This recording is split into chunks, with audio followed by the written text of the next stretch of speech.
Do do do, theme song. Do do do, I'm broke so this is my theme song. Do do do, just imagine this is an awesome theme song. Do do, theme song. Left of the box.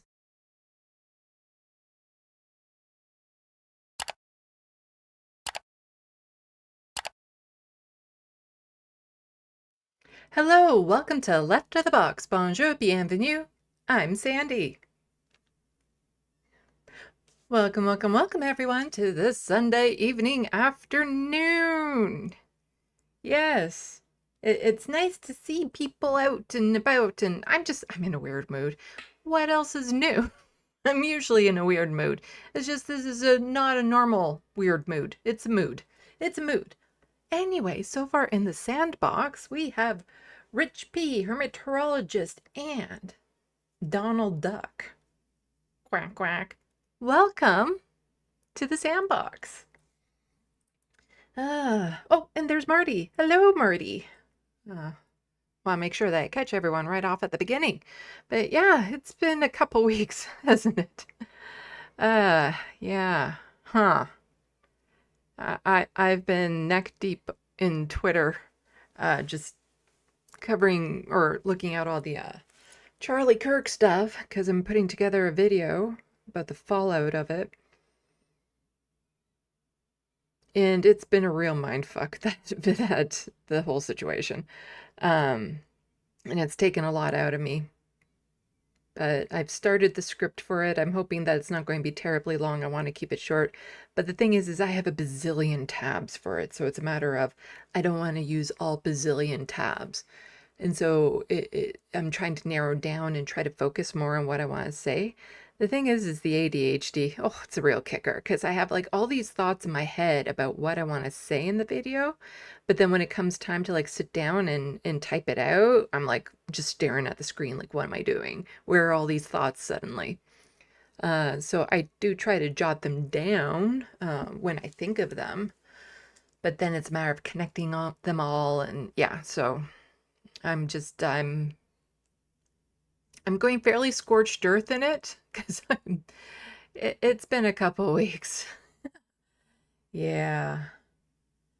But then, yeah, I'm hoping, so tomorrow I don't have anything on the go, so I'm hoping that tomorrow I can just get the script done. And once the script is done, then I can film it up and whatnot, record it, and just get it out.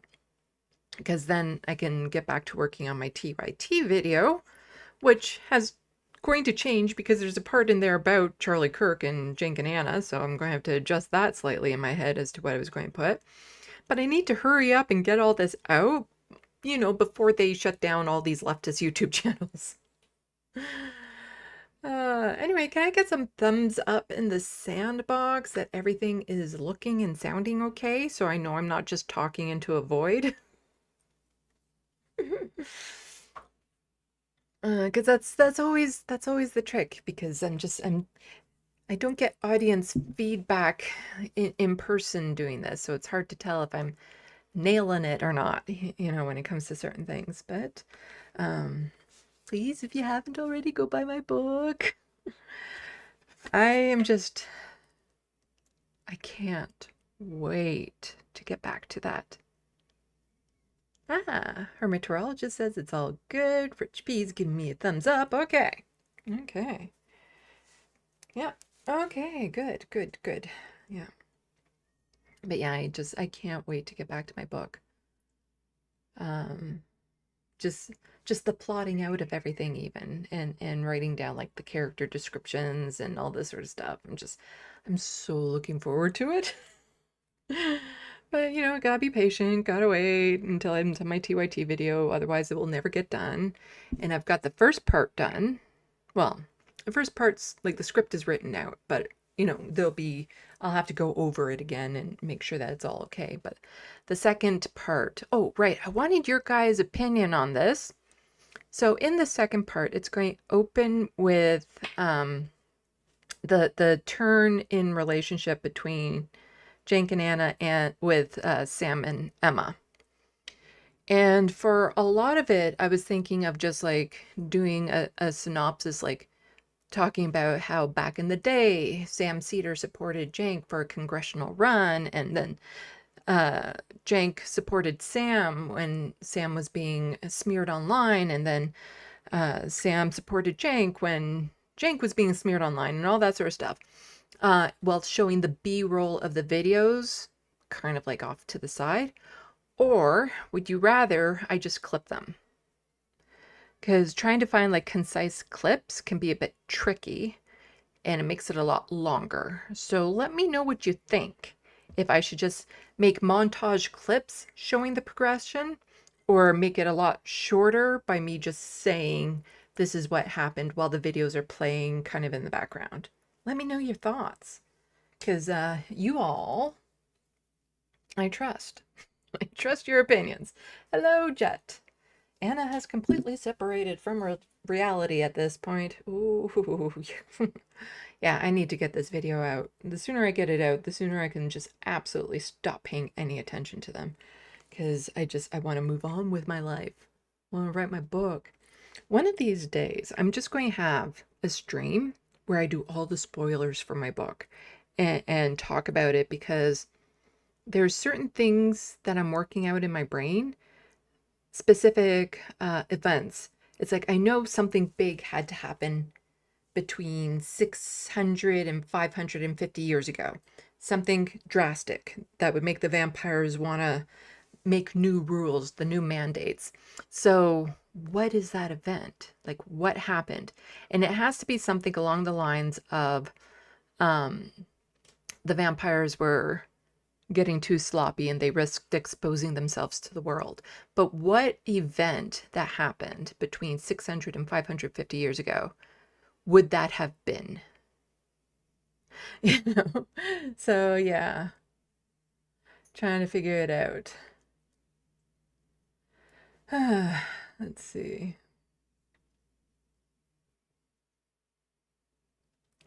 Jack NG. Wow, a dude in a dress. Huh. Are you being a troll? That's so cute. Why, do you think I'm a dude? Hmm? You want to give me that validation?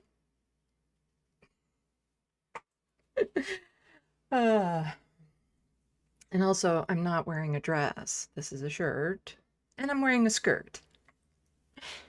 It's not a dress. It's different. When there's a separation, then it becomes a shirt and a skirt. But it has to be all connected for it to be a dress. But thank you for the engagement in the SandBox.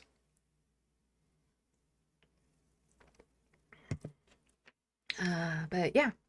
So one of these days, I'm just going to do like a brainstorming live stream with everyone to talk about my book and see if you can help me out with some brainstorming ideas of what big events have happened and whatnot. Let's see. But yeah, I got a lot of news. I'm trying, like, I'm saying I got a lot of news, but I'm also trying to cut down a bit, because, you know, 5-hour long live streams are really, that's a bit much. It's a bit much.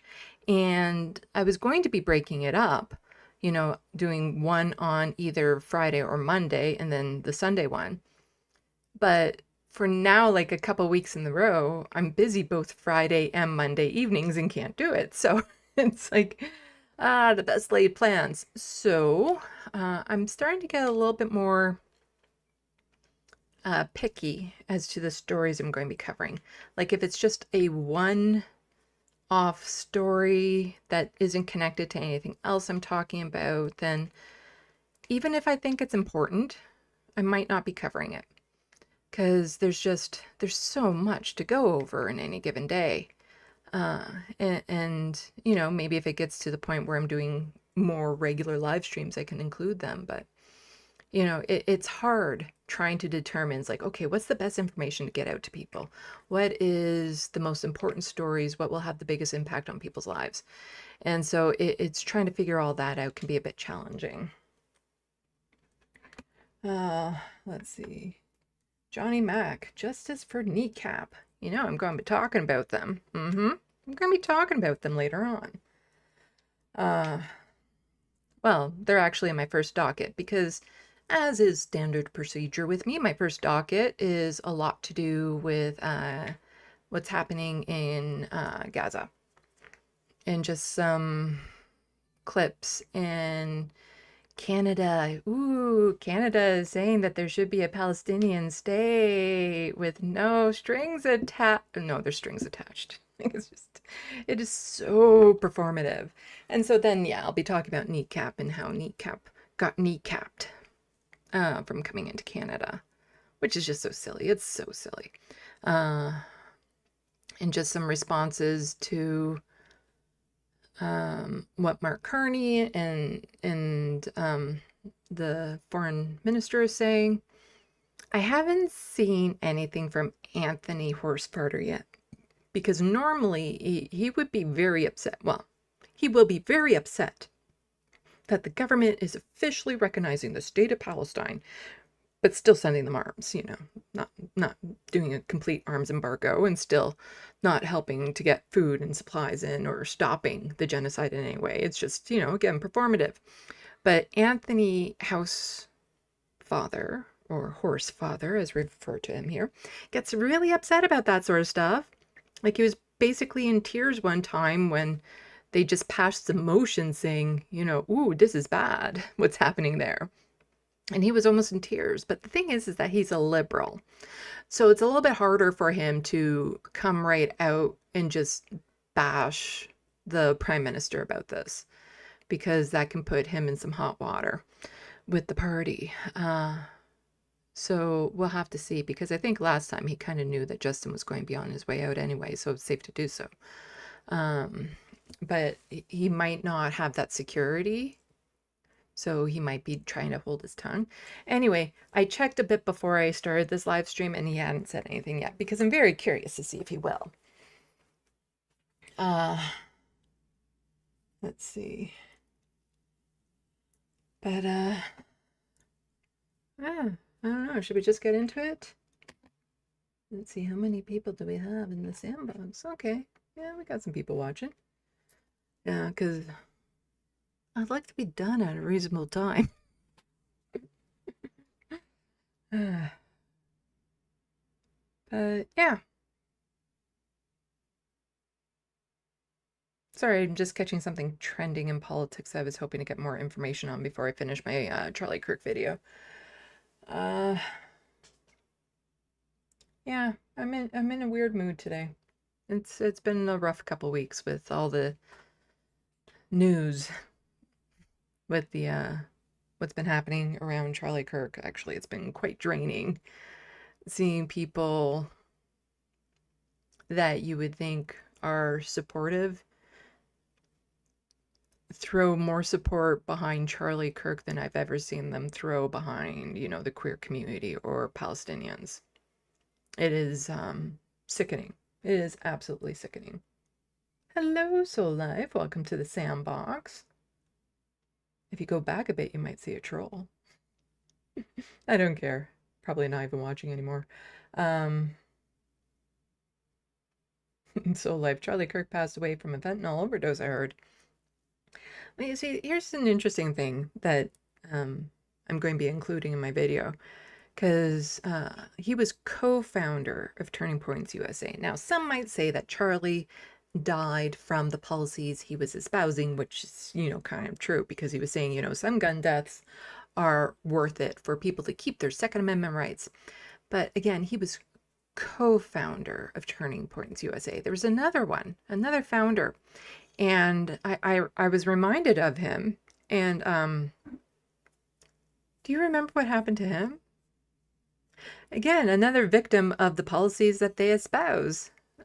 Because back in the day, I know it feels like it was in a different dimension, but Charlie Kirk was also, very anti-vax and all that sort of stuff. Very much everyone get back to work and ignore COVID. Chances are people died because of what he said, just in my opinion. But there was a co-founder who was also very much anti-vax, COVID denier, that sort of thing. He died from complications due to COVID. And I'm just, it's kind of like, okay, so you're living by your principles, you know? Again, if the things that I advocate for decide to turn around and come right at me, do you know what that means? That means I have affordable housing, that I have all my healthcare needs taken care of, that I have a universal guaranteed income, that, you know, all of these things that I'm trying to go for, like if I get the policies I'm pushing, that's what I get, you know. But they were pushing anti-vax, COVID denial, everyone should have a gun even at the expense of people's lives. And so those policies came back to them. But I would love for my policies to come to me, you know. Hello, Xbox. But yeah, I would love for my policies to actually come back around to me. That'd be great. Let's you know, let's make the internet, like a lot of the major social media platforms, public, and you know, let's get more socialized housing. Let's get socialized grocery stores. Let's get, you know, walkable um, cities. Let's get, you know, high speed rail. let's do all of this. I'm a fan of that. I'm a fan. But yeah, I was reminded of that when I was watching this old video from a content creator I've never seen before, but I think because Charlie Kirk was so much in the algorithms of everyone's YouTube, this older video of him came up. And not of him, but somebody covering him at a Turning Points USA convention from like 3 years ago. And I don't know who he is, but he was kind of fabulous. Definitely gay. Gay guy who had a really fun video breaking down Turning Points USA. And that's when I was reminded of the co-founder who died of COVID. And it's like, oh, right. That was, I vaguely, again, it feels like it happened in a completely different life, you know?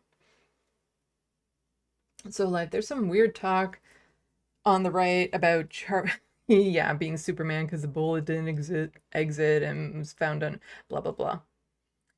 But I'd say, where'd he go then, huh? Um, I have no idea what really happened. What I do know is that there was an exit wound on the neck that spewed blood because I saw that. It was a very horrific sight to see that I would never wish on anyone. But some people are saying that it's not because the shooter took that shot, it's because Charlie was wearing a bulletproof vest and it deflected into the neck. Because some people are saying if you slow down frame by frame, you see, I don't want to see that footage frame by frame. And so then it's entirely possible to be like, yeah, well, then his body did prevent the bullet from going through and hitting someone else because he was wearing a bulletproof vest.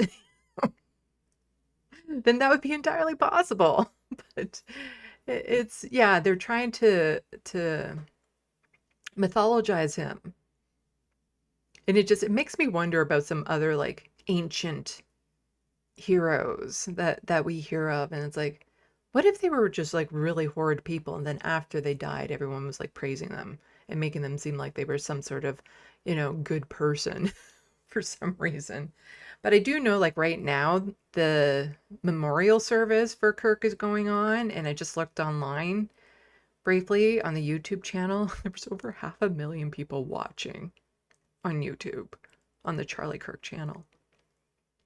Over 500,000 watching on one YouTube channel. I feel like I'm losing my fucking mind. That so many people are out to make him into a godlike figure. I feel like I'm losing my fucking mind.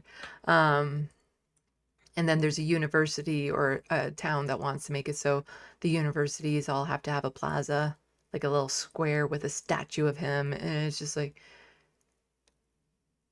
I just, yeah, it's been doing a lot of, it's been taking a lot out of me seeing this praise for such a horrid, horrid individual.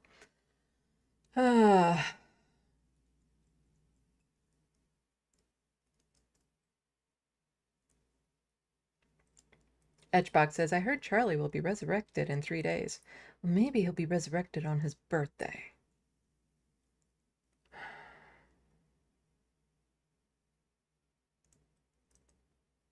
Hello, Miss Man. Lots of those watchers are just tourists who never knew CK before he was shot. Yeah. I've been hearing a lot about that. Like, people are like, I don't really know who he is when I've talked to him about him. But then those who do know who he is, who know me, then they're usually in the same headspace as me, and they're like confused, like, what the fuck? Like, he's such a horrid person. Yeah, he's got his own fucking day, hermeteorologist, even though he doesn't even think like a Martin Luther King Day should exist. It's just, I'm trying to wrap up my video and not make it too long and not rely on too much footage, like clips and stuff, to just, it's the ADHD is a real pain in the ass. Like, I envy David Dole so much that something can break in the news, and within an hour, he has a well thought out video with great commentary, relevant news articles, but then also things to back up those news articles from like a long time ago. And like how he's able to put that together so quickly blows my mind. And, you know, Mike from the Humanist Report does it too, where he makes these videos on a topic that just happened earlier that day, and he has this great, well thought out video where he's just sitting down and giving this commentary, and it's brilliant. Whereas me, I'm like looking at the screen and it's like, oh, random thought, random thought, random thought. Let's type them all down. Okay, now I have to do this. And right, I have like 100 fucking tabs. It was so bad. I knew my computer was going to crash. So I've just started to copy and paste them into a Word document so I could close the tabs. So I'm listing, like, categorizing a lot of the tabs so that if I need to use them, I can go back and find them. But it's just, you know, I have like ideas in my head as to what I want this video to be. But then it's a matter of trying to get it all to the cohesion together to make it into a proper narrative and whatnot. And I'm really like, I don't know how they do that. And they probably don't have ADHD like I do. It's probably something to do with it. But yeah. Jed, it's just Nazi propaganda. Part of the propaganda is deliberately ignoring the stuff actually said. Yeah. Soul Life, that is how it always is. New two really crappy people both passed away. The world is sadly better for it, and people acted like it was the worst tragedy. Tragic, yes. Shame they weren't better people. Yeah, so many people, and a Kasparian, trying to make him seem like he was some sort of saint, like, oh, he was turning his life around, you know, he wasn't so homophobic anymore, you know, and you know, his opinions on Israel were starting to turn. It's like, I watched, because Anna Kasparian was on, it was on not one of our regular leftist channel. I don't even think it was a leftist channel. It was like Piers Morgan, but without the Piers. It was some other Irish guy, and it was a panel of 3. And let's see, can pull it up. YouTube. But I learned about somebody on there that I want to look more into his videos because it was actually very interesting what he was saying. Some really good commentary. How back in far in my history is it? Since all I do is watch YouTube videos, if I have to find something in my history, even if it was a couple days ago, it takes forever. Okay, I'm just going to mute this for a second because it'll start playing as soon as I hit on it. There we go. Now I gotta remember to unmute that. So it's this show here. So this is the host. I don't know. I was only vaguely aware of this middle person. Had no idea who this person was, but my God, his commentary, mwah, like spot on. Like it's just absolutely fantastic commentary. And like one of the things I loved that he was saying is like, you don't judge a person based on the last conversation you had with them. And so just because Charlie Kirk was maybe a little bit slightly different in the last couple months of his life, that doesn't change the overall fact that he was a horrid individual. But yeah, he was giving some really great commentary on it. And this guy in the middle, a pastor, like one of Donald Trump's pastors who knew Charlie Kirk, horrid individual, and Anna desperately trying to whitewash Charlie. Like it was a very interesting video. Um, I don't know if somebody wants to pass it on to the Vanguard for them to check out. I don't know if there's enough there for them to really react to, but I really liked this guy's commentary, so I had to look up his YouTube channel. He does have one. He's Femi. He's this person. But yeah, really interesting. Let's go back to main shot, and I can close that tab. Okay. Hello, the Wild West.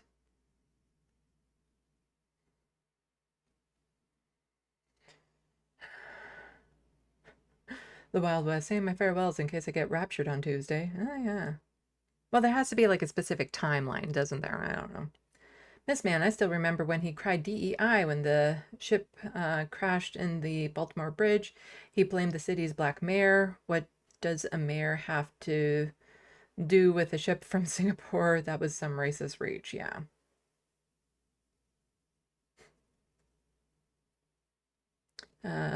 Still alive. It's been 11 days since Charlie Kirk has said something racist.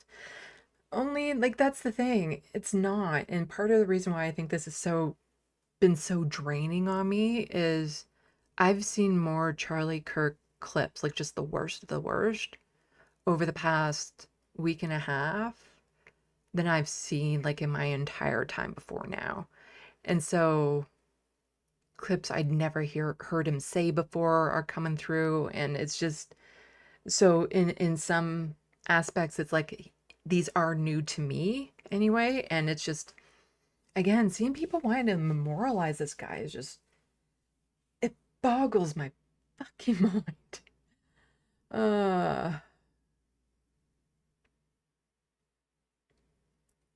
But yeah, the dude on the left. Oh, the Irish guy? I don't know who he was, but he had to tell the pastor to shut up a lot because the pastor just wanted to keep on talking over people, and he got put into a pickle a couple times from Femi, who who really, like I said, I've never heard of this guy before, but I want to check out his YouTube channel because he did a really good job in that.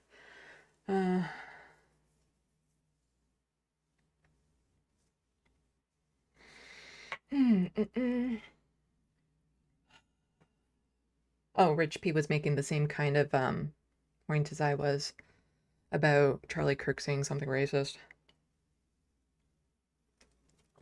I even found a clip of him shit talking Canada, which is important considering, you know, the Canadian House of Commons gave him a standing ovation, which is, again, part of what I'm trying to put this in a proper narrative.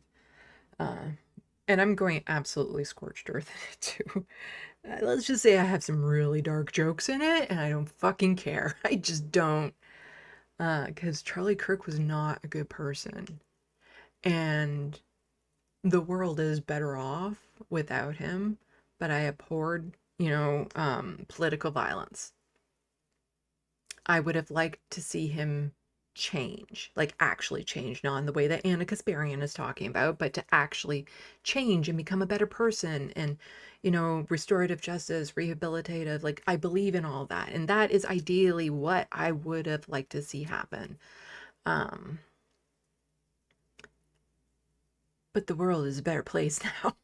Like, it's just two things can be true at the same time. Well, in this case, it's kind of like three things, you know, because political violence, bad, rehabilitation is possible, and the world being better. Like those three things can coexist. The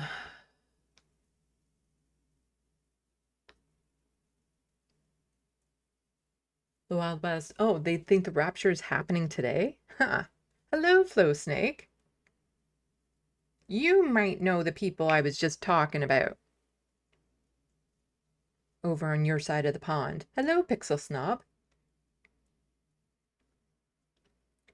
I have spent the last hour on Reuters live stream just posting Charlie Kirk vile comments. It's a cult celebration going on. Yeah, it's absolutely crazy. Let's see, do I still have that tab or did I close the tab? Because my computer is breathing heavy. Oh yeah, I closed it already. So if you go back a little bit, just a little bit, you'll see I had a YouTube screen open from an Irish commentator I'd never heard of before. And Anna Kasparian was on the show and they were talking about Charlie Kirk, and there was this guy on there, Femi, just did a brilliant job. And I don't know who this person is yet, but I found his YouTube channel. I'm going to investigate a bit more because I really loved his commentary.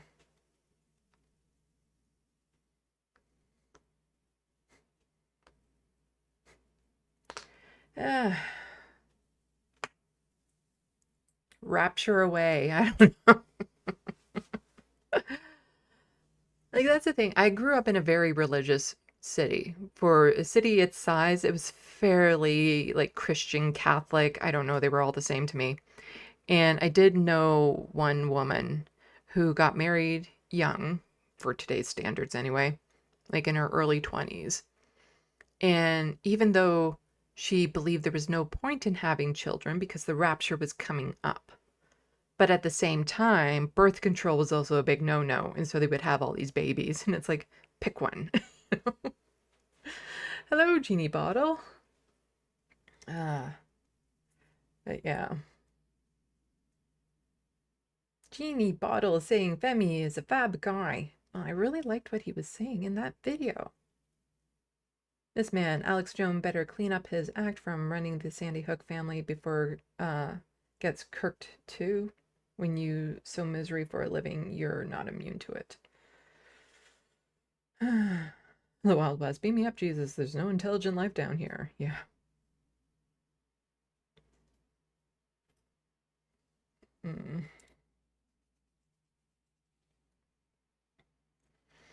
Anyway, we should probably get into it.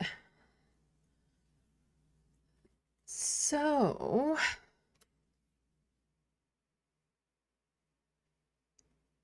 part of what I've been hating over this past week and a half, not that I haven't been hating it before, was just the amount of, here is this politician, in this case it's going to be Donald Trump, coming out and saying an absolute, complete, provable lie, but says it with confidence, and no one challenges him in the moment. No one. He just comes out and states it as fact when we all know it's a lie. And then people who don't pay attention to what's happening in Gaza will look at that and be like, oh, this sounds horrid. At this point, if you're online, I don't know how you can not know what's happening there. But it boggles my mind how somebody can say a lie like this and everyone around him is just like,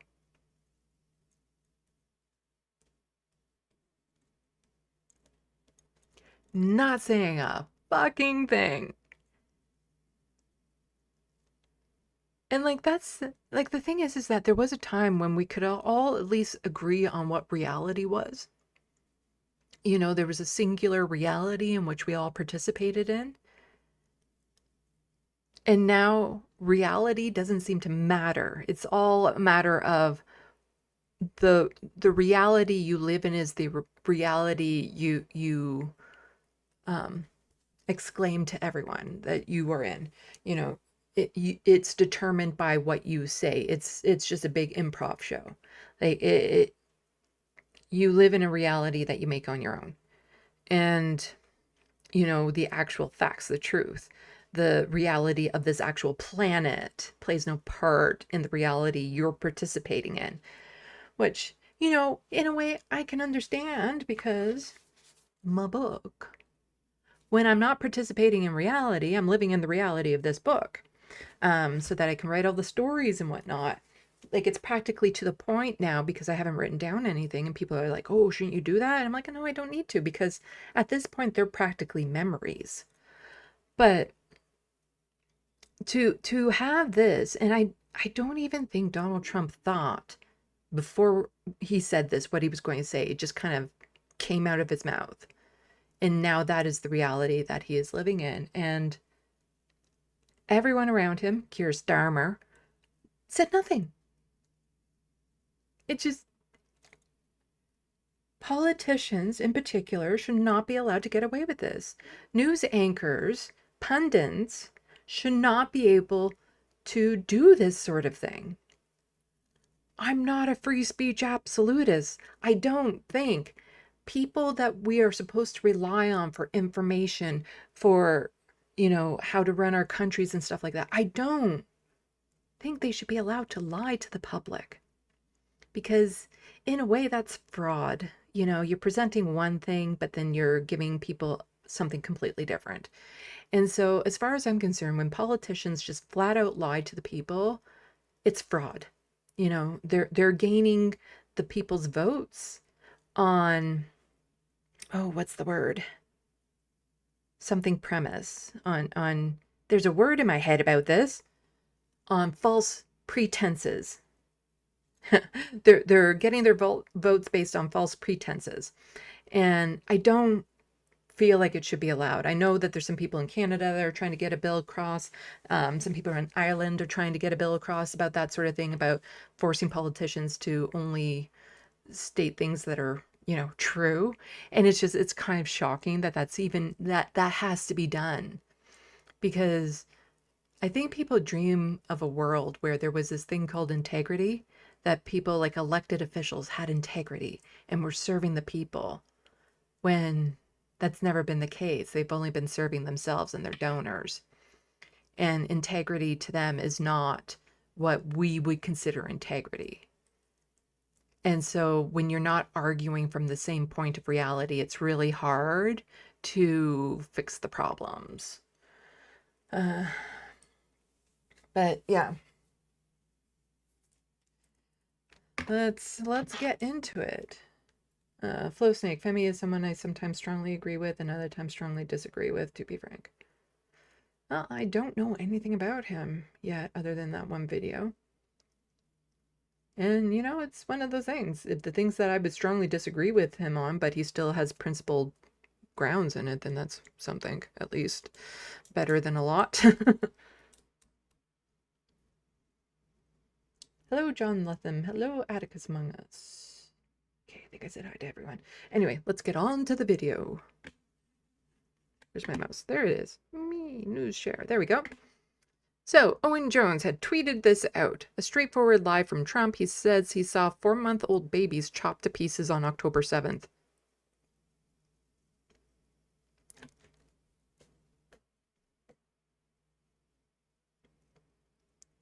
That never happened.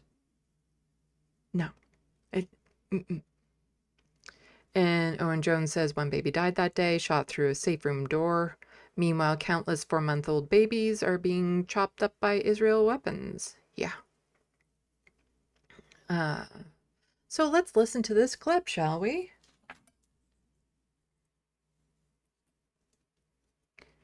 Do I have the right earbud in? You alone in the whole world No.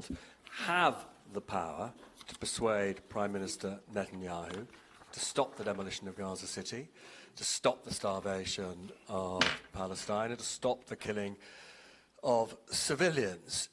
If not now, when will you exercise that power to tell him to stop? Sure. And then for both of you... But you do understand about October 7th. You do understand. So believe me, I understand. One of the worst days in the history of humanity. What happened, I have seen.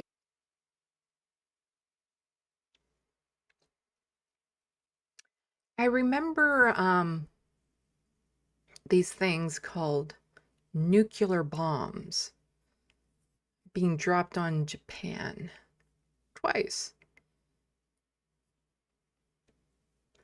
I'd argue those days were worse in humanity. I think most Americans would argue 9/11 was worse. Pearl Harbor, maybe. I think there was a lot more worse days. Like, what Hamas did was bad. Don't get me wrong, but do you need the hyperbole here? The tapes, babies that are 4 months old and just chopped up to pieces. And you've seen the tapes, and I've seen the tapes. You're a You've seen the tapes, and I've seen the tapes. They don't exist. Like, just telling somebody else this is what you've seen too. No, like, why is the reporter just like, those tapes don't exist, so no, I have not seen them. Like, why is this not happening? Why is Keir Starmer just standing there like, oh my God, I'm standing beside a complete fucking moron and I don't know what to say because he might nuke my country. Like, okay, so I kind of get it, but still. Trump is so fucking unhinged. Like, what? To just say, you've seen the tapes and I've seen the tapes. It'd be kind of like me saying, you have seen the incident that happened to Raphael and the horrid things. You've seen it. I've seen it. We've all seen it. The horrid thing that happened to Raphael like 500 years ago. We've seen it. You've read it at least. Just complete. I'm not sure where he got that from, if he just thought of it in the moment or didn't think of it and it just blurted out. But where are the tapes then? I have more faith the PP tape exists than some sort of video of Hamas chopping up a 4-month-old baby on October 7th. I've seen the tapes, and I've seen the tapes. You're a professional, and so am I.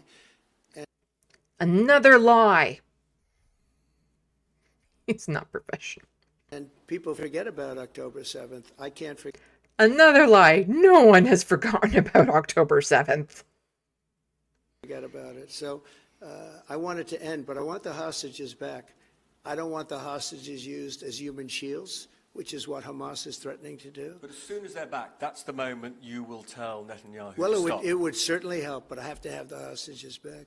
And I don't want them back piecemeal, as I said before. I want them back.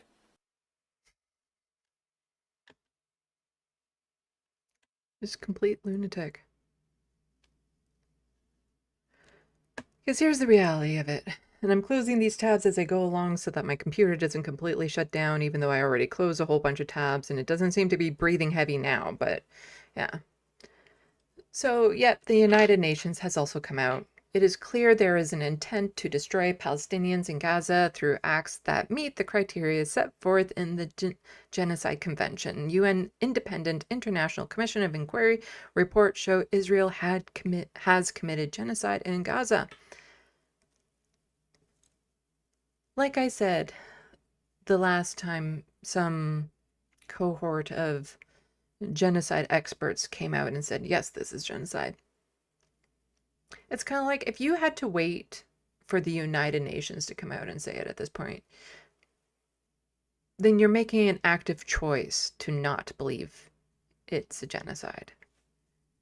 Because anyone who's been paying any attention, we know it's been happening since October 8th. We know because they made the intent crystal clear back then what they wanted to do.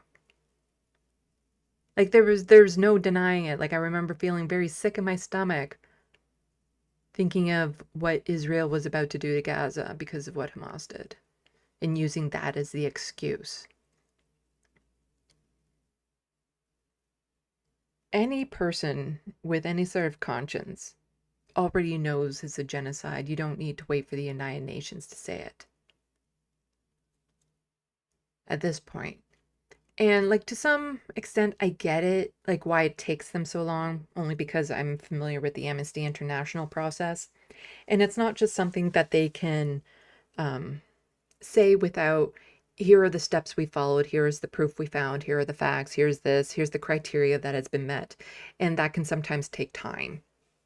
That's part of the reason why it will take time before the International Criminal Court can rule on this, because it's a process that has to be followed in order for this to happen.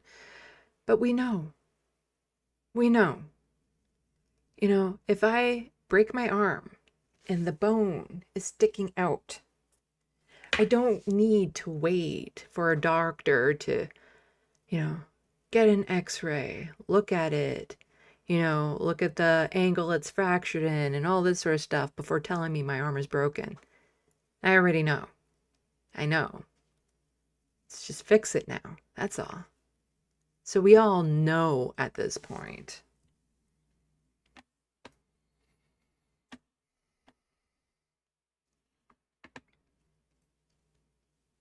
And here's just another point of proof that this is a genocide. So SL Rad, not entirely sure who she is, but tweeted this out. We have reached the point where Israel's shooting at a clearly marked Doctors Without Borders vehicle to prevent the delivery of water is not even a news story. It used to get in the news when they were, hitting the food kitchen that was going there, UN, aid workers from other countries that were targeted. It used to make the news. But I haven't seen this in the news. It's just this statement here from Médecins Sans Frontières, so a French group from the sounds of it. So MSF condemns Israeli attack on water distribution site in Gaza City. And I don't think we need to state how absolutely cruel and inhumane this is to attack the water sources, because part of the reason why the Human Rights Watch has declared this a genocide is the access to water that Israel is denying Gazans, the people in Gaza. But also, a lot of those parachuted food supplies that get dropped down have things like pasta and rice in them. And do you know what you need in order to cook that? Water. You need the water. And so, it stops with the infection and the disease spreading, and you need it to live and all this. Like, water is the very base necessity to survive for 3 days, because it's something like 3 days without water, you die of dehydration. And to purposely target the truck that is giving out water is a genocidal act. On the afternoon of Monday, 15 September, Israeli forces fired upon a clearly identified Médecins Sans Frontières water truck while it was distributing 10,000 liters of drinking water in the neighborhood of Radwan in the eastern part of Gaza City, Palestine. The vehicle's route and schedule had been communicated in advance to the Israeli authorities, as MSF does on a daily basis. This attack cannot be dismissed as an error. It was a deliberate attempt to sabotage water distribution to civilians who cannot leave the area, particularly the poorest and the sick, and the most vulnerable living in tents or in the rubble of what used to be their homes.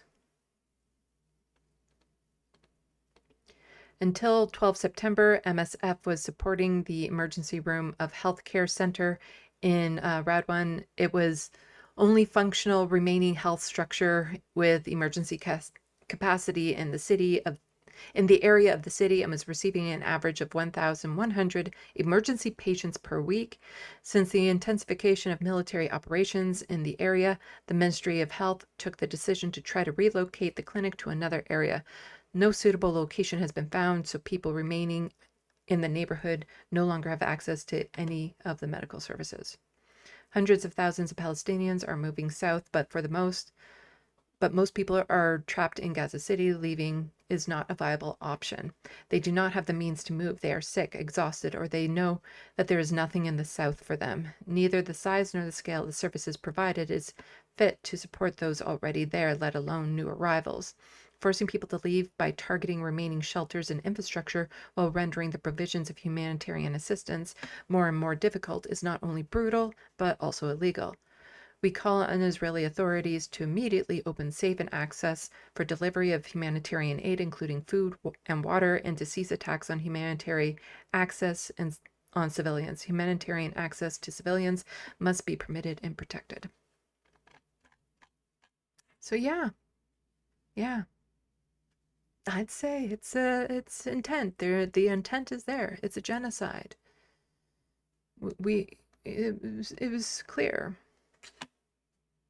And here we have a CTV News article that's actually kind of, really kind of hits the nose here. Israel's new ground offensive in Gaza City, horrific, Canada says.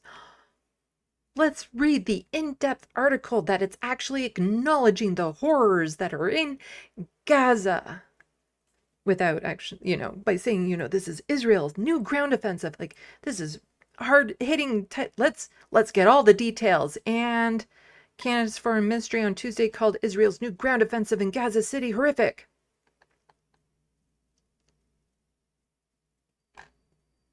Wait, that's the article? You just posted a couple tweets from Foreign Policy Canada? That's, what, any extra, anything, just, you're posting the fucking tweets, that's it. Yeah, okay, that's, sure, let's get to those tweets. So Heidi Matthews here was saying, is this a parody account? Because one would think it is. That the Foreign Policy Canada has this. Israel's new ground offensive in Gaza City is horrific. It worsens the humanitarian crisis and jeopardizes the release of the hostages. The government of Israel must adhere to international law. What are you going to do about it? Canada stands with international partners in urging an immediate and permanent ceasefire, unrestricted humanitarian aid, and the release of all hostages. So you're just saying that it's a horrific, that what the ground offensive Israel is doing is horrific, but what are you going to do about it? This is Anita Anand's department here. She's the Foreign Affairs Minister. This is her here. You're just going to, where was that line, that they kept on talking about, that Israel must follow international humanitarian law? That got mentioned a bunch of times. But at least they didn't mention Hamas in this. So it's a small step. But Canada stands with international partners in urging an immediate and permanent ceasefire. So you're just, what? Strongly worded tweets? If only you had the ability to, I don't know, fucking do something about it. 2 ways arm embargo, sanctions, boycotts, maybe arresting the people involved when they come into your countries, like the Canadian IDF soldiers when they come back home. Because it's funny how Kneecap isn't allowed to come into the country to just visit, to give concerts. Yet Canadians that go over to the IDF, commit war crimes, partake in a genocide, can come back to Canada like nothing happened. Yeah. Funny how that happens. Like, these are just empty words. Absolutely empty words.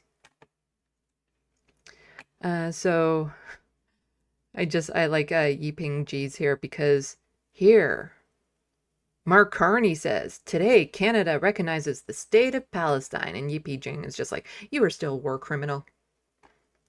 One signature on a piece of paper that is very performative does not erase the fact that you're a war criminal.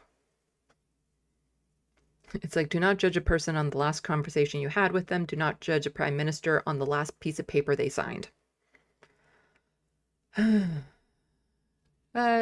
the statement. Statement by Prime Minister Carney. Since 1947, it has been the policy of every Canadian government to support a two-state solution for lasting peace in the Middle East. This envisioned the creation of a sovereign, democratic, and viable state of Palestine, building its future in peace and security alongside the state of Israel.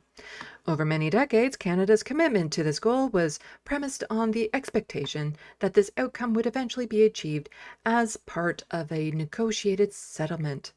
Regrettably, this possibility has been steadily and gravely eroded by the pervasive threat of Hamas terrorism to Israel and its people. Yeah, that's the thing that's been holding them back. It's not the genocide, it's Hamas that's preventing the two-state solution. It's not the fact that Israel would never sign off on it. And a two-state solution is no. One-state solution where everyone has equal rights. Accumulating in the heinous terrorist attack of October 7th, 2023, and Hamas's long-standing violent rejection of Israel's right to exist and a two-state solution. That's what? That's the way that you're going to open your statement about, recognizing a Palestinian state? But does he really? Well, let's read a little bit more. The accelerated settlement building across the West Bank and East Jerusalem while settler violence against Palestinians has soared. Wait a sec. By who? The accelerated settlement buildings across the West Bank while settler violence against Palestinians has who are those settlers? You're very quick to mention Hamas, but who are those settlers? Just some random people that happen to walk through town? They're not mentioning who that is in this statement. Actions such as E1 settlement plan and this year vote by the Knesset calling on the annexation of the West Bank.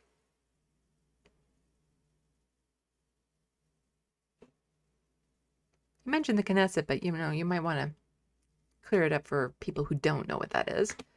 Here we go. The Israeli government's contribution to the humanitarian disaster in Gaza, including by impeding access to food and other essential humanitarian supplies. Yeah. The Israeli government, they're just contributing to the humanitarian disaster. They're not the ones causing it. They're just contributing to it.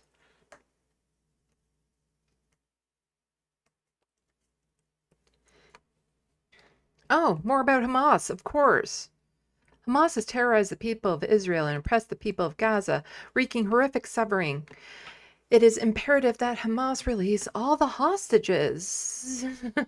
Can you tell Israel to release all of their hostages of the Palestinians that they've just rounded up and arrested without warrant or reason? Fully disarm and play no role in future governments of Palestine. So, we're recognizing a Palestinian state, but with conditions. Hamas has stolen from Palestinian people, cheated them of their life and liberty, and they can no way to take their future.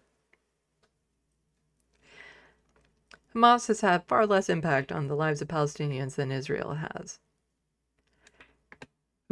Israel, who made Gaza into an open-air prison, they're the ones that have cheated them of their life and liberty. And they should not in any way be able to dictate their future. The current Israeli government is working methodically. Do I need to scream at the next words that are about to come out of my mouth? The current Israeli government is working methodically to prevent the prospect of a Palestinian state from ever being established. Okay, that's... I was just like, I was worried they were going to say, like, to prevent, you know, something else. I was just like, prevent humanitarian crises or something. But yeah, no. Israel has worked methodically to prevent the prospect of a Palestinian state. Okay. It has pursued an unrelenting policy of settlement expansion in the West Bank, which is illegal under international law. Then do you know what would help? I'm just saying, just throwing this suggestion out there. Here in Canada, sometimes at some synagogues, they have auctions of Palestinian West Bank land. Maybe make those illegal here. That should be a thing. That no, you're making those bubble zones so people can't protest them. Ha, that's what you're doing.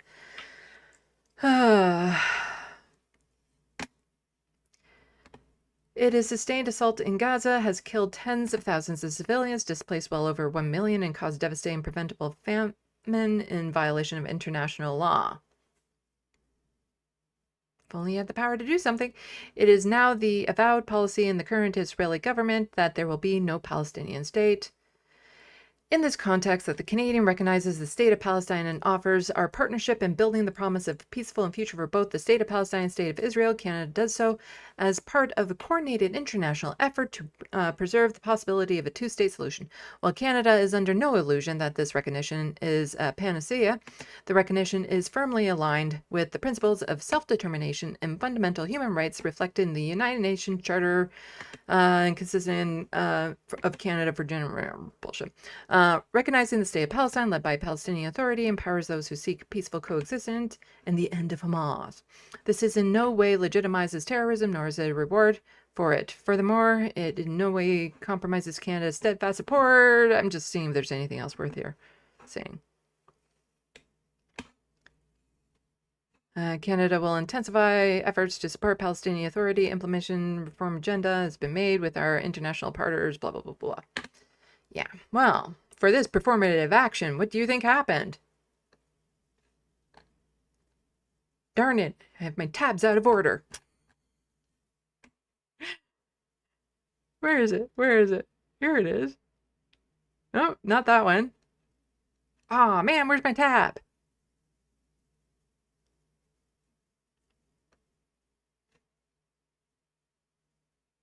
There we go. Yeah, okay, let's scooch this one over. There we go.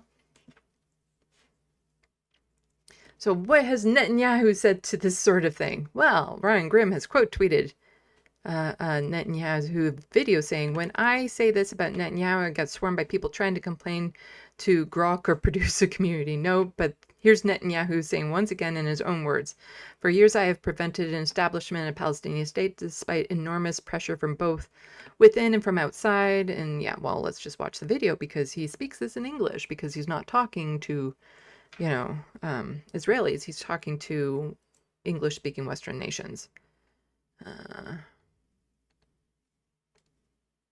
במדינה פלסטינית, יש לי מסר ברור לאותם מנהיגים שמכירים במדינה Okay, so maybe I was פלסטינית wrong about that. לאחר הטבח הנורא. I thought, is this the video that I was looking for? ויש לי מסר נוסף. Fuck it. So I was wrong with that. Speaking Hebrew. A Palestinian state will not be established. The response to the recent attempt to impose a terror state in the heart of our land will be given after my return from the U.S. I have a clear message to those leaders who recognize a Palestinian state after the terrible massacre on October 7th. You are giving a huge reward to terror. So he's talking about Canada here.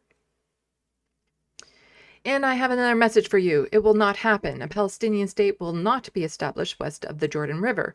For years, I have prevented the establishment of this terror state despite enormous pressure from both within and from outside. We did this with determination, and we did it with political wisdom. Moreover, we have double Jewish settlements in Judah and Samaria, and will continue on this path. Just... the intent is there. The response to recent attempts to impose a terror state in the heart of our land will be given after my return from the United States. Wait. So here is the Canadians for Justice and Peace in the Middle East. They were just making a comment on the fact that it finally got, Canada's finally saying, we're going to recognize a Palestinian state with conditions. Today's announcement is a real policy victory and results sustained pressure from civil society and evidence that Canada policy towards Israel and Palestine, which for so long appeared to be impermeable to realities on the ground, is capable of being reshaped in the direction of justice. I think you're just giving them far more credit than they deserve. If there is little enthusiasm for this victory, however, it is easy to see why. Recognizing Palestinian statehood is at the very least Canada could do, and is easily feels like a distraction from the gravity of the moment. It does nothing to avert the catastrophic policies, genocide, dispossession of Israel, pursuing. Okay, yeah, we got it. This statement means nothing without actions attached to it, like a two-ways arm embargo, full two-ways arm embargo, without sanctions and boycotts and all that sort of stuff.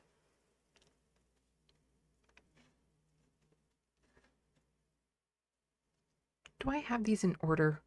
Darn it! That's not the one that I wanted to read next, I think.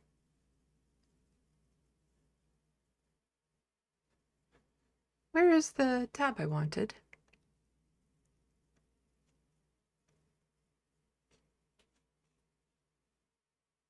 No.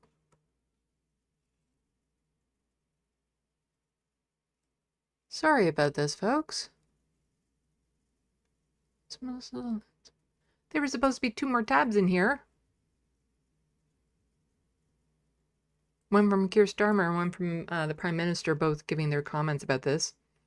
Oh well.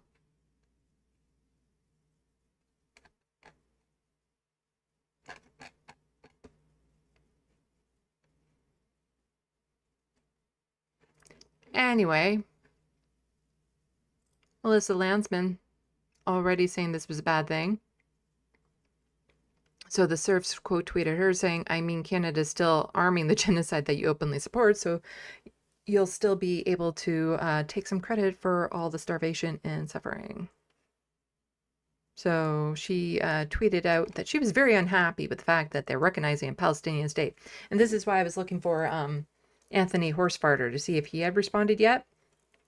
Haven't seen anything, but Melissa Landsman, another Zionist supreme, was saying, in short term, this is a reckless decision to destroy Canada's credibility, shreds the international rule-based order, and abandons the Western values we once proudly defended. In the long term, the consequences are obvious. Hamas is rewarded, terror is legitimized, hostage-taking is vindicated, and the violent mobs who block streets, vandalize businesses, target synagogues, and even shoot up schools are handed a victory they don't deserve. Canada just recognized a Palestinian state whose current government literally pays salaries to terrorists for killing people that make them a state sponsor of terror by Canada's own definition. Canada's weaker, smaller, and more isolated from our allies. Mark Carney's vicious foreign policy based on pretend conditions is cold, calculated, and done entirely for votes. The Prime Minister has just written a check to terror and all its victims. Everywhere. Shut up. Because the thing is that we can say, yeah, we're doing this. We're having this. Still don't see the tabs I was initially looking for, which is really pissing me off. You can say all this, but action speaks louder than words. And here are some actions. Canada blocked visa applications without explanation for Gazans fleeing war.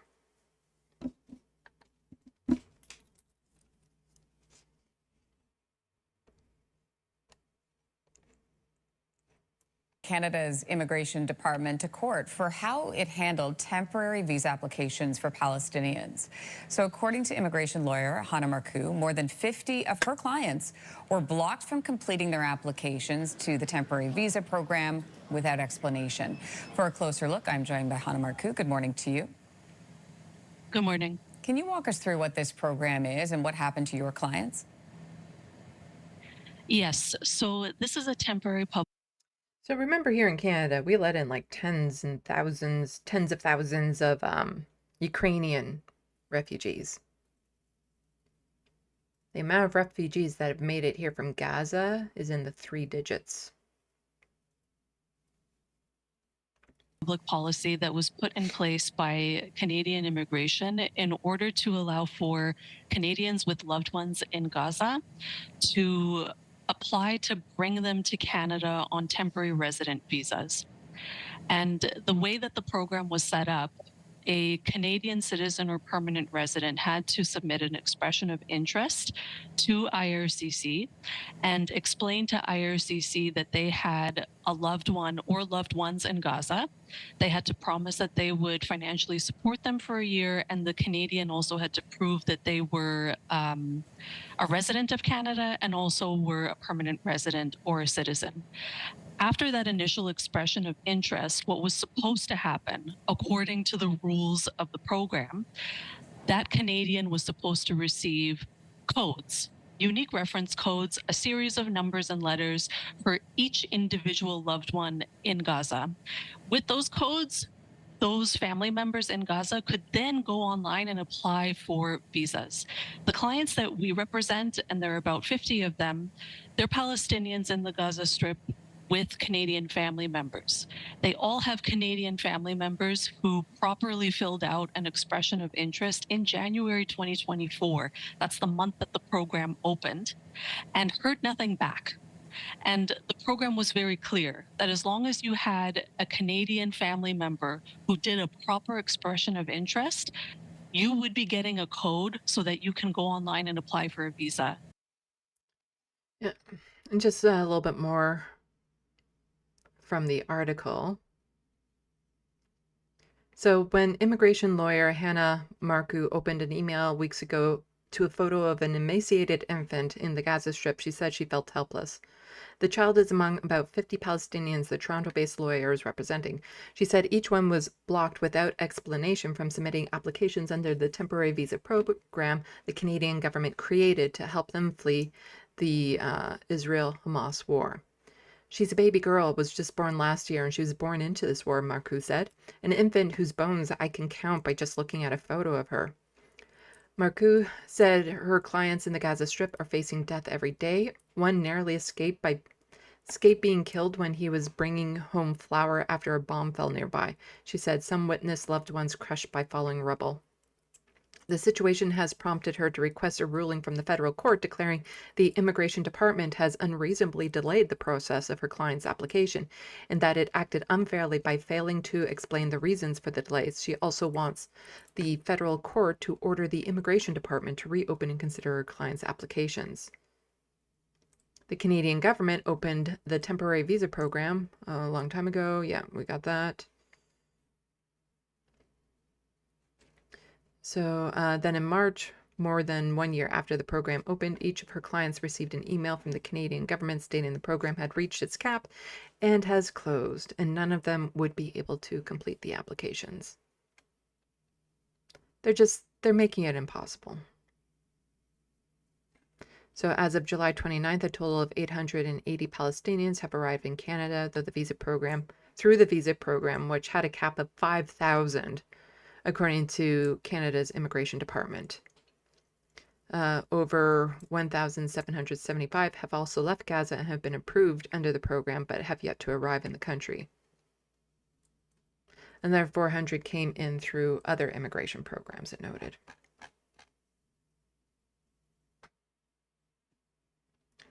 So they're blocking Gazans fleeing being genocided. Gee, I wonder where that's happened before. And they're also blocking kneecap.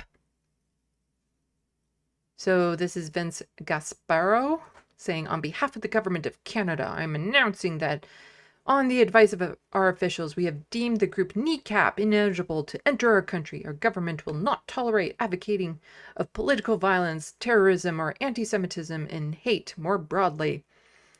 So the American president should never be allowed to come to Canada.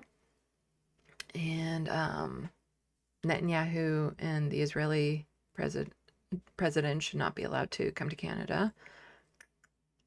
Mark Carney should not be allowed to come to Canada. Got it. Let's see what this douche canoe has to say. Recently, the rap group Kneecap has engaged in actions and have made statements that are contrary to Canadian values and laws that have caused deep alarm to our government. The group have amplified political violence and publicly displayed support for terrorist organizations such as Hezbollah and Hamas. These are not expressions of art or legitimate political critique.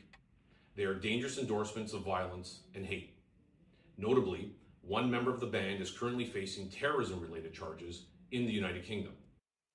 Keep in mind, you can be facing terrorism-related charges in the UK if you've held up a sign saying Palestine action. If you say, I oppose genocide, I support Palestine action, you can be charged with terrorism. And hello to Ivor Metzen. PP is a dweeb, got me to click in, lol. Why, welcome to the SandBox, and we'll be covering his little dweeby moment in a bit, so stay tuned for that. It's really bad, actually, but anyway.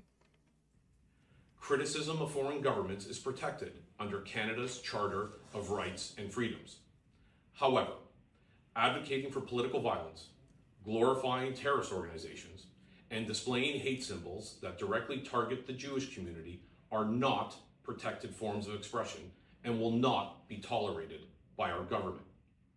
That is why, as Parliamentary Secretary for Combating Crime, I am announcing that effective immediately, the members of NECAP have been deemed ineligible to enter Canada. Canada stands firmly against hate speech, incitements to violence, and the glorification of terrorism. Political debate and free speech are vital to our democracy, but open endorsements of terrorist groups are not free speech. Our government remains steadfast in protecting all Canadians, and in this instance, Jewish Canadians, from anti-Semitism and hate more broadly. Let me be clear.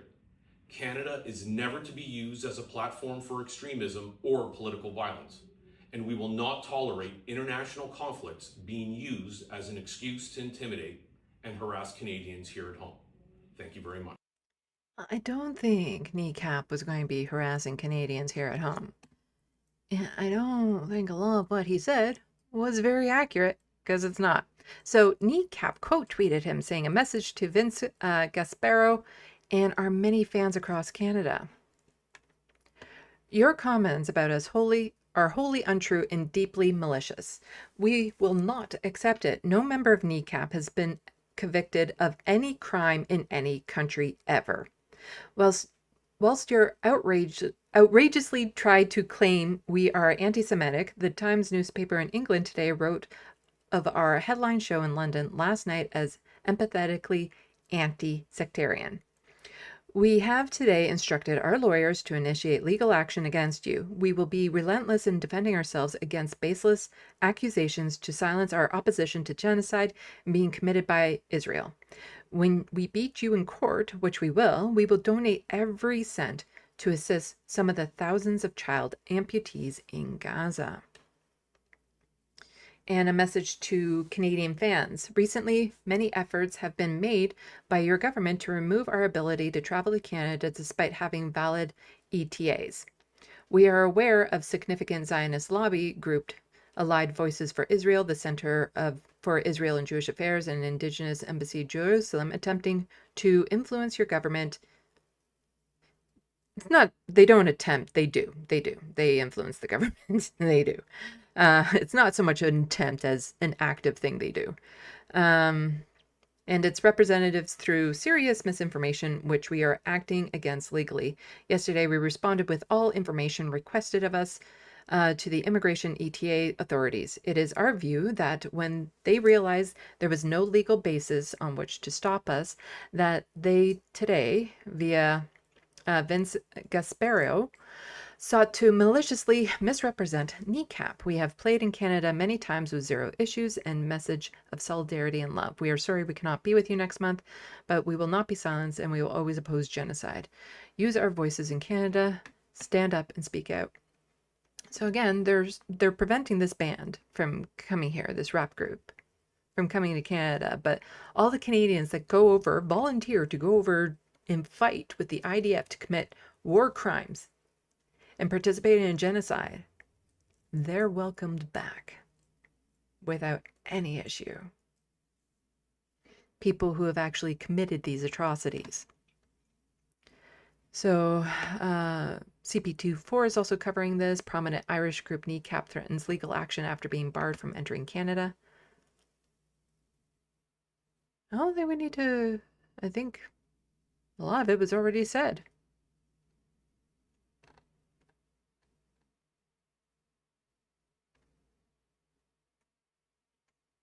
Oh yeah, there's a whole bunch of names in here that I would stand no chance of ever remotely pronouncing correctly.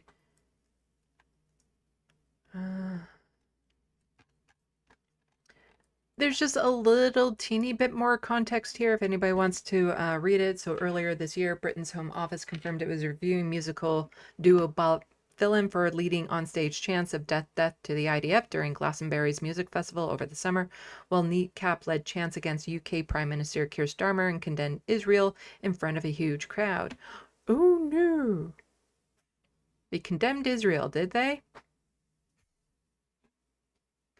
In August, this person appeared in a London court on a terrorism-related charge after prosecutors allege he waved a Hezbollah flag during a concert. Fans surrounded the court in support, while Kneecap rejected the allegation and said the case was part of a wider effort to silence political messaging.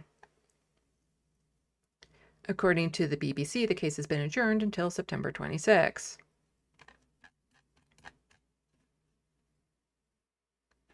Now, here are some concrete actions that the government could be doing. And so it would be nice if this actually went through. So Canadians for Justice and Peace in the Middle East, quote, tweeted Jenny Wan, saying, "No More Loopholes Act was just introduced to the House of Commons, which will close major loopholes that allow Canadian to supply weapons to Israel via the United States. We'll be calling on all MPs to support Jenny Wan's critical bill C-233. And the fact that she was able to get this through when her party doesn't even have legal party status right now in the House of Commons was, good. This bill should be signed. And the fact that it has to be made into a bill as opposed to Canada, I don't know, just following the commitments when we say, we're not going to send weapons to Israel, tee-hee-hee, but then look for every loophole for them to do it. It sounds like it's raining hard, and I have a window open in my bedroom, so I should probably go close that. Just a second, folks. Let's see if there was a video I could put on. No, it's raining hard, and it's probably coming in because I'm hearing it on the window. So just a second while I go close the bedroom window.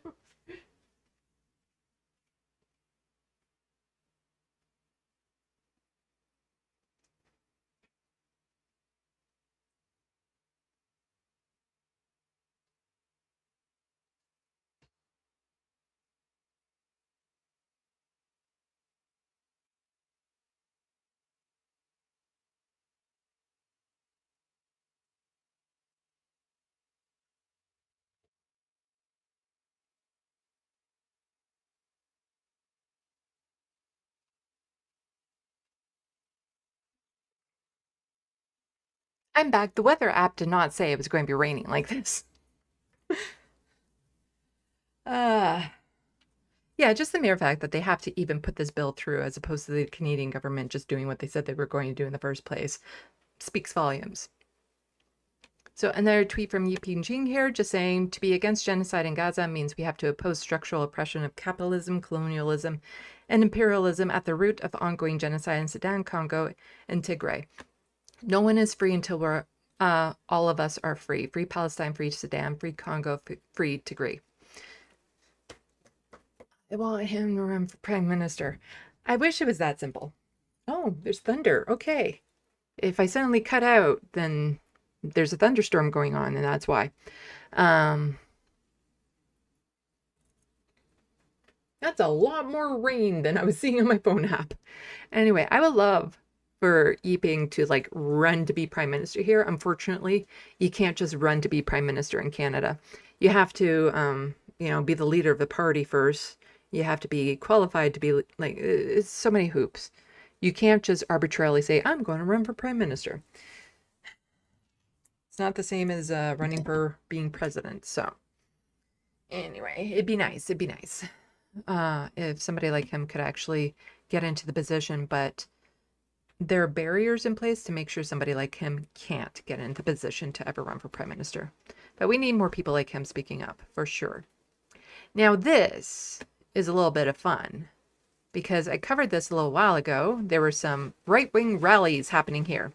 So in the UK, there was one that had like over 100,000 people, and it was a right-wing rally. Well, they were also happening here in Canada, in Toronto and stuff. Only in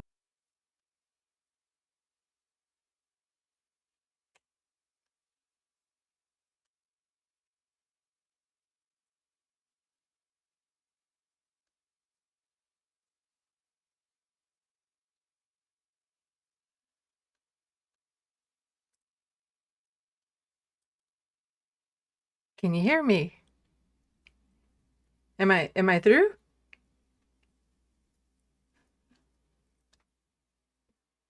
Okay. I'm seeing that I'm back. Okay. Wow.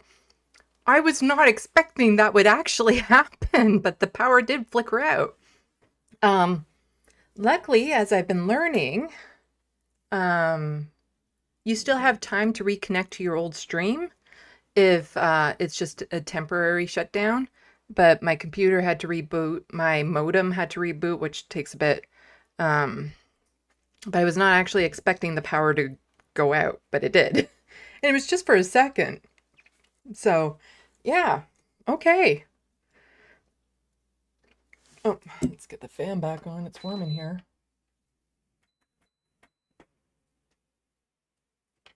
There we go. Okay. So hopefully you're all still here.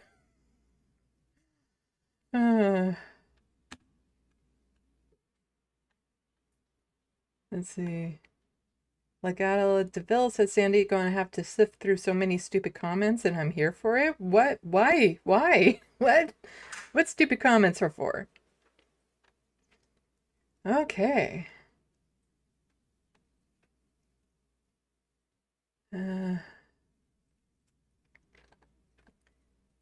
Okay, we are back. Let's quickly finish getting through this.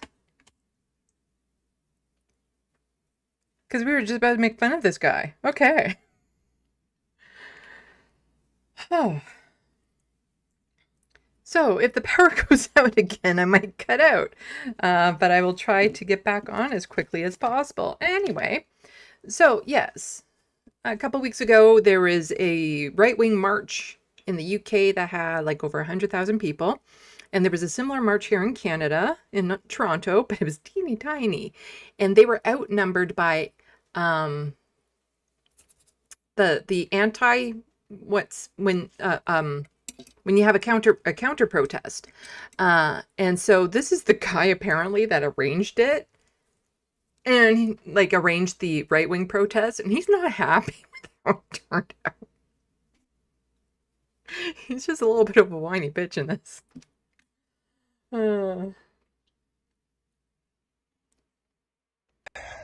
I'm seeing some stuff online too as well. I mean, oh, Joe needs better organization. Joe needs this. Joe needs to do this. I love how people are always so ready to give criticism or give, like point out your faults. This is for all of you who want to come at me. So people love to come at me, but they don't realize that I'm just one person. I don't have money to pay people to show up because it seems like that's what's needed out here. We need organizations to pay our people to come out because sometimes that's the only way to get people off their asses. So before you want to come at me, okay? Before you want to come at me for my lack of organizational skills, why don't you fucking think? Obviously, we need money. Obviously, we need more people. You, by yourself. Yeah, I do need more people because not everyone's a right-wing douchebag here. Organize something, bring your little crew, take off your fucking mask because patriots don't wear masks. At the end of the day, guys, until you do better, shut your fucking mouth. What was that? Until you do better? You mean like this? Over 10,000 took to the streets in Toronto. The people united will never be defeated. I don't think any of these people were paid to be there. And this is like it's a multi-tiered rally. So it's like for Palestine, for the environment, you know, the fight against austerity, like a whole bunch of different things were all kind of combined into one, but it was all basically progressive issues. Huh. I don't see a counter protest outnumbering them. Tens of thousands, like 10,000, over 10,000 in Toronto for a rally. That's really good numbers. They didn't have to be paid. You know, I'm sure there was just a handful of organizers that were able to pull this together. Like, it's just, he was just so upset. He wanted to blame everyone else for the fact that, you know, not everyone wants to be with a right-wing horrid organization and rally, because there's far more people in this country that would participate in this.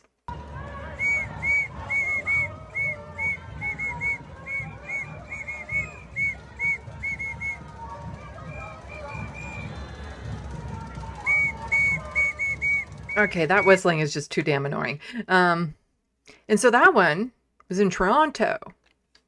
But this one was in Vancouver. The Serfs tweeted it out. Free Palestine rally in downtown Vancouver. Also feature climate change, free Sudan, free Congo, LGBTQ plus rights, recognize the Tamil genocide, land back, and wealth inequality. And that's a really big thunder noise. Again, if the power goes out, I'll be back as soon as possible. BLM, unions, and workers and co-op members all merged into a mega rally of solidarity. Like, how fucking awesome is that?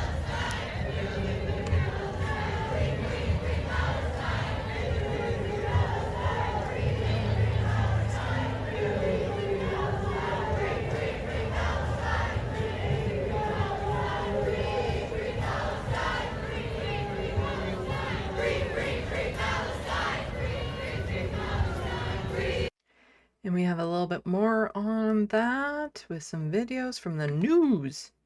See, they didn't need to pay people. It's just, you know, they actually did something, an issue that people actually cared about. And lots of issues. And I love to see this solidarity on, like, for leftist progressive causes all coming together to have one big rally like that. Like, it's just so amazing to see something like that. I don't live in any of these big cities, though, so I can't really participate too easily. Here we go. So we are here to say that whether it is on climate or economic justice, whether it is housing rights or migrant rights, whether it is Palestine or right here at home, we are facing a joint agenda and we will push back against it. And so today we draw the line. When we think about the fact that we are on the brink of climate collapse, when we see that our people are struggling to make rent, to pay, to live a decent life, to be able to make our ends meet, and yet we see the Carney government coming out and enriching the billionaires. I really like that they're actually calling out the Carney government in this. You know, because so many people are still so sycophantic about, ooh, Mark Carney, he's like this great liberal leader. No, he's a horrid prime minister.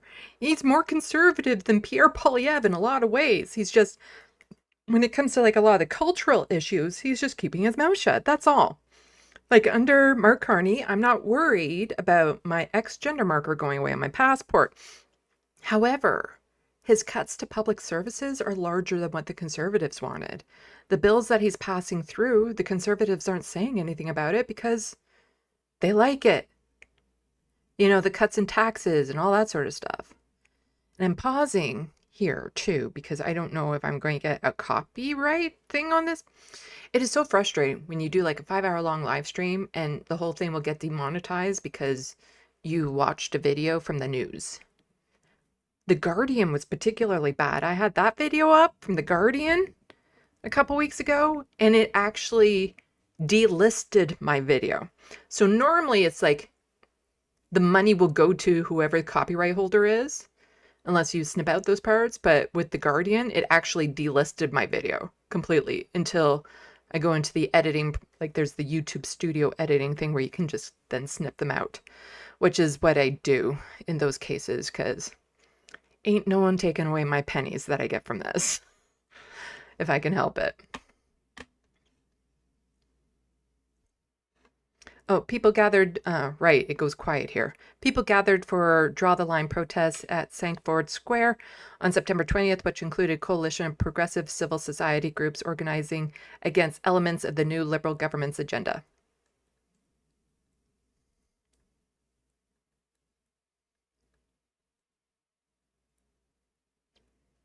Protesters' concerns ranged across Prime Minister Mark Carney's support for the new fossil fuel projects, expected public service cuts, as well as other issues like Indigenous rights and anti-war activism and more. Is that the primary reason you're out here today, is environmental concerns? Yes, but we're also here, we're here for environmental concerns, but we're also here in solidarity with land defenders and with peace activists. We want all of those things because they're all climate. And if we keep throwing jobs up, for Christ's sake, what kind of jobs? We've got to stop putting jobs in the economy above everything else. David Suzuki, a Canadian icon. Indigenous people tell us all the time, the earth is our mother. She gives birth to us. She nurtures us. She has got to be our highest priority. And the stuff about jobs, what the hell? What about Mother Earth? What about the things that keep us alive? We believe that this protest represents a sweeping change in people's mindset, beliefs. People are angry about the state of the world, and we, the Revolutionary Communist Party, believe that the only way forward is not reform or individual action, but a revolution built by the workers to gain control over the means of production, putting the power back in the hands of the people. And another one.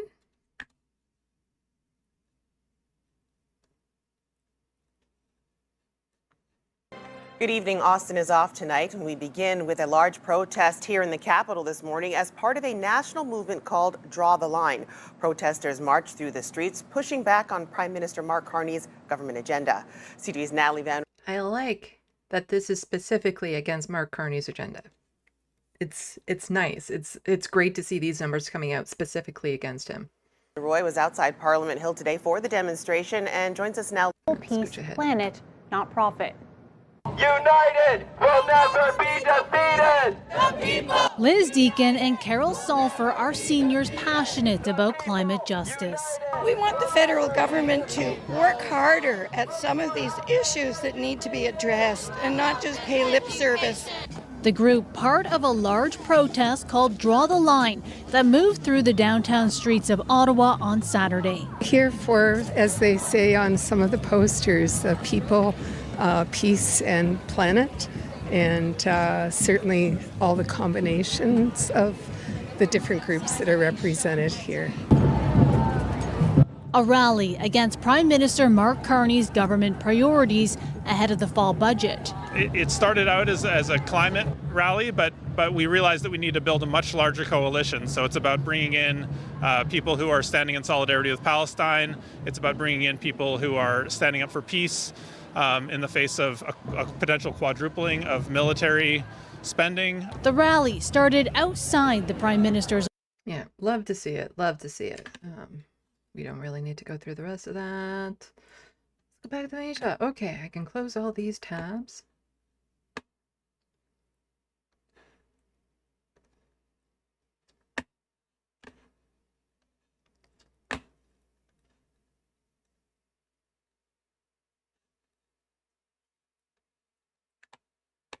Close that.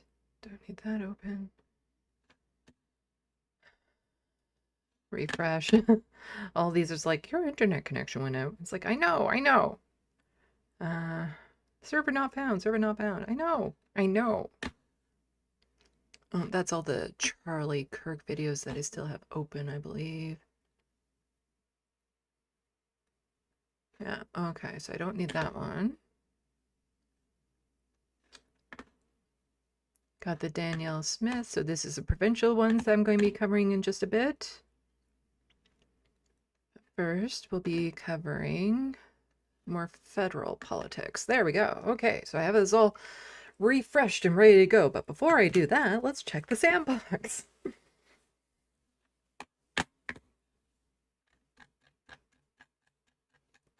Scroll way back.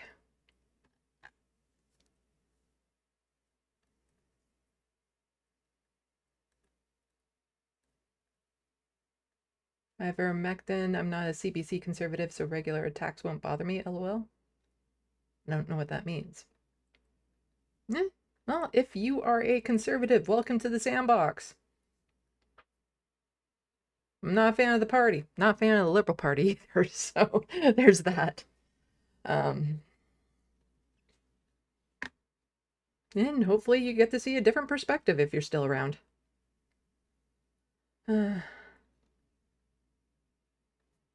Grand Theft Autobot. Wait, his name is Vance Gasparo? Are all Vance's pieces of shit? Huh. Now that you mention it, Vance would make a good villain name.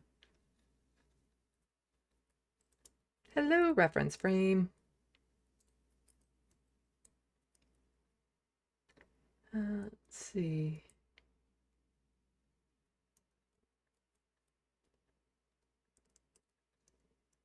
Reference frames, that means it's going to rain here in about 1 to 2 hours. Great. I still need to get some groceries. Do it now. That was like tons of lightning as I was looking out the window and stuff. And there was a time when I would look at storms like that and I'd be like, ooh, oh, this is neat because, you know, I love learning about natural disasters and big storms and all that sort of stuff. But all I could think about was the tent encampment that's on the corner in the city that I don't know how they bunker down through one of these. And it just makes me really sad. Because, you know, they're intense. With the wind and the rain being forced in like that, if their stuff gets damp, it's like, and it's nighttime, it's not like it's going dry quickly or anything. It's, yeah. And then if it floods in the area and whatnot, yeah. But that just kind of came out of the nowhere because my phone app, I was checking it earlier, didn't say anything about rain.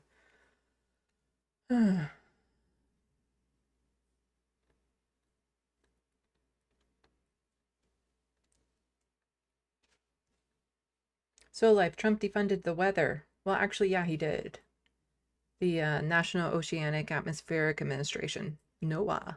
He defunded some of the satellite information and stuff for hurricane tracking.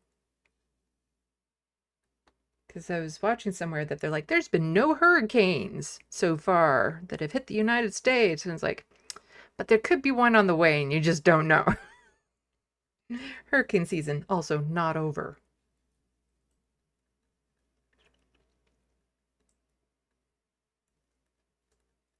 Okay, I see where I got cut out. Oh. Trevor Bourne's The Thunder got her. That was more like the lightning. And it's so annoying. It was just a flick. Like it wasn't out for any prolonged period. It was just like lights off, lights on. But it was enough to, you know, shut my computer down. But the modem, that's the one that takes the longest to kind of reboot.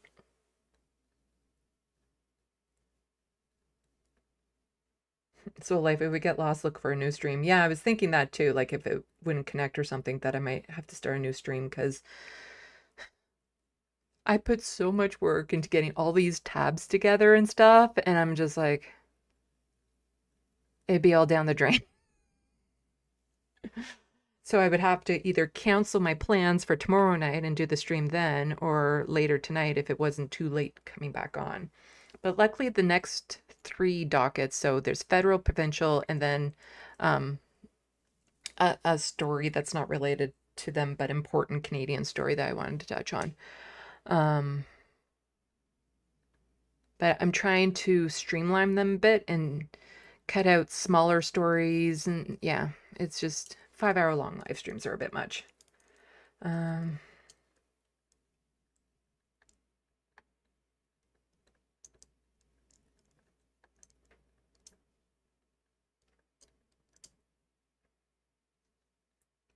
Okay, and I see where I came back.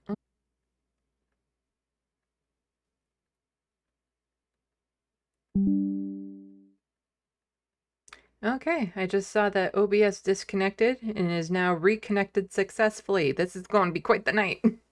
Because OBS didn't shut down properly. Surprise, surprise. So you might see me phase out every now and then. Hopefully it's not too bad.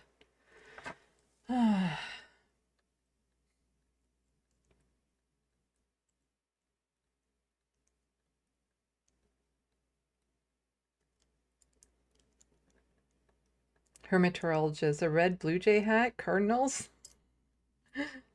No, it could be that he's so mega brained he has to make everything mega red. Hello, B-Cat.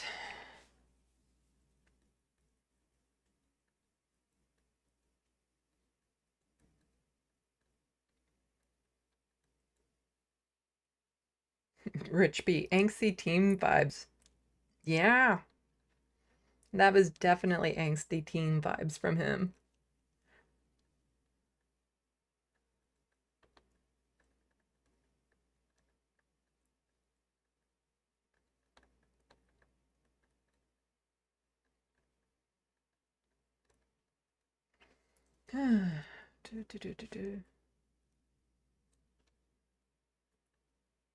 Talking about movies.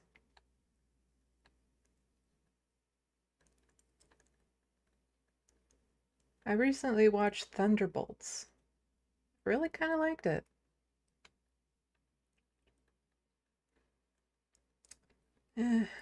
It's a shame, though, because every now and then Marvel's capable of putting together a decent movie. But then they just try to go for the dollars, and then they just make these horrid, shitty movies, and then I don't want to, you know, risk the expense of going to the movies theater to see one of them, even though I used to love going to the movie theaters. I just haven't been able to afford that in a long time. And I don't want to risk going to the theater for a movie that sucks, but, you know, every now and then Marvel will still drop a movie that's like, damn, that was actually good, which is, you know, it's sad. It's sad in a way that they don't trust a lot of the storytellers and stuff to make their own judgments, to try something a little bit different and unique. And yeah, but I enjoyed Thunderbolts. Like Guardians 3. Oh my god, I love that movie. But there's been so many movies that they've released recently where it's like, that was a hot piece of trash, my god. And it's interesting because it's the ones that go back to the roots. Like in Thunderbolts, a lot of the stunts and effects were practical. You know, they didn't look so phony and fake, which helps a lot.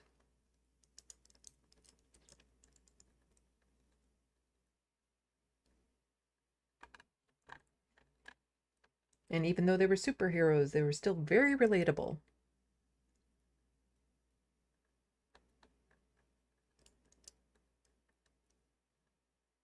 Hello, Belinda Young from Nova Scotia.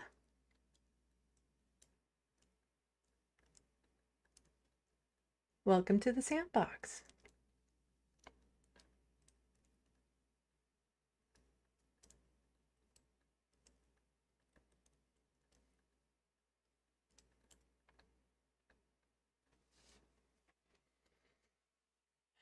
Let's see what people are saying.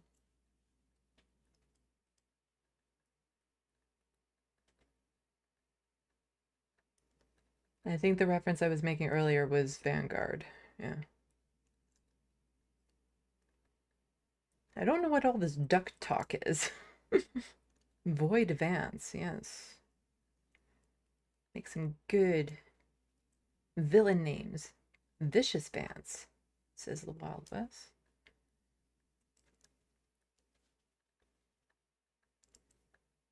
More movie talk.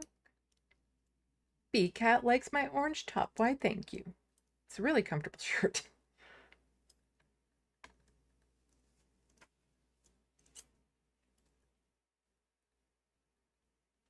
Belinda Young says, in some chats it uses my username and others it uses my real name. Is there any way to set it to use my username all the time? I have no idea. I've never run into that.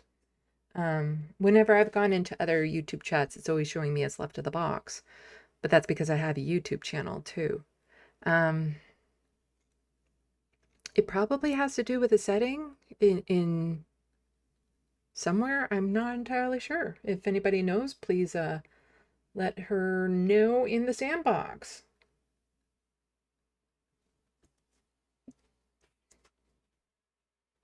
Oh, BCat saying, unfortunately, it's a YouTube thing that they're testing out some channels, and there's really nothing we can do about it, at least as far as I'm aware. That sucks.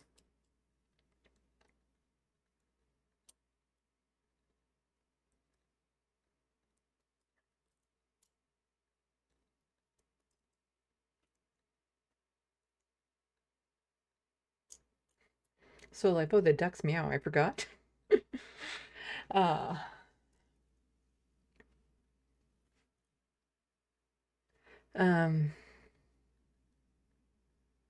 Speaking of ducks meowing, YouTube now has like auto-generated text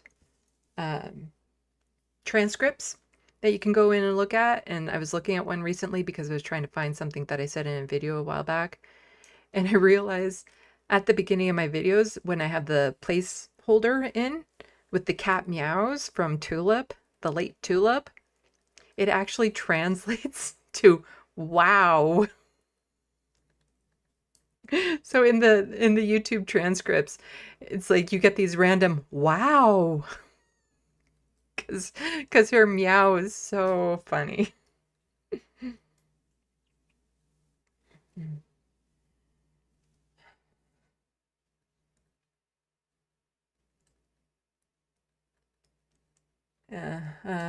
Let's see. Legala Davila, yeah, I've only made up my YouTube channel under a username. I've never used my real name here.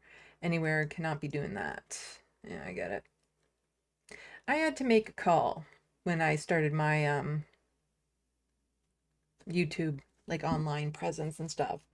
Do I go by my real name or do I find a fake name? Because, you know, worried about doxing and whatnot. But I realized I was already, you know, my name was already out there in papers and stuff because I had tried to run for a candidate in the federal election. And so it really wouldn't take much effort for somebody to figure out who I was. So it's like, then why try to hide it? It's, yeah.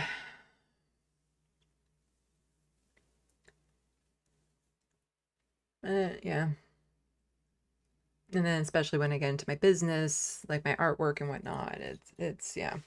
Might as well just have the consistency and then I don't have to think about what my pseudonym is. Because it's hard enough because I do have one out there for my other secret book that I wrote that I'm not telling you all about because I wrote this book under my name. I have another book out there that I've written under a pen name. And if you knew the book, you would understand why. And if anybody comes across that book and be like, oh, it's definitely this book, don't, just keep your mouth shut. Because you should understand why I don't want it out there. Legalaville, that's fair. My first name is already unusual. Yeah, well, the spelling of my name is unusual. And like, I don't really care if people spell my name wrong, but then I do try to correct people in the SandBox because if they are trying to Google me to find my artwork or my other socials and stuff like that, if you spell it wrong, you're not going to find it. But yeah, why don't we get back into it? Let's go to, I don't know if that person is still here, but you know, we have Pierre being a dweeb in just a little bit. But first, we have Mark Carney being not a dweeb. What would be the best adjective for him in this instance? Being a punce, a dunce, punce, being a lapdog, being I don't know. Watch the video, and then you help me come up with what he is right now. Oops. Let's go here. So, from Global News, Carney says U.S. relationship is good. Texts, modern man Trump often. He's besties. They text each other on the phone. He's such a modern man, that Trump. Based on that, what would you describe Mark Carney as? But let's listen to him say it. You do that, don't you? We have a privileged relationship with the U.S. and it no longer exists. But this statement didn't go over very well in Washington. Can he state today that he is confident that he can reestablish our privileged relationship of trust between Canada and the U.S. administration quickly as the best way to put our trade relationship back on a right track? The Honourable Prime Minister. Mr. Speaker, the Canada-U.S. relationship is good. Yes, we are experiencing difficulties and challenges, some setbacks, but I am proud that this government stands up for Canada, but that's true. I speak regularly with the President over the past weekend in terms of the current situation between Ukraine and Russia and China. We spoke. The Prime Minister's rare presence. Still, I love his voice. He has the best Quebec accent going. I'm just saying. I like it. I like it. In Washington, both in terms of the U.S. administration and the economic troubles. Well, his absence was noted a great deal in Washington.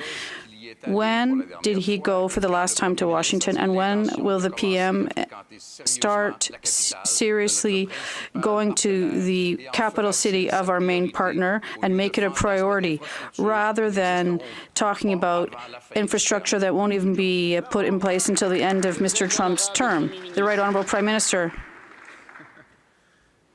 Mr. Speaker, the U.S. President is a modern man. I speak with him regularly. We send each other text messages. We're up at all hours of the night sending each other like little cutesy messages. He's such a modern man. Yeah, he knows how to use a phone. And we text each other like all the time. You wouldn't believe it. Sometimes I hit send, and at the exact same time, I get a text from him. It was like we knew. It was just like we knew the other was trying to message us at the same time. Isn't it so funny when that happens? When you text each other at the exact same time? It's so cool. It's like we're our minds are in sync or something like that. But what's the most important right now for Canada is to diversify our trade internationally with Europe, in Asia, with Africa, and South America. Yeah, so Carney says U.S. relationship is good. It's good. It's really good. It's so good that sharp increase of known suspected terrorists entering U.S. from Canada, FBI director testifies.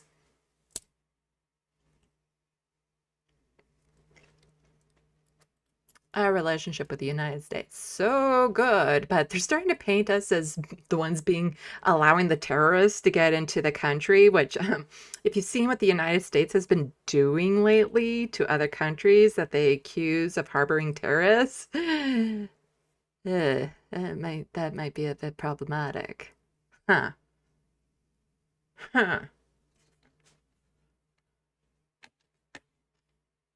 Let's see what Cash Pray Tell has to say. We've also, been talking some today about the issues that occurred at the border during the Biden administration. You might not agree with your predecessor on everything, but you probably would agree with some of the statements he made in testimony before this and other committees, raising alarms about the risk of terrorism from illegal border crossings. Since becoming director, have you gotten some insight into how well calibrated those warnings were, and what is the status of that risk now? Since becoming director, there's been a sharp decrease of border crossings for known or suspected terrorists from the southern border. But unfortunately, there has been a sharp increase of known or suspected terrorists entering through our northern border. I seriously doubt that. I have a lot of issues trusting what Pray Tell has to say.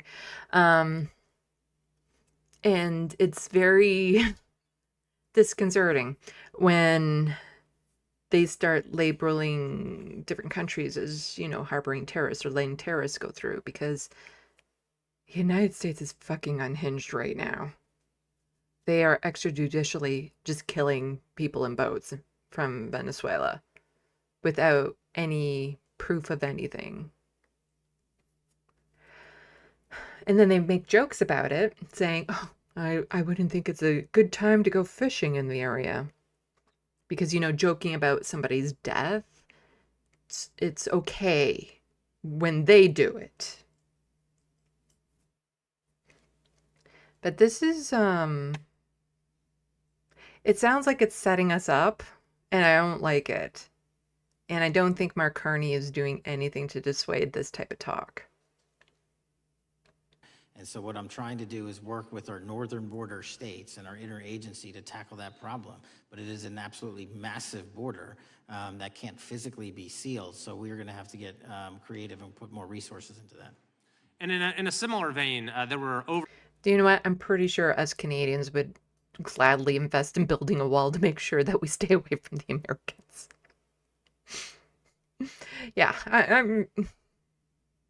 just can't, because it's a long fucking border, and there's nature that needs to cross it, and a lot of it is uninhabited, and it's not practical to put a border up around a country like a wall. Over 500,000 unaccompanied children that crossed the southern border during the Biden administration. As we know, many were trafficked either through forced labor or sex trafficking. Do you have any insight as to what the scale of that problem was and how have things changed over the last several months? Other than what you outlined in terms of how it was described, I don't have any additional details. In terms of how many people are being trafficked into this country, especially unaccompanied missing children, that number has drastically reduced because the coyotes that... Unaccompanied missing children? I don't think he talks anymore about Canada. Let's see. So CTV News requested data and additional information from FBI to corroborate Patel's statement. In an email to CTV News, the Bureau responded, "We have nothing to add to the director's congressional testimony." It's really hard to know from the outside looking in what the pattern looks like, says former FBI counterterrorism official Jave Ali in an interview with CTV News. No country's borders are impenetrable, he added, attributing the challenge largely to natural geography and climate. The two countries are a frontier of nearly 9,000 kilometers of land and water. Ali added that during his time on the National Security File, collaboration between U.S. and Canadian enforcement agencies have been rock solid. Border data. According to U.S. Custom data, there were 259 encounters with people who had terrorism-related records trying to cross by land from Canada from the start of the fiscal year 2025. By contrast, there were 1,957 such encounters logged at the southern land border. However, with regards to both borders, the department notes its tally may include multiple encounters of the same individual. They just changed their hats. Put on a fake mustache. In total, U.S. Custom recorded over 2,000 terrorist-related encounters, blah, blah, blah. Okay. No, I get very unnerved when the U.S. starts accusing Canada of, allowing terrorists to get through and whatnot. Oh, hello, Nadia. Welcome to the SandBox. Let's see. A little bit more from federal news. Think tank calls on Ottawa to abandon single-payer pharmacare model. We barely even got this going. Like, it only phase 1 of the pharmacare is through, and already a think tank is saying, no, we need to abandon this single-payer thing. So a think tank is urging the federal government to abandon plans for a single-payer pharmacare program in the face of tariff-related fiscal uncertainty. Rosie Wynock, Associate Director Research at the C.D. Howe Institute, said the new report released Thursday that the government should instead look to fill existing gaps in coverage. Ottawa should aim at universal coverage in an entire population that is fiscally sustainable, leans an advantage of already mixed public-private system. Mixed public-private never works. She cited Quebec. We could go over this article to get some back and forth, but this might be slightly biased. Let's see, the C.D. Howe Institute. Well, propaganda off somebody that is a reliable source on Twitter. Did some digging. Would you look at that? Major pharmaceutical companies and industries associations that have donated to or sponsored the C.D. Howe Institute include Pfizer, Merck, Roche, Johnson & Johnson, AstraZeneca, Pharmascience, Innovative Medicines Canada, the major Canadian Pharmaceutical Manufacturers Association, Pharma, the major American Pharmaceutical Manufacturers Association. I'm so shocked I could restart the heart of an elephant.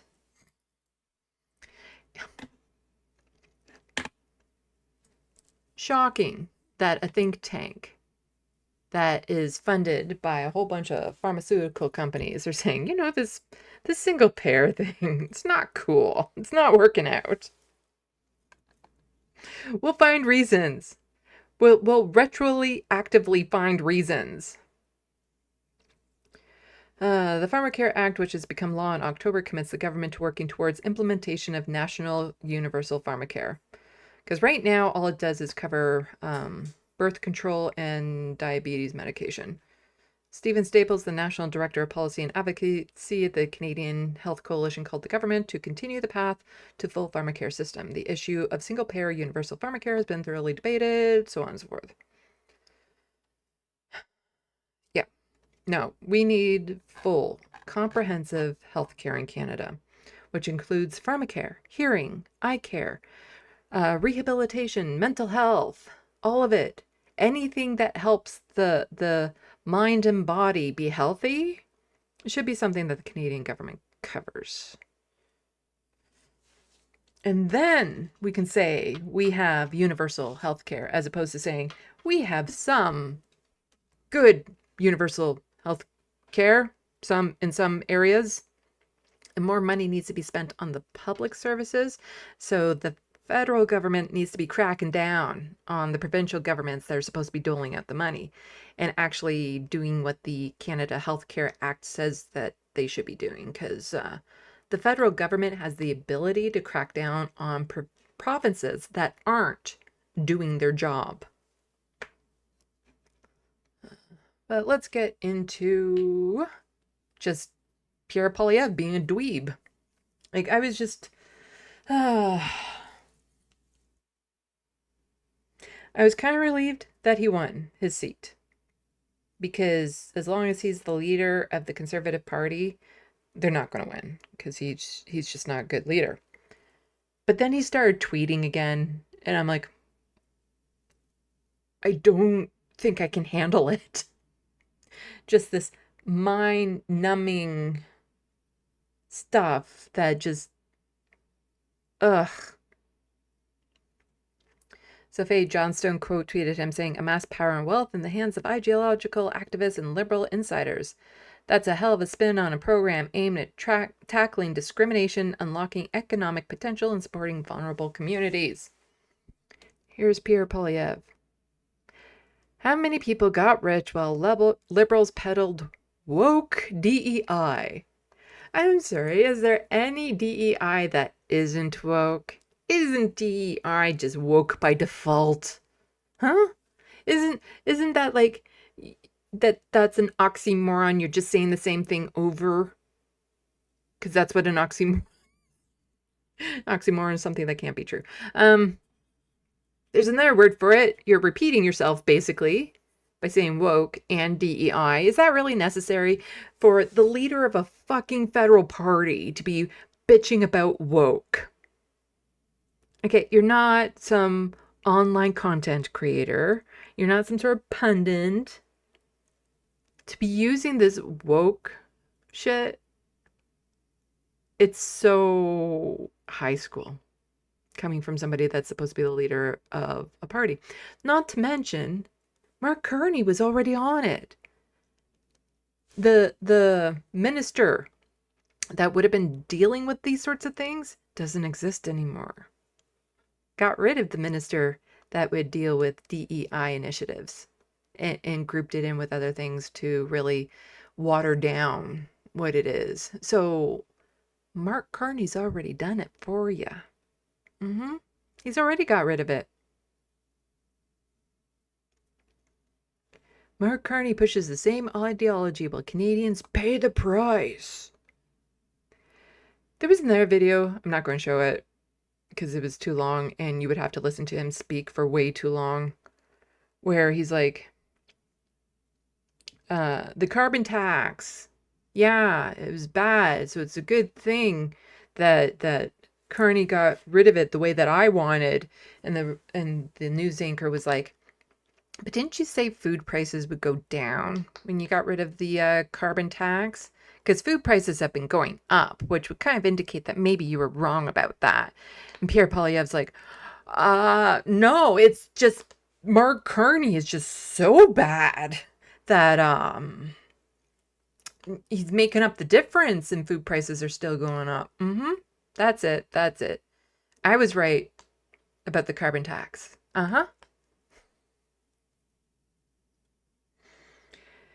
Like, he can't get past his talking points. He has no ability to think critically, to summarize things, to put things in order, to, connect dots.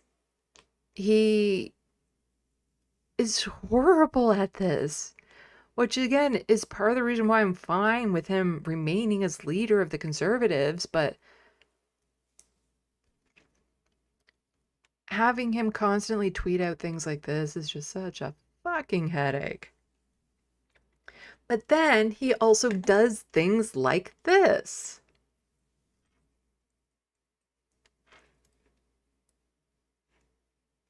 This is not the first time he has talked to women reporters in such tones. When there's things to support, oppose them when necessary. When it comes to the budget, where are you going to land on that? Are you going to support it? Which budget? The one November 4th that was announced today. Do you have a copy you can give me? I don't. Okay, but when you get one, then I'll answer your question. Are there anything that probably... Yes, random reporter, do you have a copy of this thing that you just asked me about? Piss off then. Get back to me when you've done your job, little lady. Just such a fucking asshole. When there's things to support, oppose them when necessary. When it comes to the budget, where are you going to land on that? Are you going to support it? Which budget? The one November 4th that was announced today. Do you have a copy you can give me? I don't. Okay, but when you get one, then I'll answer your question. Are there anything that probably have... Such a condescending prick.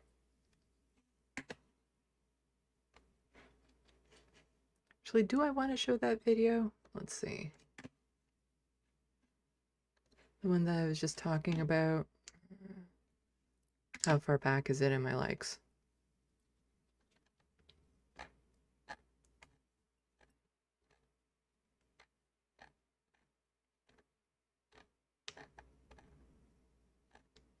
No, okay.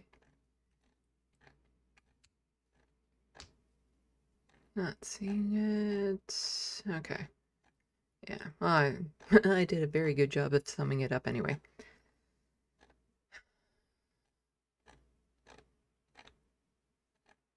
Anyway, Anyway, yeah, okay, I can close these tabs here.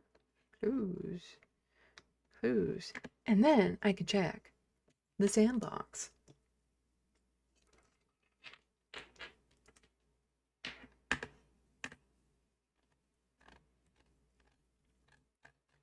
And then we'll get into why Alberta particularly sucks.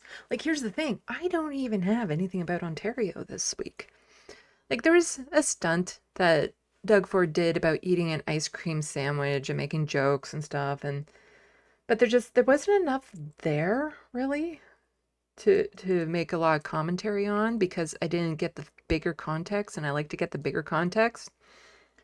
Because it was supposed to be talking about like homelessness and stuff like that, and it's like you're eating an ice cream sandwich in front of people who are unhoused, but it wasn't clear that that's what they were doing. And yeah, it was just a way of him propping up or promoting, a Canadian ice cream company or something. So I didn't really feel it was all that necessary. But let's see what people are saying in the SandBox. Why, hello there. Come on up. Are you going to come up? Jump. There we go. Orange kitty.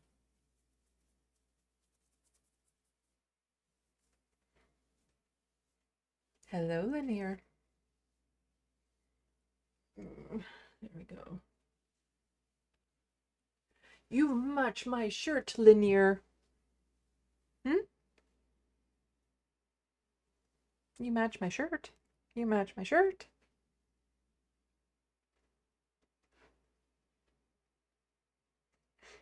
Do you see something flying around? Do you see something flying around?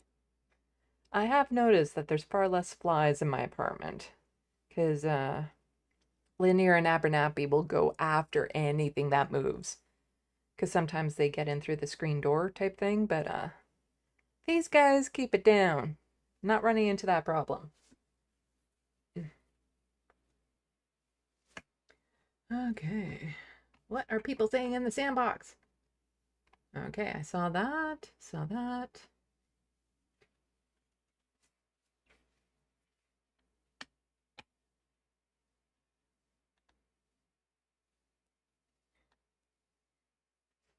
Was Donald Duck being a pain?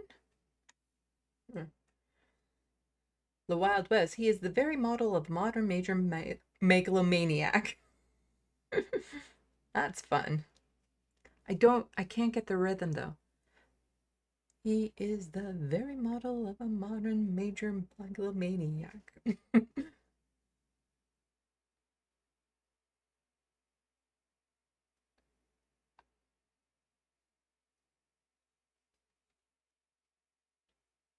Linda, I heard that Donald has messed it up so much that they're deporting less people than Biden was. I don't know. I think I'm more concerned about where Donald is deporting people to.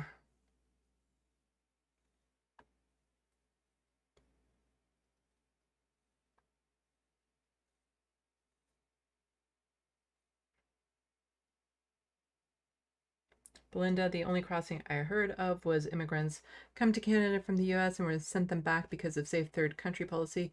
Yes, that is usually the issue. Is we have far fewer refugees come to this country because the safe third country thing. So if the country you leave, the first country you go into that's considered safe, you're supposed to claim refugee status there. And since we bore the United States is a safe third country type thing. So anyone who lands there or tries to, come from the South, they would have to claim refugee status in the United States, not here in Canada. Unfortunately, there's a lot of arguments right now that the United States is not a safe country anymore. But it's still extremely hard because Canada, it's extraordinarily hard to immigrate here. But then they try to argue that as long as there's still like a blue state that is friendly towards queer folks, then they're not allowed to claim refugee status here. They would have to go to that state and do it there first. But there is a movement trying to get rid of that agreement because it's becoming more and more apparent that the United States is not safe for a lot of people, no matter where you are in that country.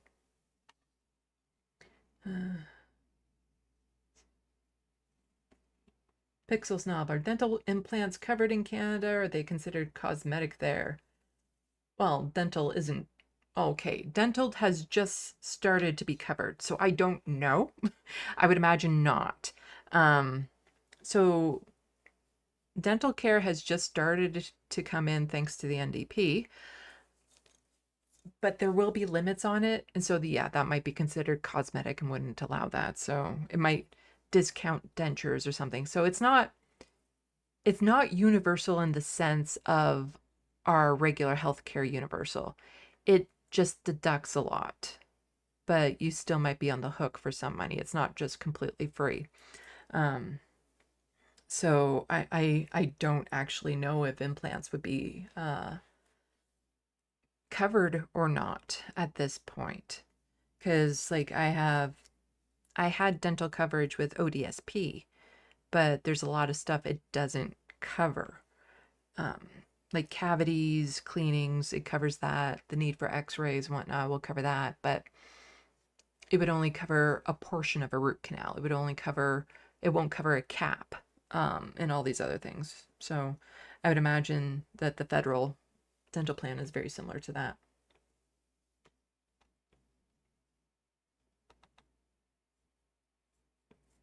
So Nadia, people having all kinds of truly bizarre revisionist histories about the fascist versus communist conflict is not so shocking. Revisionist history, classical antiquity are weirder. Yeah, I will be, I'm working on a video about Charlie Kirk right now. Talk about revisionist history.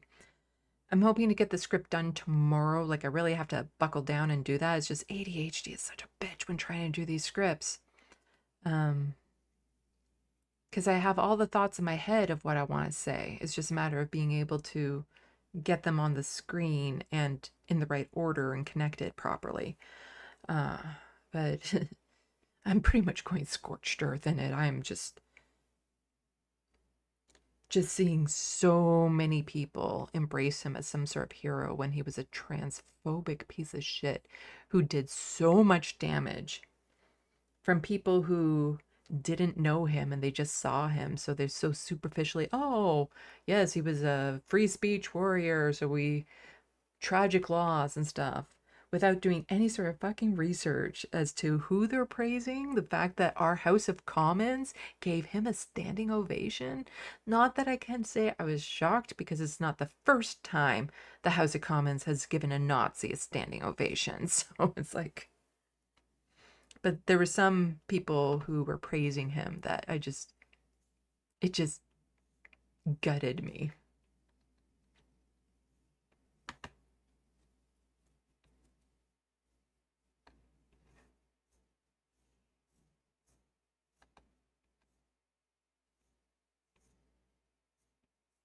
And hello, Looney Tunes.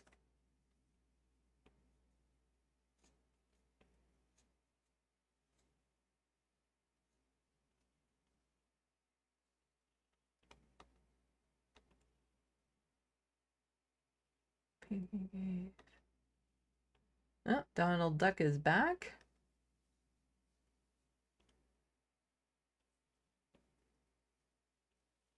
Belinda, I thought he gave up the word woke, or was that just his campaign in Alberta? No, he still hasn't given it up. What's the other thing that he likes to say? Woke. There was another thing he liked to call the liberals and whatnot. Just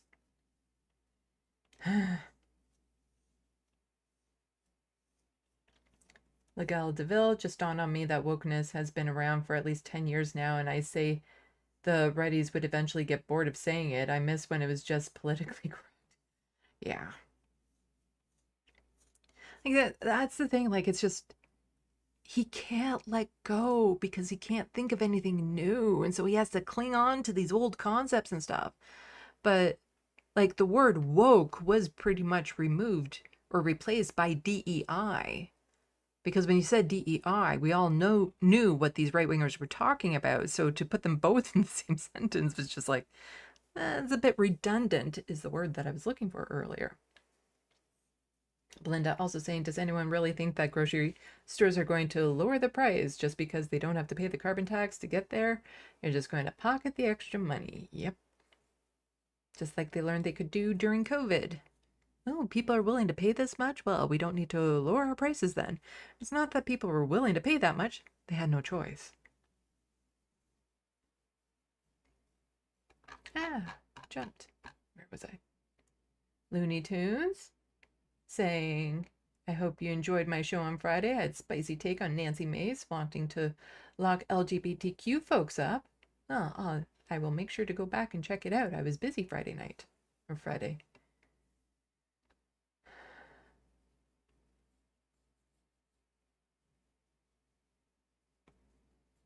People talking about my kitty cat.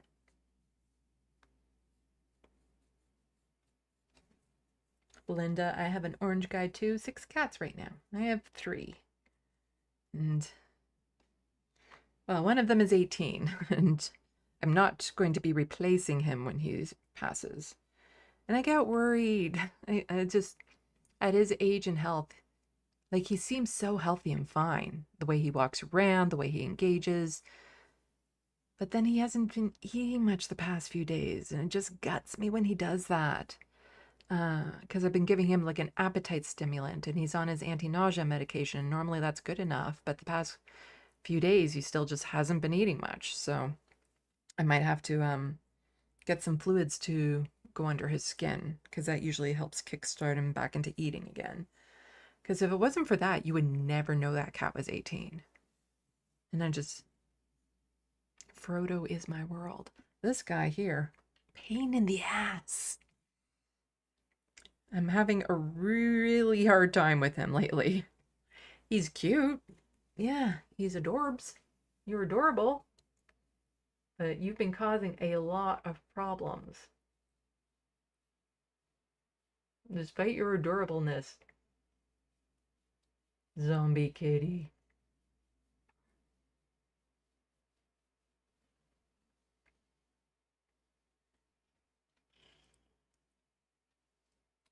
Trevor Borns, thank you so much for the generous $20 super chat.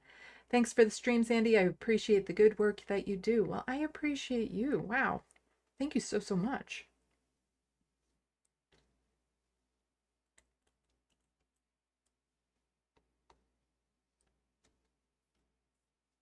People talking about ducks.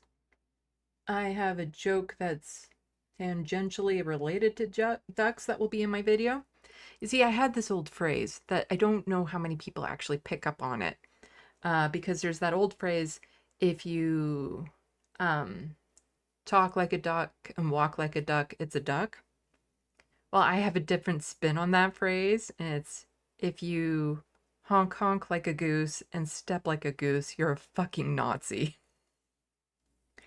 And I don't know how many people are picking up on the fact it's like, you know, goose stepping. That's a thing that the Nazis would do. They would do the goose stepping.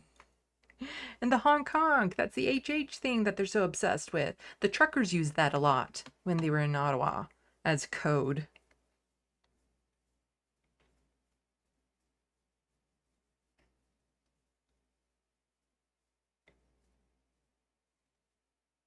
Hermatologist is saying dentures are not even fully covered.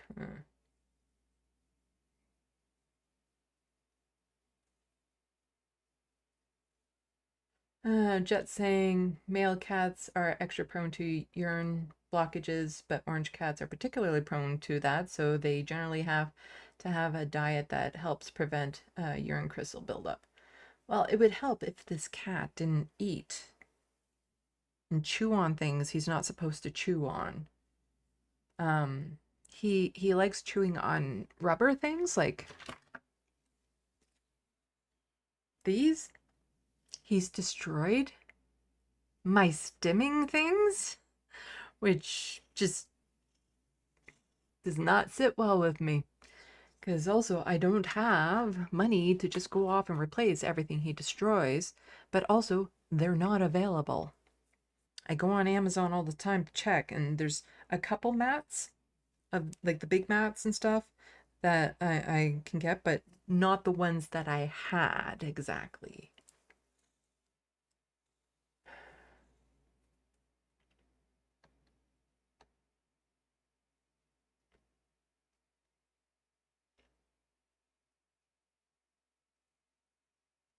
Have a good night, Genie Bottle.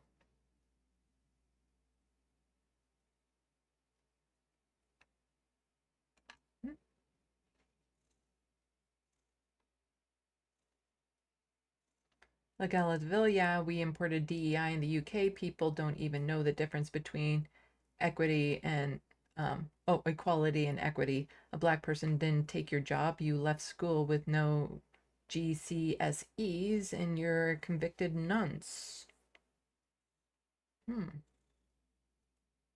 Linda, I got an 18-year-old foster that hasn't eaten much since she came. Hello, Pup Tetris. Yeah, well, the thing that I know with my 18-year-old is that he is, his kidneys are failing. And when that happens, they feel sick. And when cats feel sick, they just won't eat because they're stubborn like that. So he's on an anti-nausea medication, which helps him to eat. But then every now and then he still seems to lose his appetite. So then I give him an appetite stimulant. But he pees like nobody's business, but that's his kidneys not doing great. So it's like, I know he doesn't have much longer, even though I keep on telling him he's going to live till he's 30. It's a deal we made, but it scares me because that cat is my anchor. I don't know what I will do without him.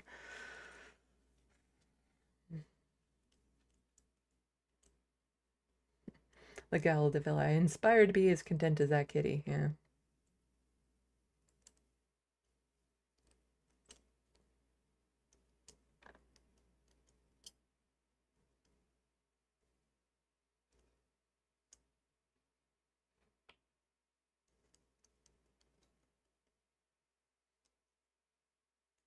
Let's see.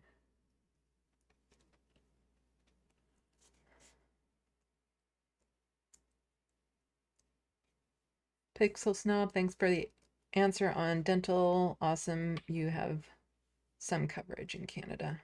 Yeah. It's something that I will be probably looking more into. Because I have the paperwork to fill out because I live, below a certain rate of income, which means that I'm now covered under the Canadian dental plan. But like I said, it doesn't cover everything. So what's going to happen is this will be different depending on the dentist's office you go to, most likely, is that they'll deduct from the federal one first and then the provincial one. So,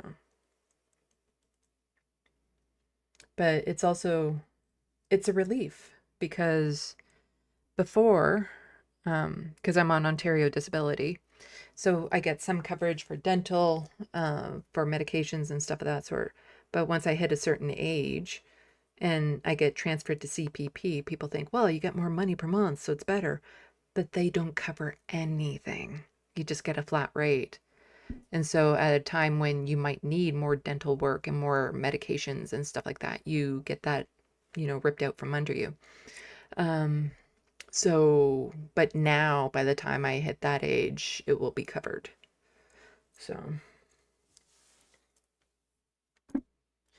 it's good that the NDP helped to get that through. It'd be nice if they actually, made it more known that it was because of them. That if it was just up to the Liberals, there's no way they would have done it.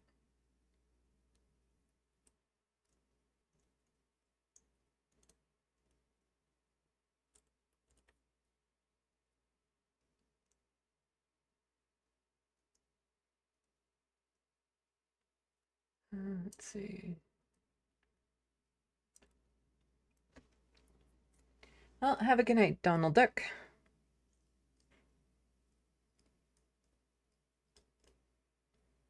B-Cat, oh my god, local unhoused man was beaten to death in his sleep. I blame kill me, what the fuck.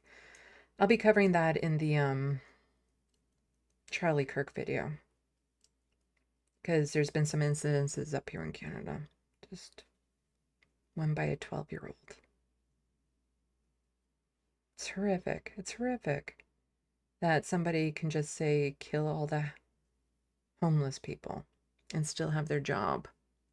Yet people were just posting Charlie's quotes and they got fired. Again, it's just this past week and a half, especially as somebody who is non-binary and queer and living with poverty and stuff, mental health issues, seeing the rhetoric coming out from the States and the support for somebody who would want to see me dead in 4 different ways. It has done something to me, like to my soul. It has ripped out a part of me. Like I'm really feeling the depression setting in from everything that I've been seeing from that. Yeah, but I'll be covering that in the video that I put together about Charlie Kirk. Like I said, I have the beginning of the script done. Well, starting on the script, I guess you could say. I desperately just want to get that done and out of the way. I'm going scorched earth in it. And then I just then want to get back. Oh, right. I don't think anyone actually answered. I had a question at the beginning of the stream for the TYT video that I'm working on. So the second part of it will start with the change in relationship between Jake and Anna with Sam and Emma. And would it be better or more interesting to have me just kind of do a synopsis of the relationship, how it used to be? Like there was a time when Sam supported Jank in his congressional run, and Jank supported Sam when Sam was being smeared, and then Sam supported Jank when Jank was being smeared, and all this sort of stuff, where I just kind of do like a faster synopsis of their history and have B-roll playing, so that's like images of them talking or their videos. Or do I clip from the videos and have them say it for themselves? It would be longer that way, but then you're hearing it direct from them. So put a 1 if you think me talking with B-roll for shorter bits would be better, and put a 2 if you think clipping the actual videos would be better. Let me know your thoughts on that. Belinda, Princess, my 15-year-old orange princess, 16. The 3 ferals are 13. I heard that ferals only live 2 to 4 years, but since I left them in my house, they've lived to 13. Oh, that's good. Yeah, Frodo, my 18-year-old, he broke into my apartment. So he wasn't a kitten. He was still probably under 1 year old, and he broke into my apartment.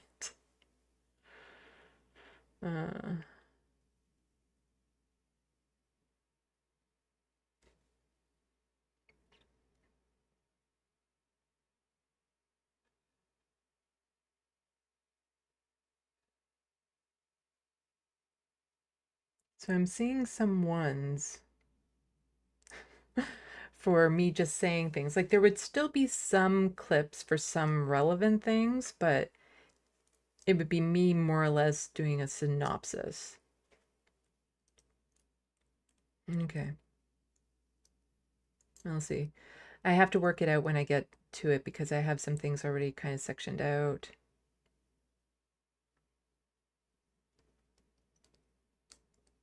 Huh.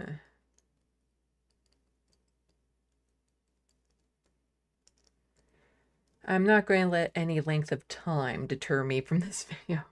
It will get done when it gets done. If I have to put extra work into it, it means it's going to be longer, but it will be better than I'm going to do that. Because, yeah.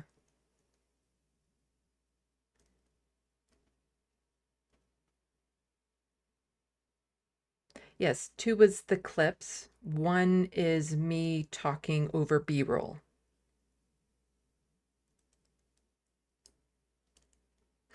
Anyway, well, you guys let me know your thoughts on that. Let's get to some provincial stuff. And this is all Alberta. Oh, wait a sec. With one Ontario not related to Doug Ford. So we're talking about Alberta. So I have been following a story coming out from Alberta that it's a very transphobic province. And something that they're doing is making it so parents have to sign a waiver to say, yes, their child was assigned female at birth, therefore she is allowed to play on girl sports if she is over a certain age. High school girls have to have their parents confirm their gender in a written form in order for them to be allowed to play on sports. Which is just horrible. Boys don't have to do that. Boys don't need their parents to say, yes, he was assigned male at birth. Just the girls, hence it's discrimination. But also, it's just for the few trans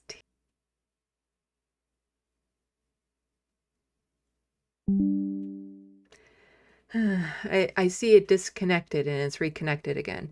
It's just so obscene what the Premier of Alberta is doing to trans children. And the way she talks about them, the way she's so focused on their ability to have children is really disturbing. But let's get into it.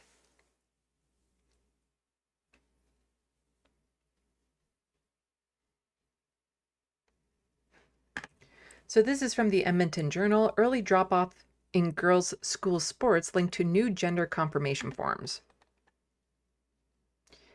If you're a soccer parent in Edmonton, chances are you've seen players not allowed to leave the sidelines and enter the field for many different reasons, uniform and things of that sort. But this September, something new has been introduced to junior high girls soccer. Players in uniform can't enter the field until gender affirmation forms are signed. The game has begun, but parents are scrambling to get declarations filled out so their daughter can play. We have played teams where a player came running over almost at the end of the game to play because they had only just gotten their sheet signed, a mother of a junior high player told Postmedia. The sheet is part of a new provincial government edict enacted September 1st that requires all girls aged 12 and up who play school sports in all female leagues provide declarations that they are biological females. It's part of the Fairness and Safety in Sports Act, which the UCP touts as promoting a level, safe playing field by ensuring girls play in biological female-only divisions for minors, parents, or guardians. For minors, parents or guardians must sign off on the forms. If a trans girl is getting the proper hormone treatment and stuff during puberty, there's no physical advantage. None. You just... They are a girl. Like, it's just... That's it. They're going through female puberty. They are a girl. They don't build the muscle the same way. They don't get the bones the same way as men would if they're getting their proper treatments throughout puberty, which is what Alberta would like to ban because then it's harder for trans folks to blend into society, to live their full lives if they're forced to go through the wrong gender. As soccer and the sports that kicks off junior high sports calendar, it has acted like the canary in the coal mine for new regulations. Postmedia has spoken to parents and coaches of junior high girls who don't want their names revealed for worry of backlash. There are stories of girls who are refusing to sign forms. But there are stories of scheduled exhibition games being filled by a co-ed squad because there weren't enough girls to fill the team. There are stories of girls who are refusing to sign the forms. There are parents who simply forget to sign the forms or lose them in the shuffle of paperwork that comes with the new school year. One theme is clear. The new mandate has created confusion with parents. There is no comparable requirement for boys to confirm their gender, said one parent. Once again, the onus is placed on girls to be monitored and regulated, reinforcing the idea that female athletes are the ones who need to be verified. There are 10 schools that fielded girls' teams in 2024 that aren't on the schedule for 2025, in a comparison of this year's Edmonton Public School soccer schedule. Our team basically got shorted 3 league games, said one coach. Girls are taking a hard hit while nothing is happening with the boys. While the parents and coaches can't put their names out there, Alberta Teacher Association President Jason Schilling said he's been hearing concerns from members across the province. What I'm hearing is that teachers who are coaching are saying that they had to turn girls away from tryouts because they didn't have the form. We don't have enough girls to field our teams, said Schilling, who used to coach grade 7 girls volleyball. And there are other teachers saying that they're not willing to coach under these circumstances. That's because of the principle of the fairness and equality in sport. This seems to contradict them. The new law allows for players to declare gender to be challenged. If a challenge is made to the sport's governing body, the child and or parent must provide their birth registration, which is not the same as a birth certificate. Birth registration includes the gender of the newborn and cannot be changed. The challenged athlete's family is responsible for the upend fees that come with retrieving the birth registration, but they will be reimbursed by the sports governing body. Then the sports governing body will be made whole by the Albertan government. Yeah, so you have to pay to prove your child had a vagina or a penis when they were born. But the process is scaring teachers away, said Schilling. They don't want to be at a tournament and have a challenge come up, he said. The bill reinforces outdated stereotypes that we have around these ideas, that there's human rights parts as well. Everybody, when they go to school, deserves to be able to participate in all aspects of it. Having such overreach steps is not appropriate. Schilling said that the issue of gender in sport is something that could have been handled at the school or school board level. This could have been handled through conversation and not a big piece of legislation. I've talked to some parents of trans kids and they're just not participating in sports. They're withdrawing themselves essentially from social and athletic parts of school. I think that is one of the biggest tragedies of bills like this, that it causes kids to shrink themselves and not participate in school. School is supposed to develop the whole child, and now we're seeing kids drawing away from that. And yeah, just horrible. How does it work? We already kind of went over that. So Amanda Chapman, the NDP Shadow Minister for Education, said she was asked by her daughter why she needs to get signed forms to play school sports while her brother does not. This is just another example of how the UCP has all the wrong priorities when it comes to education, said Chapman. When I talk to teachers, what I hear from them and from school administrations, it's the beginning of the school year. They want to focus on creating a welcoming environment in their schools. They're encouraging kids to join clubs, try out for sports team. And what the UCP has done with this order is really put a barrier between girls and their ability to play sports. And I think it's a terrible thing that they've done. So a 2024 report from Canadian Women in Sport indicated that 63% of girls aged 6 to 18 participated in an organized team or individual sports. That is the highest since organizations started tracking girls' participation back in 2016, but it's still at a lower rate than boys at 68%.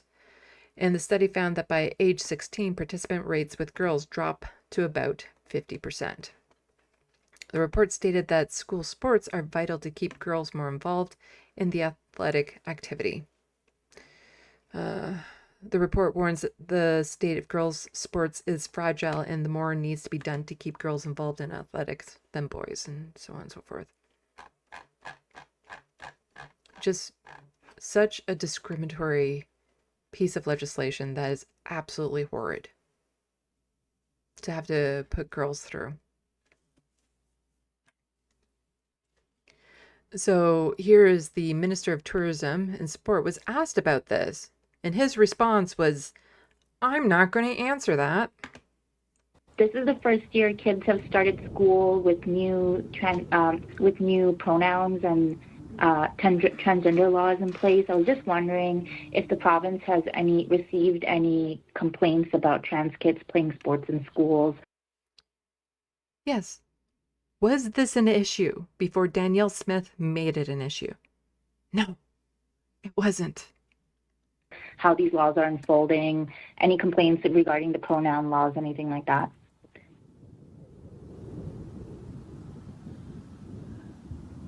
I haven't had any questions on pronouns specifically, but we do have Fairness and Safety in Sport Act, and that would include concussion, that we are having Concussion Week coming up here to make sure that our sports...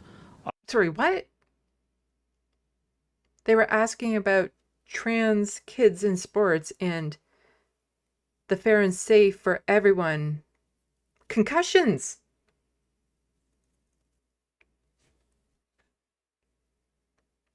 Thing like that.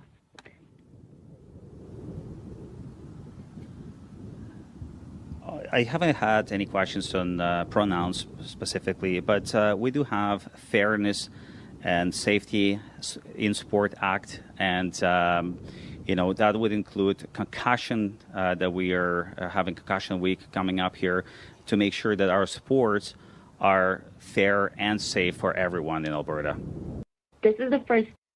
We're having Concussion Week to make sure that sports are safe and fair for everyone. The question was there an issue with trans girls in sports before? Well, he's so focused on concussions, maybe because he's suffering from one. Like, it's just, where did that come from? You didn't answer the question, and this was such a non sequitur. It's like, huh? But these types of laws, they are unconstitutional. They are discriminatory. They go against the Charter of Rights and Freedoms here in Canada. Danielle Smith knows this. So, do you know what she's going to do? Alberta looks to use the notwithstanding clause on its 3 transgender laws, says a memo. The notwithstanding clause overrides the Charter of Rights and Freedoms and is generally used in Quebec a lot to suppress freedom of religion. But then you go to Manitoba, now Alberta, it's to target specifically trans children, to take away their rights, to make them less safe. Alberta Premier Danielle Smith's office directed officials to invoke the Charter's notwithstanding clause in amending 3 laws that affect transgender people, says a leaked government memo obtained by the Canadian press. The internal document sent September 10th by the Justice Department asked other departments to assemble information as per directive from Smith's office to invoke the clause. As you are aware, the Premier's office had directed that legislation to be developed for the fall legislative session to amend the following pieces. I'm hearing thunder again, so just again, if the power goes out, I'll be back as soon as possible. Pieces of legislation to permit each to operate the notwithstanding clause in the Canadian Charter of Rights and Freedoms and the Alberta Bill of Rights, says the memo. The legislative initiative is highly sensitive and should be approached with the utmost confidentiality. The document directs officials to craft background information on legal implications and other options to be considered. Let's see. Let's get to it. So, Justice spokesperson Heather Jenkins asked Thursday for comment on the memo. Alberta's government will continue to vigorously protect the safety and well-being of children using all available legal and constitutional means at our disposal, including the notwithstanding clause, should our government deem it necessary, Jenkins wrote. By saying you're not going to use the notwithstanding clause, you are just declaring out there you're going to override people's rights, that you don't give a damn about their rights. The 3 laws introduced last year establish rules for students changing their names and pronouns in schools, ban transgender girls from participating in amateur female sports, and limit gender-affirming health care. So Danielle Smith just hates trans girls. Well, trans children in general, because the pronouns in schools. So that's the one that Scott Moe in Saskatchewan used the notwithstanding clause for, which basically means that if there is a trans child who does not feel safe coming out at home, and if they don't feel safe coming out at home, there's usually a very good reason for that. The teacher then has to misgender the child, or they have to tell the parents. not constitutional. It's not keeping the child safe. It's violating their rights. And then there's the girls in sports, but also it limits gender affirming health care. So it's like, we're going to let the child start the wrong puberty and go through that trauma for a bit before we'll even consider letting them have things like puberty blockers. You know, after puberty has started, then we might let them have puberty blockers. So 2S LGBTQ plus advocacy groups Engel and Skipping Stone are challenging the court school pronoun law and rule that would limit health care for transgender youth, calling them discriminatory.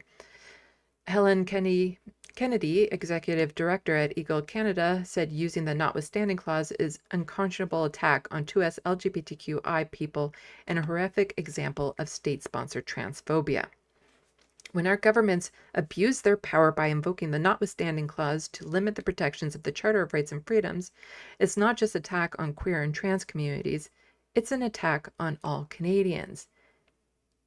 I don't know how much more obvious or clear this has to be, because we're seeing it being, you know, put up on an LED billboard in the States, that this is the start. They start with taking away the rights from trans folks. And then they start taking away the rights from immigrants and refugees and all these other groups of people. And it starts expanding the right to choose what happens to your body and all this sort of stuff. These little things that they're doing, which are huge to the people it implicates. But a lot of people tend to just brush it off because it's just a handful of people it affects. This is just the start. You let them get away with this, then more and more rights will be eroded. So the notwithstanding clause is rarely used provision. It's getting used more and more. And I've talked about it plenty. Smith also expressed faith that such law could withstand the charter challenge. We're going to argue that we're being reasonable, proportionate, and evidence-based, and we'll see how it goes. Let's see if there's anything else in this article. So in some instances, they're just using the notwithstanding clause before it even gets challenged in the court, which is just, again, they're predicting that it won't make it through the courts, like that they'll be struck down in the courts. And so they're preemptively using the notwithstanding clause. So Prime Minister Mark Carney has said he opposes the preemptive use of the notwithstanding clause. Smith said in a social media post Thursday that while her government doesn't support the content of... Oh, we'll get to that in a moment.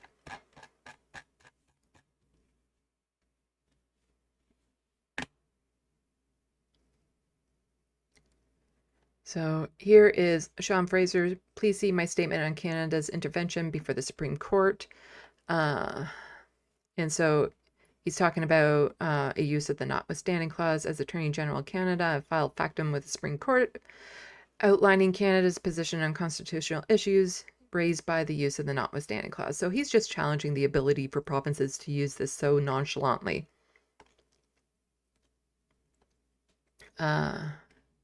The case is about more than immediate issues before the court. The Supreme Court's decisions will shape how both federal and provincial governments may use the notwithstanding clause for years to come.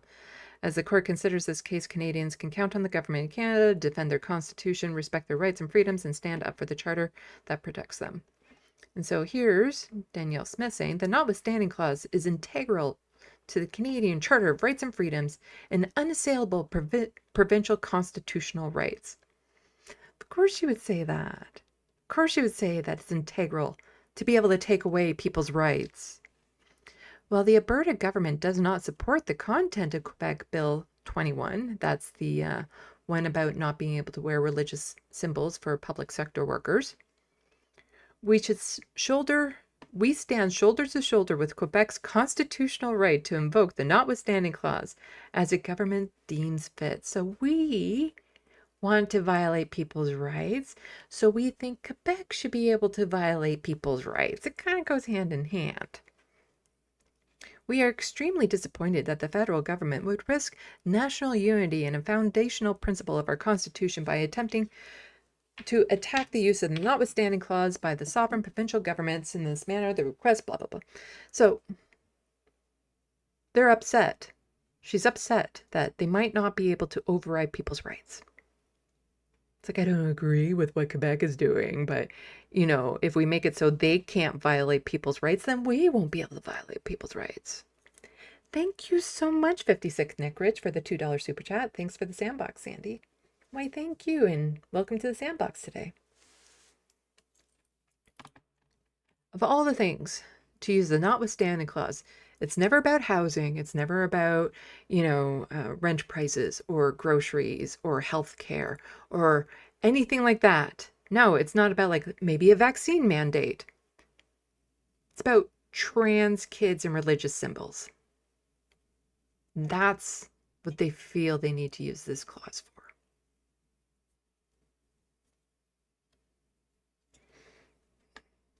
Danielle Smith, absolute horrid individual. And here she is talking about, like, again, she has no idea what she is talking about. When she's like, puberty blockers and the sterilization of children. A new position. A leaked memo says your office is preparing to use the notwithstanding clause to amend 3 transgender laws. Ooh, that is like A leaked really memo quiet. says your office is preparing to use the notwithstanding clause to amend 3 transgender laws, covering pronoun and name changes in schools, participation in female sports, and restrictions on puberty blockers or other care. Why is this necessary to go the notwithstanding clause route, and doesn't it override rights? Well, first of all, it's a leaked memo, so obviously it's an internal discussion document, and somebody's upset about it, and so they're trying to make a media story out of it. Yeah, because they want to prevent children's rights being taken away from in the province. So it's like, hey, public, look at what our government's trying to do. If you protest now, you can stop it. I have said that we believe that our laws can be defended in court on the grounds of Section 1, which is reasonable. And if you really believe that, you wouldn't be threatening to use the notwithstanding clause preemptively. I think if it's reasonable, if it's evidence-based, that we can make the case that we shouldn't be doing medical interventions on children that will sterilize them. It just seems so obvious to me that is the case. As the breakdown points out, puberty blockers do not sterilize kids. They don't. They just delay puberty. That's all they do. That's all they do. Now, when you get into like cross-sex hormones and things of that sort, yes, that can have implications on a person's ability to have babies. But this is all talked about and discussed. And there are ways you can have samples taken out so you can have children later on. But I can assure you, when it comes to doctors in this country, their primary objective is to make sure that people are breedable. There are so many cases of adult women who want to get their tubes tied after already having kids, and their doctor will still pat them on the head and say, you might change your mind. I guarantee you that doctors aren't just doing this on a whim. And for the first part of this, the puberty blockers do not sterilize people. And that is ultimately what the courts will decide. So I'm prepared to go to court and battle that out. I think we need to.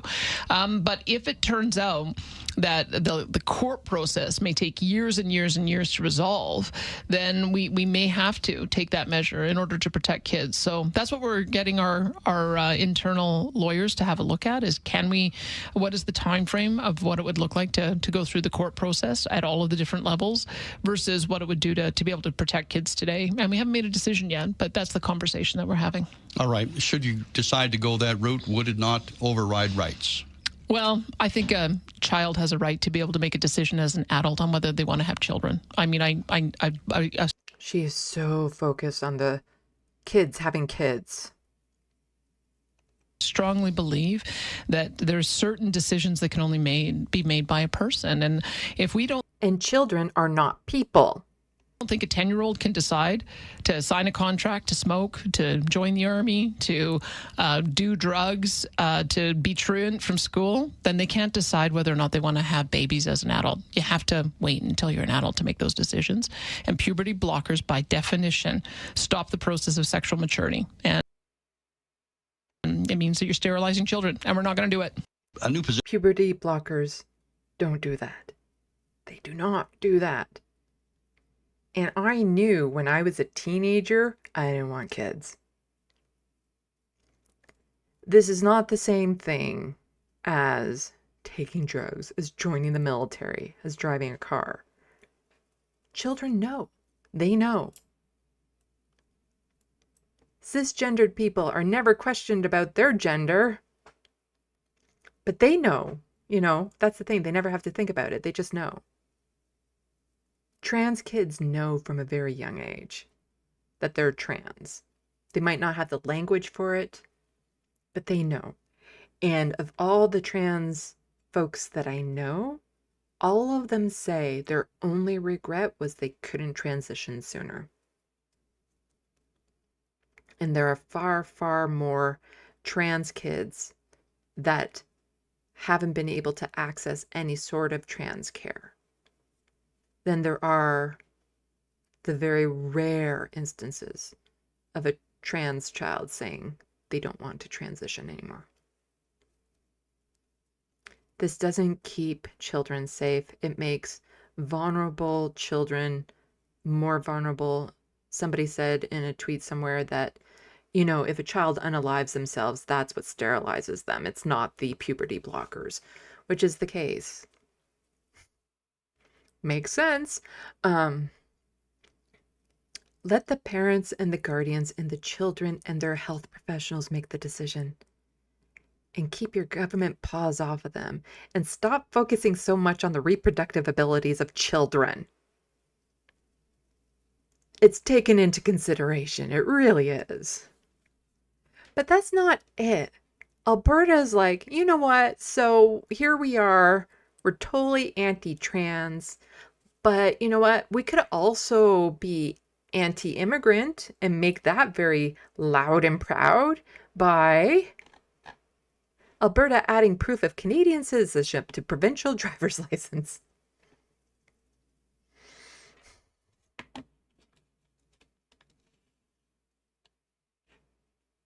Six Alberta driver's licenses that are renewed will now show your Canadian citizenship status as well as your Alberta healthcare number, putting your identity and your citizenship all into one card. Premier Danielle Smith and Minister of Service Alberta and Red Tape Reduction Dale Nally made the announcement Monday afternoon. Smith says she believes by including citizenship on these cards, the province is streamlining access to the application process for student aid, AISH, and accessing health benefits. All it's really doing is putting like a sticker on the forehead of people who aren't Canadian citizens so that they stick out in the crowd. Like wherever you have to show your driver's license, suddenly people will know, oh, you're not a Canadian citizen. And there's a lot of bigoted people out there that will make decisions based on whether or not that marker is on your driver's license or not. The way that they treat people will change depending if there's that marker on your license or not. People who are Canadian citizens, they don't have to put a marker on their license. But if you're not, you need that because apparently this has been an issue. Like, that's the thing. This isn't an issue. It's not. When has this been an issue? She's making it an issue to distract from the fact that, her healthcare and education system is crumbling under her leadership. But all this does is stoke up anti-immigrant rhetoric and hatred. As well as election security. The province says there will be no extra cost to adding this marker, but legal documentation proving Canadian citizenship will need to be produced and verified to receive this identifier. It adds it will not be doing the same for non-Canadian citizens. Critics say they struggle to see what problem this fixes. The timing for all of this is perfect for us because we're going to add this marker and healthcare number information at the same time we do a complete redesign of the driver's licenses and ID cards. There's going to be more to come on that. We know that it's only voting that requires that proof of citizenship? Why put it on the ID, and why leave the potential open to create that confusion? So there's already the voter rolls in Canada that you get put on if you're a Canadian citizen. They don't just put, like, they don't go door to door, say, what's your name? Okay, now let's no, you're only put on the voter rolls if you are a Canadian citizen, if you're able to vote. This hasn't been a problem. NDP MLA Lizette Tejada says she's not sure how this new requirement actually reduces red tape. She's also concerned generally about an increasing desire to create division. Also, people who are unhoused, people living with poverty and stuff like that, how are they supposed to just, pay to get their birth certificates and stuff? Like, they don't exactly carry them on them. The amount of hoops, like, I had to get a new birth certificate when I got my passport because my old one was too damaged to use as verification. And it's a process. And it doesn't cost much money, but it still costs money to go to the courts to get it verified and stuff. And a lot of vulnerable people don't have access to that sort of, like, they can't easily do that to prove this. But the thing is that it hasn't been an issue. This hasn't been a problem, as it says in here. So Alberta Premier Danielle Smith says her government is adding mandatory proof of citizenship. And we got through that. And she says, this helps safeguard the electoral process and strengthens trust in our democracy. Stop trying to bring your American culture wars up to Canada. This isn't an issue here.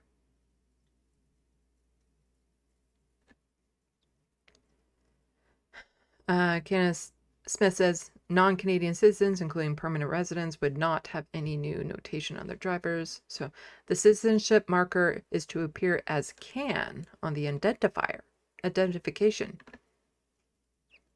She said the move would be a first in Canada. Not technically, we'll get to that. Although other provinces, including Ontario, have had special driver's license with citizenship markers for the sole purpose of U.S. border crossings. Have had. Past tense. We'll get into it. Let's see. It was in this article. I didn't close the article that had the information in it that I was looking for.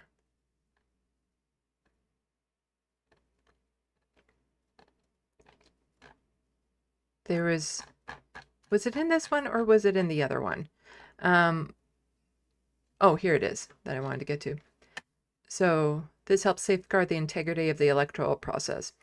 Elections Alberta confirmed Monday that it has issued 3 reprimands for ineligible voting since 2023 provincial election. That's it's not an issue. It's not an issue. Now back to the enhanced driver's license. There's actually a Wikipedia page on it. So scooch down to Canada. So as of August 2022, no Canadian province or territory is issuing, this is enhanced driver's licenses. And the program will terminate in the country once the validities of all existing EDLs lapse. So these were basically put onto driver's license once upon a time so that you wouldn't need a passport when going to the United States, because the driver's license would have the information that you were a Canadian citizen, because there was so much cross-border travel once upon a time. So this would just make it easier to get across the border and stuff, but they don't exist anymore. Previously, EDLs were available to Canadian citizens residing in British Columbia, Manitoba, Ontario, and Quebec. Between 2008 and 2009, the Saskatchewan government spent approximately $600,000 to develop EDLs for the province. However, after nearly a year into development, the bill to codify EDLs into provincial law was voted down after an investigation by the province's privacy commissioner, and none were ever issued. After running an EDL program for 5 years, Quebec discontinued the card program on September 30th, 2014, citing low demand. And let's see. So British Columbia announced early in 2021 that they would be phasing it out. Manitoba, Ontario, all of them. It's not necessary and it would waste money, and not enough people are interested in it. To just do this blanket across all driver's licenses is just a way to single out people who aren't Canadian citizens. And I'm not entirely sure how this would affect in First Nations peoples, because some of them wouldn't be a Canadian citizen because they're just a member of their First Nation. So are they also singled out?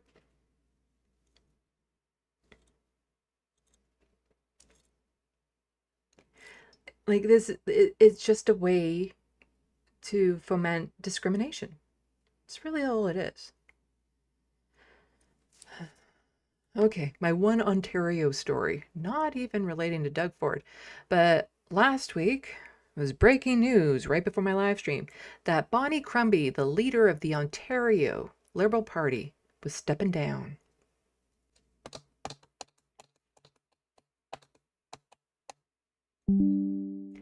And it's back. Sorry, my OBS just went out. I see it, it'll pop up there. But hopefully, you know, there is such things as decent liberals, like the premier of New Brunswick right now. She's liberal. She's doing great. She's doing some good stuff there. Well, the NDP also had their leadership review, and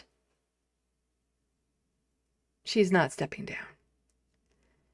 So somebody pointing out what they mean by grassroots-led movement is they mean that their central is going to dictate the grassroots what is to be done. If you don't like it, then you'll be expelled from the party. I have experience with this. Not provincially, but federally. And they're fairly similar. So we know we can't run the same campaign and expect different results. We will learn from the last election and we build a strong grassroots-led movement that will take on Doug Ford. We're ready to get to work and offer Ontario better government. You know what? I don't even want to listen to her. The NDP desperately needs a new leader. And I'm going to go back to the main shot because I seem to have lost a tab here. That was about how much she won by.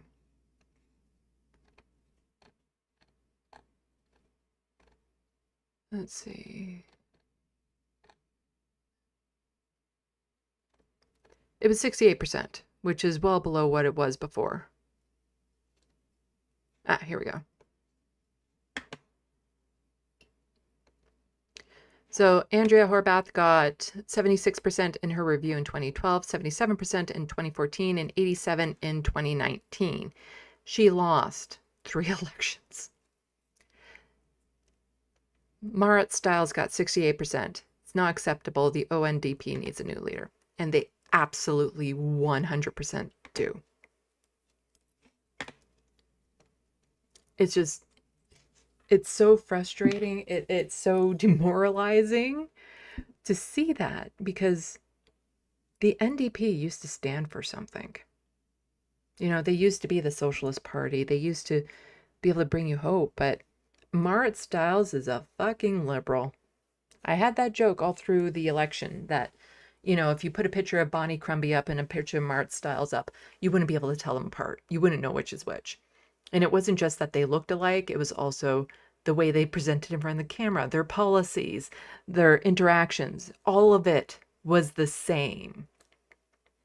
So, yeah, it's hard. Like, which shade of red are you voting for? We need somebody who is going to be boldly progressive. We need a Zora Mandami. That's what we need up here. And they're not even allowing it to be tested.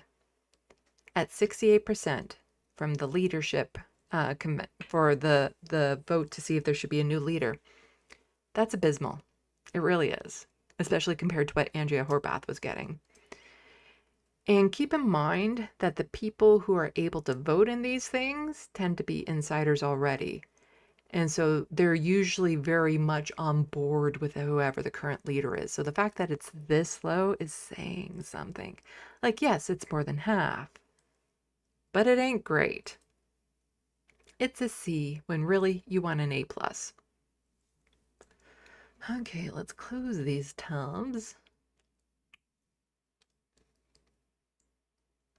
And then I have one more docket to go through. It only has 4 tabs, and it's about the same story. But before we do that, go and check the SandBox.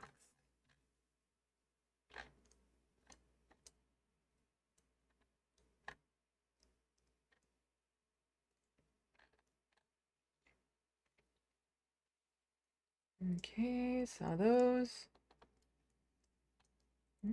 Seen the ones.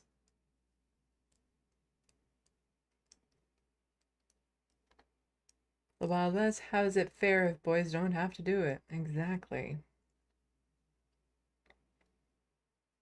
Pixel snob, such bullshit. Geez, yeah.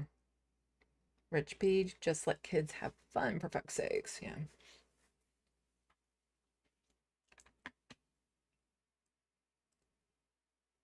Legala DeVille, I don't get it. If I had an issue with trans people, I wouldn't care this much. Yeah, most people don't care. Like, that's the thing. The vast majority of people just don't think of it. They don't care. Willing to use the notwithstanding clause to single out the handful of trans kids in the province is just disgusting.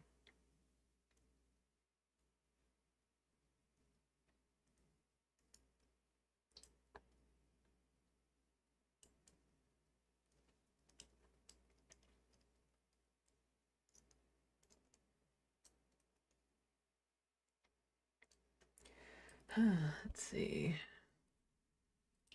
Scooching through. Belinda, what is concussion week? I don't know. You go around hitting yourself in the head? Oh, you want to come back up, do you? You want to come back up? Or are you just going to look there? Come on.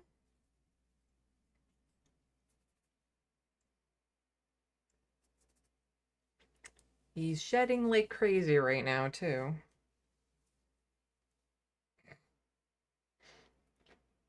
Because, you know, the fall jacket is coming in.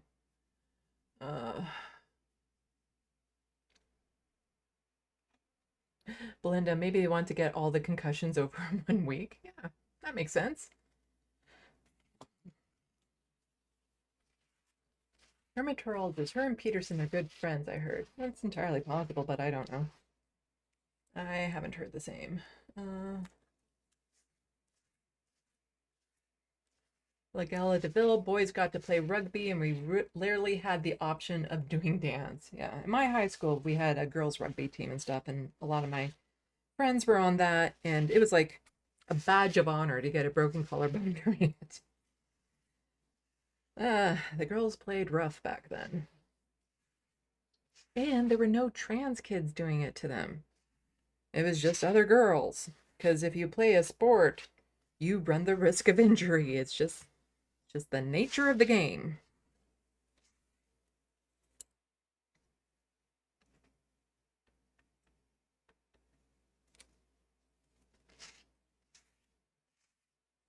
The Wild West, that's insane, but we didn't do gendered segregated gym when I was growing up in the 80s. I don't even remember. I don't think too fondly back at school, so. And I was not an athlete. I liked basketball, and my mom put me in a basketball camp, like afternoon program, after school program for a bit. Like, I liked playing basketball, but other activities and sports and stuff, I absolutely despised. Because I can't run to save my life. It's the slowest runner, and it was embarrassing. And a lot of other kind of like athletic type stuff I was just no good at, and I hated gym because of the way that they would force you to participate. And trying to force somebody who's autistic to participate just never goes well. And I didn't know I was autistic at the time. I remember being forced to play baseball, and I hated that because I can't throw. Because I'd go and play in the outfield because the balls rarely ever got to me. And then the occasional time that a ball did come to me, I'd grab it and I'd run with it to the infield. And then they'd look at me like, just throw it. And so I would throw it, and it would have been faster if I had just ran with it because it made such short distance. That's why I say I could never join the military, because I can't throw a grenade outside a blast range. So it's like, yeah. It's like, I threw it. Oh, shit, run.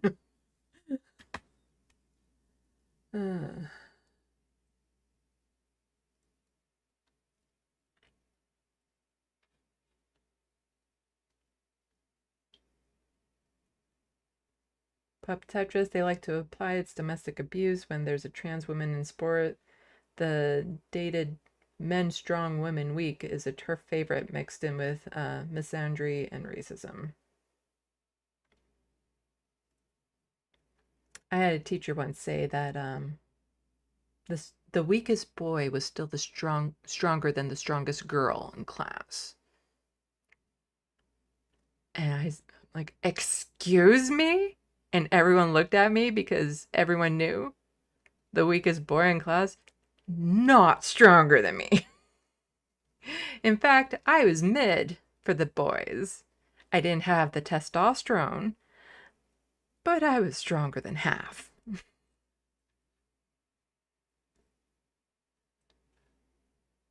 I don't know if it counts that I'm non-binary, but...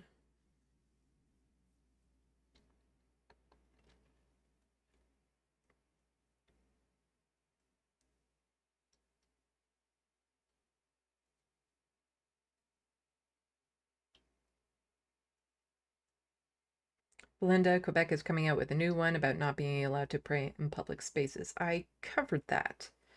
I forget if it was 1 or 2 weeks ago, but I did cover that on here.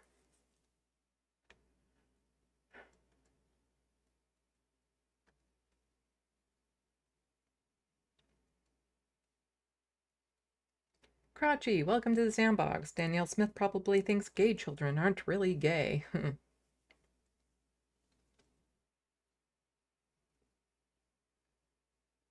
Etchbox, that should make it easier to steal identity. Yeah, just put all your information in one place. You lose your wallet and oopsie, somebody can definitely steal your identity.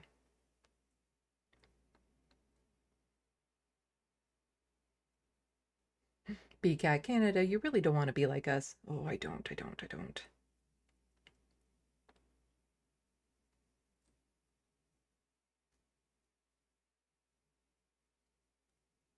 56 Nick Ridge, Canadian passports need to be renewed every 5 years, but birth certificate can be decades old as long as it's readable. Yeah.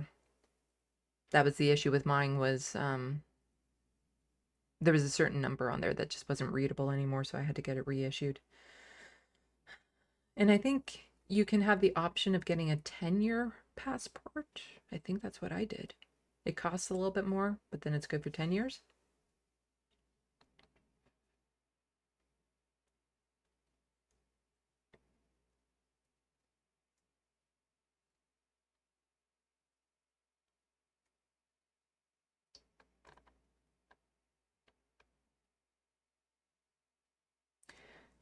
I think people are talking about percentages of right-wingers, and I think our perception of how many there are is a bit skewed because they tend to be louder, they tend to be more in your face, and especially if you're on social media, the algorithm picks them up more.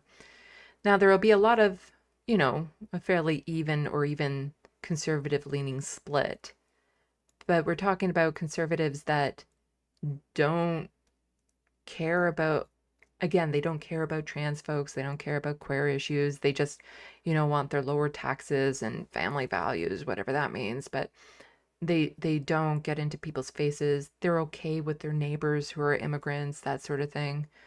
But when it comes to like the raging right-wingers, that's a much smaller percentage, as we saw with the one guy earlier who was trying to make that big rally and it just didn't happen. And there was far more counter-protesters. So yeah, it's and a lot of people who would claim to be conservative, if you start questioning them on specific policies and you take away that partisan phrasing, you'd realize they're not really conservative either. Most, like, they'd be more left-leaning.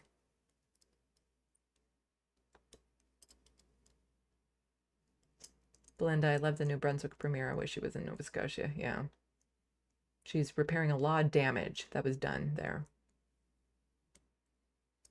Crouchy, BC NDP leader David Eby is a crappy lib centrist. Yes, it's not good. Not good.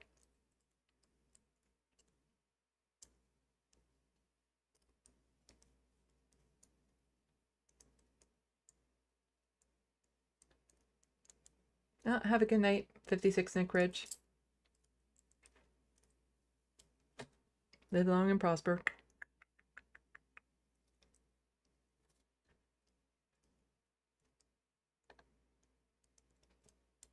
Oh, think I meant misgendering, not misandry. No, it's still, it's within the same ballpark.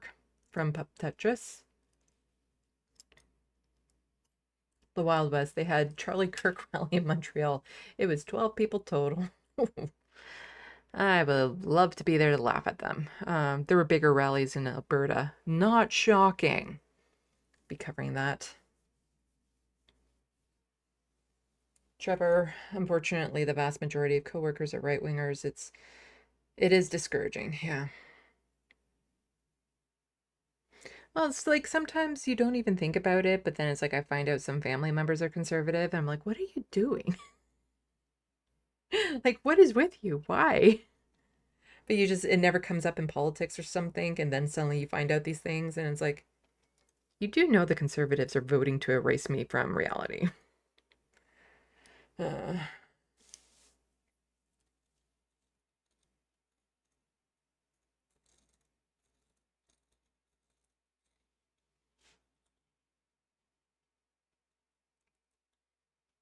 Cindy Wilson, I hate to disagree. I'm from the right and I care about trans or gay or whatever else you say. You are right, some don't, but some left people don't give a crap about the people on the right.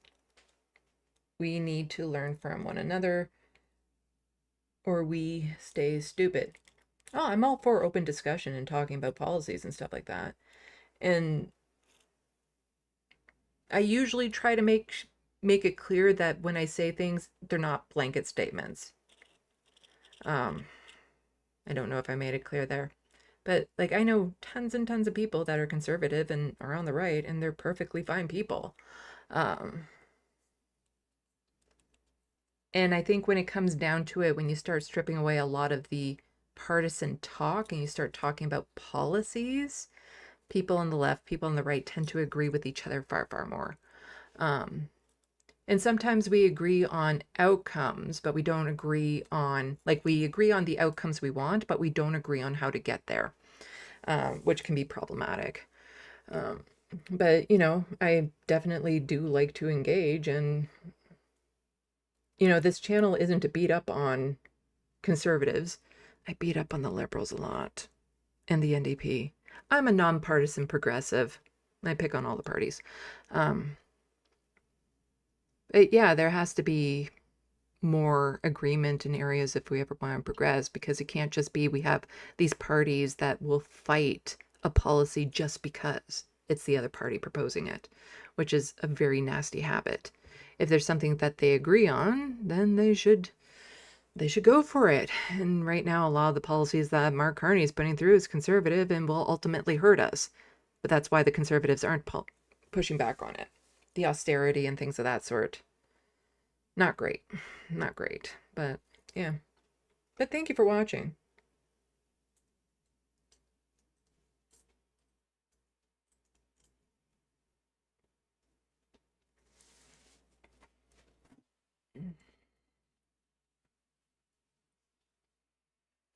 Okay, let's get into something. I don't know if I need a content warning on this. It's talking about MAID, medical assistance in dying. I think I've put a content warning up about this before. Well,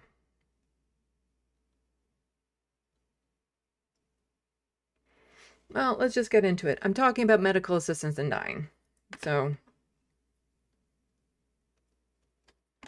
recently, famous Canadian children's author Robert Munsch has been living with dementia and Parkinson's since 2021. He applied for MAID, that's medical assistance in dying, shortly after his diagnosis, and it was approved. He made his decision years ago. He has not picked a date.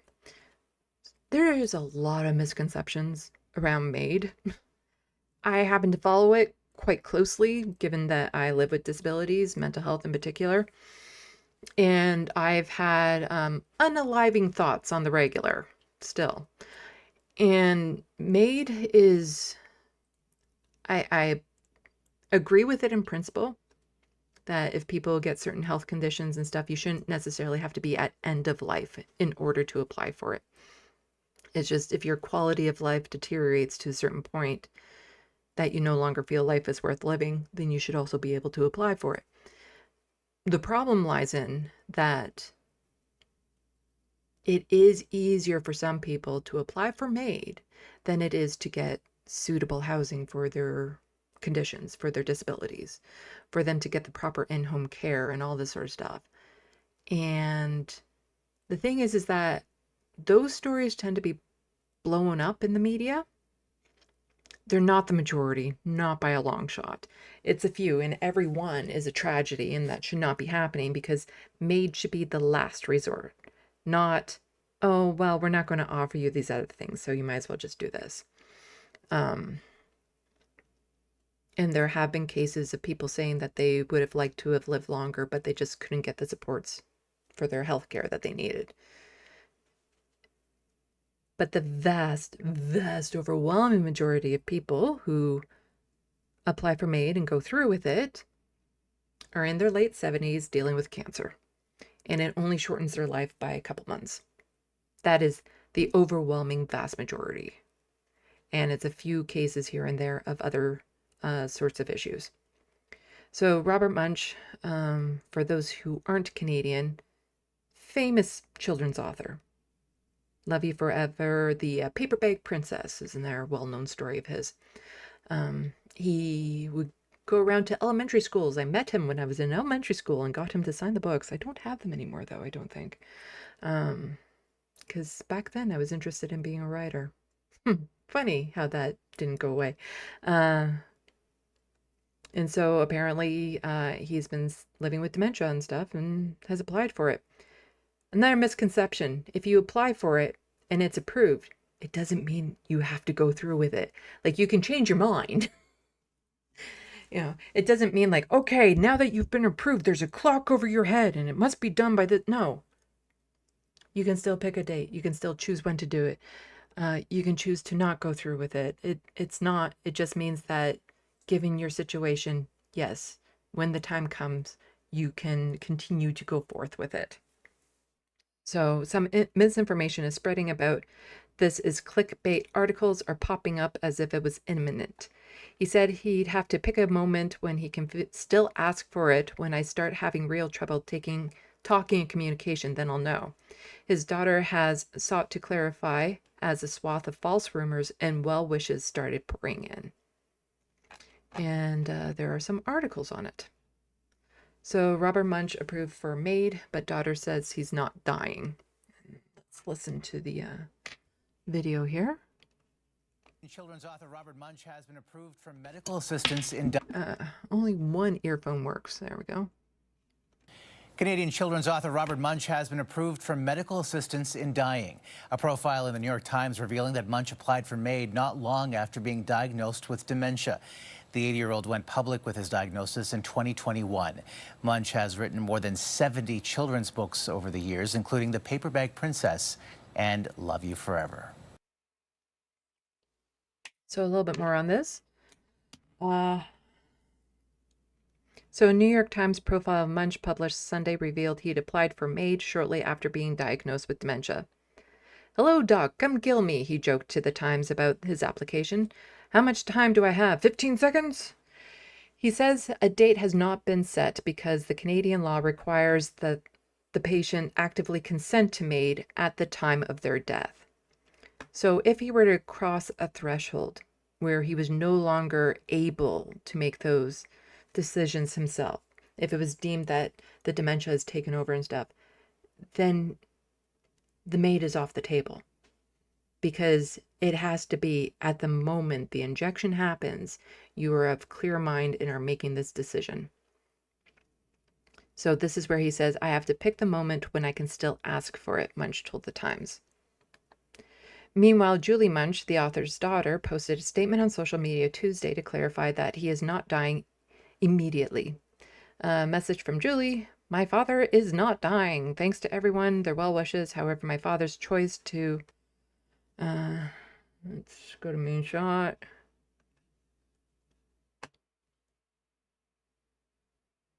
So I'll just read it. My father is not dying, thanks to everyone and their well wishes. However, my father's choice to use MAID was in fact made 5 years ago. This is not new news and was discussed in an interview with CBC in 2021. My dad is doing well, but of course with degenerative disease, it can begin to process quickly at any point. The New York Times article is a great interview with my dad, and nowhere does it say my dad isn't doing well, nor he's going to die anytime soon.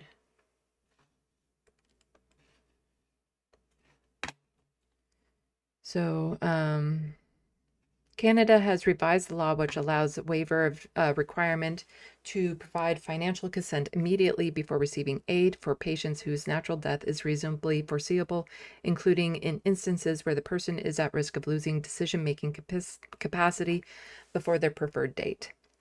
Munch said his decision came after watching one of his brothers die slowly from Lou Gehrig's disease, fueling a desire to not to linger in a state of prolonged suffering.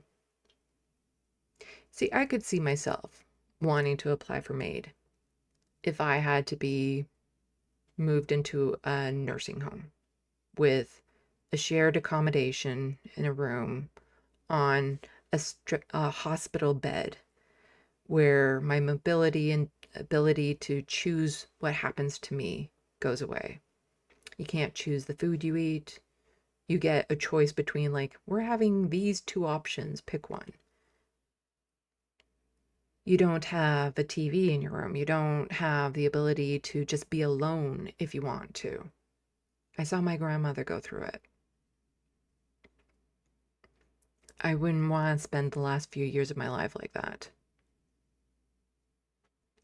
They kept him alive through all these interventions, he told the Times. I thought, let him die. CTV News has reached out to Munch's representative to comment, but has not heard back as of publication. The 80-year-old author first announced his dementia diagnosis in 2021 and has been navigating the disease and physical challenges that accompany it since. Munch was born in Pittsburgh, Pennsylvania, moved to Canada in 1975. He has written more than 70 children's books and sold millions of copies across North America. His books have also been translated into 20 different languages. Munch's stories are often based in real children he met during his school visits and performances. He said he liked my name, the way it was spelled. I don't think he's ever added it, though. Many of his books, including Stephanie's Ponytail and Think Big, were inspired by children he met on these tours. I am a storyteller, he wrote on his website. I write books for kids. I talk to kids. I listen to kids. While his books brought joy to generations, Munch's personal life included struggles with addiction and mental health. Munch also faced grief of 2 stillborn children before adopting 3, an experience that inspired Love You Forever, published in 1968. Oh my God, that story. I really wanted this story to be a book, and I had to change publishers since my regular publisher did not want to do it, Munch wrote on his website. The book, which traces the mother's love across decades, was a best-selling children's book in Canada for 3 consecutive years. The strange thing was that it was also the best-selling kids book in the USA, only nobody knew it, including me, Munch wrote. It never occurred to me that it could be an invisible bestseller. In 2008, he suffered a stroke that temporarily erased his memory of his stories. As somebody who has very big stories in my brain, the thought of this terrifies me right now. Which is why I need to get my stupid video essays done so that I can write down everything in my stories. Because the thought that something happens to my head and I lose this world and the characters and their lives, wow, it really scares me. But I know the instant I start working on that, I will never get those video essays done because that's all I want to be about. Through speech therapy and perseverance, he gradually returned to storytelling, though less frequently. I can feel it going further and further away, he told The Times when describing both his thinking and creative processes. Despite these challenges, he experienced a brief creative resurgence in 2023 writing Bounce, which was published in his 2024 another book, A Perfect Paper Airplane. Written many years ago and recently revised, it's set to be published this fall. Honored with the Order of Canada and a star on the Canada's Walk of Fame, as well as 2 public schools in Ontario named after him, Munch's legacy as a storyteller who listened closely to children's remains secure. Even as he faces the final chapter of his life, his stories continue to be cherished across generations.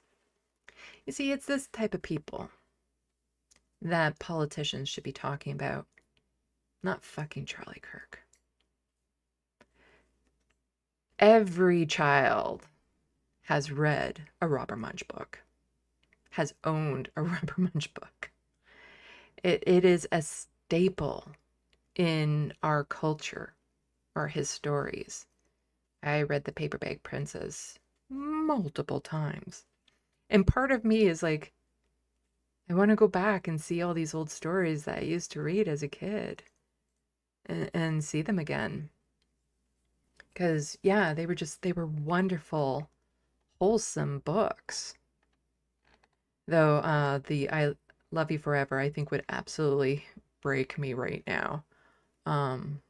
Just given that's what I think of my cat Frodo, and I know he doesn't have long for the world, and he's been in my life for 18 years. That's the longest relationship I've had with anything. That cat is my world. I just do not know what I will do once he goes away. But, so, for such a long time, like even thinking back as to a teenager, and some talks about like medical assistance and dying were coming up, I was a proponent for it way, way, way back then. Because, we have the ability to euthanize pets so that they're not suffering, but why is it that we insist humans suffer through when we know they're not going to get better, when we know we're not going to get better and stuff? And so I've always been in support of medical assistance in dying. But the way that this government has done it is immoral. And so what's happening is you have a lot of people that are saying that track two is the one with, if you have a disability that has compromised your quality of life, you can apply for it, that it should be repealed. And I don't think that's fair either. Because, some people are pointing out that Robert Munch is rich. He has all the best care and he's making this decision. He's not being coerced into it in any way whatsoever. Whereas people with disabilities and poverty, they're being coerced into it. And the solution isn't to repeal track 2. It's to make sure that that is the last option by providing all the other services people need. Because what other options are people going to have, that they just continue suffering horrid lives? But there are examples of it. So this person was just tweeting out, for years, the pro-euthanasia group supporters have tried to convince Canadians that euthanizing persons with disabilities, not at end of life through medical assistance, dying track 2 is a good thing, a needed thing. They said no one would or could ever be approved for MAID due to suffering endured from lack of proper supports and services. Not one person, it can't happen. But the disability community knew. The disability community testified. The disability community warned, and the disability community was ignored. Listen to those affected. Listen to the United Nations recommendation to Canada to repeal Track 2 MAID and provide timely, adequate, and necessary supports to all persons with disabilities. Investment in Canada with disabilities as an investment in Canada, and it's not a nice thing, it's a rights thing. Again, for me, the solution isn't to repeal Track 2, it's to make sure that we have all the supports. Because another movie that hit me hard when I saw it, it's an older movie, and I think I saw it in my early 20s, called Whose Life Is It Anyway? So there's the show Whose Line Is It Anyway? But this is Whose Life Is It Anyway? And it was about an artist who got into an accident and became paralyzed, and it was his fight to have his life ended because he saw he personally did not see equality in his life anymore. Because there's some people that will argue just because you're paralyzed doesn't mean that your quality of life is so diminished and on and on and on. But to me, this is a very personal choice. If somebody decides that their life is no longer worth living because they have a certain disability, that is a very extremely personal choice. And some people will find it. Some people will have it. But as somebody who is an artist, as somebody who is a writer, if you take away those abilities from me now to be able to do my art, to be able to write my stories, my life isn't worth living for me. That's just the way it is. It is the way that I express myself, that I have any sort of stability in my brain. It is who I am at a core, is an essence. It's a part of me that if it's taken away, you've ripped my soul in half. And I don't want to live this world as half a human, half a soul.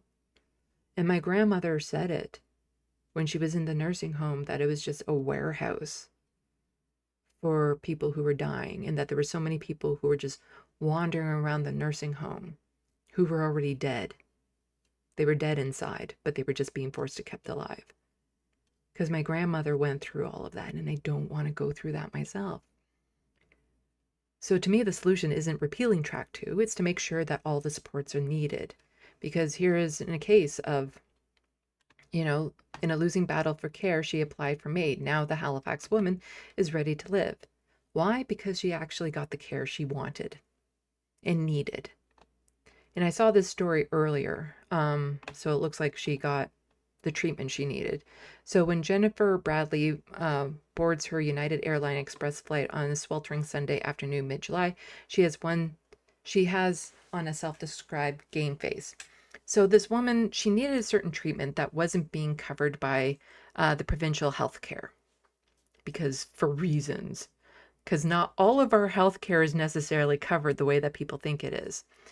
And without this particular treatment, her life was absolutely miserable, and she didn't want to live it. So she applied for MAID, and she was approved.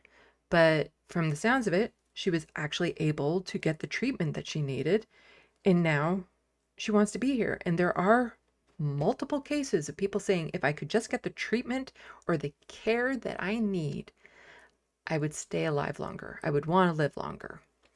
But because our healthcare is not universal, it is restrictive, especially if you have disabilities, then the choice is to languish and die or apply for MAID. The 47-year-old then takes her seat near the back of the plane. Her shoulders slowly drop. She's relaxed enough to sleep for the entire 2-hour flight from Halifax to Newark, New Jersey. I'm just feeling tired with the build-up, like years-long build-up, she told CBC News shortly after landing. For Brady, it was signal at the end of a 6-year fight with the Nova Scotia government for surgery to treat her lymphedema, a disease that causes fluid buildup and can result in painful swelling. Severe swelling in her lower left leg and side affected her from having lymph nodes removed during radical hysterectomy to treat cervical cancer in 2019. So she would have to, for like hours a day, lie in this pressure bag thing in order to treat this.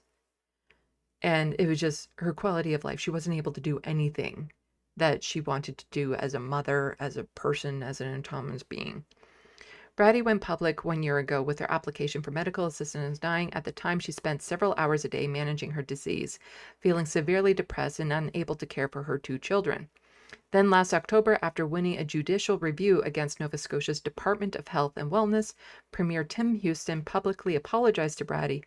He also promised to pay for her future treatment. Like, the thing is that when you're suffering from these diseases, that's not a great time to be fighting for your cases, because so much is already taken out of you. This should have been a given. She should have been able to get the treatment she needed. Full stop. She should have been able to get the treatment she needed. But it wasn't until Brady landed in New Jersey that she said it finally sank in, holding out hope to get through all of the turmoil that took her to get to where she really here was really difficult because it felt for so long like it wasn't going to happen, she said.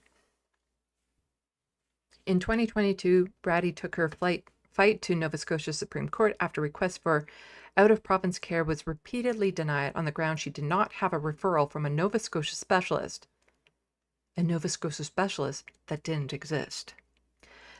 Justice Timothy Gabriel pinpointed in his October 2024 decision how MSI, the medical insurer for Nova Scotia, refused to acknowledge there is no such specialist in the province. I have not pre-read this, I just know the story.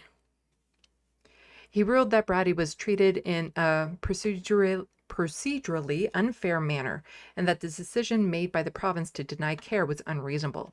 Since having a lymph node transplant on July 16th at the Valley Hospital in Paramus, New Jersey, Brady said she's feeling remarkable improvement.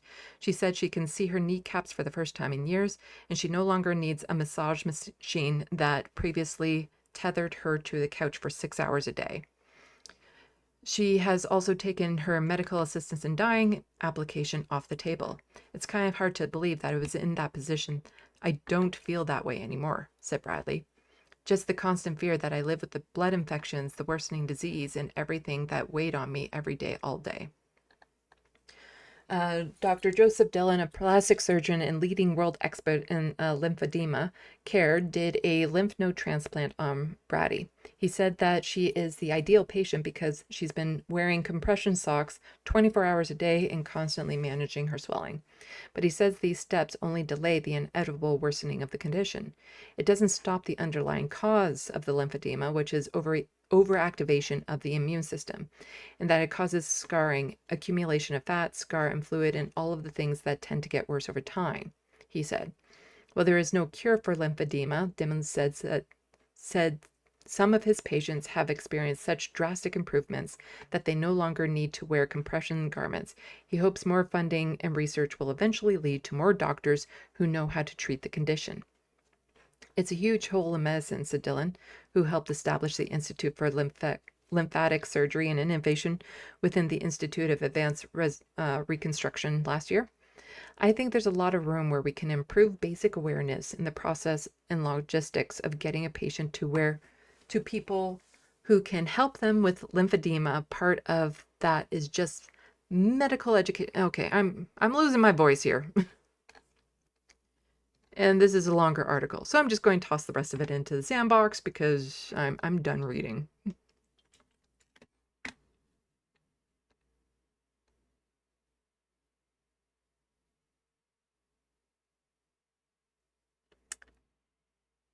Is my screen showing up okay for everyone? Because I'm looking at it in the preview and it's looking really funky. It's like all like retro rave colors and stripes and stuff. Is it looking fine for everyone? Give me some thumbs up. I know there's a delay, but I'm getting really anxious now. Does the screen look okay for you guys? Okay. Let me just, I'll go over to my YouTube page that I have open. Yeah, okay. On my YouTube page, it's fine. On my studio preview, it is a wild trip right now looking at that. It's, yeah.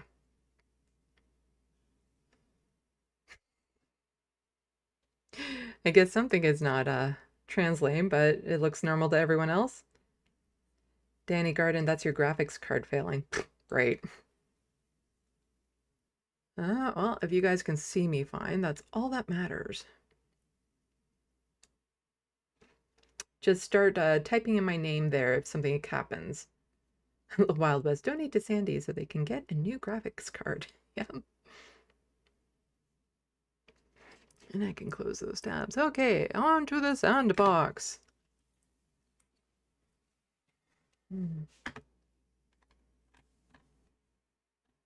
You see, I'm like, oh, it's only been 2.5 hours, and then I remembered, oh no, the power went out, and so now it restarted, and so, yeah, it's 4 hours. 4 hours. I need to have shorter streams. These take so much out of me.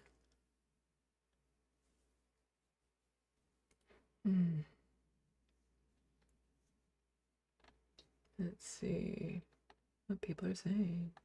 The Wild West, children are people, yes. And I think that's, oh, right, I was already up in that area anyway, so skipping down. Right, read that one, scooching down.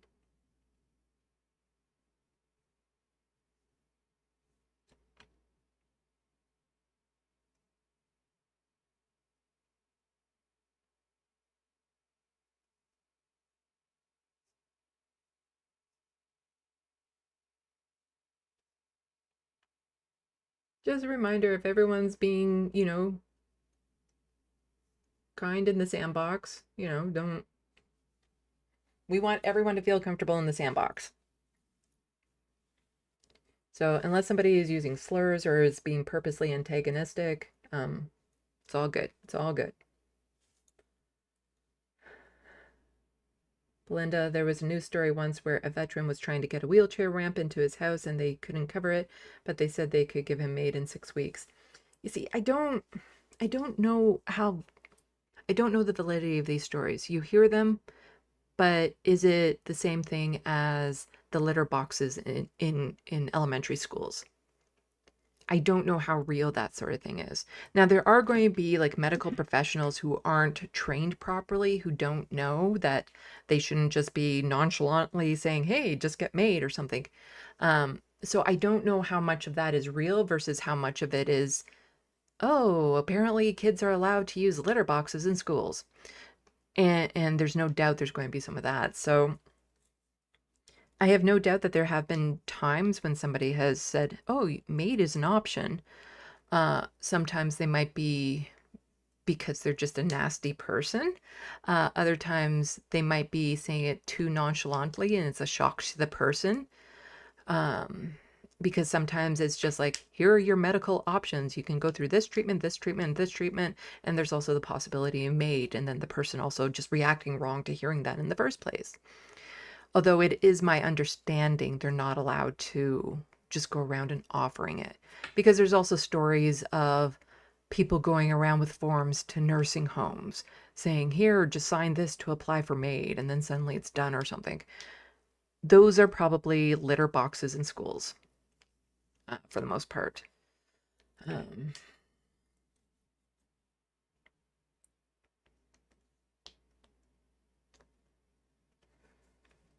But, you know, unless there's some sort of like actual recording or trend of this, there could just be a couple one-off stories of somebody being crass. But yeah. Because there's also a lot of ableist people out there that just hate people with disabilities. That would be fine seeing, they view us as feeders and would be fine with us just, you know, going the eugenics route. So no doubt there are some people like that.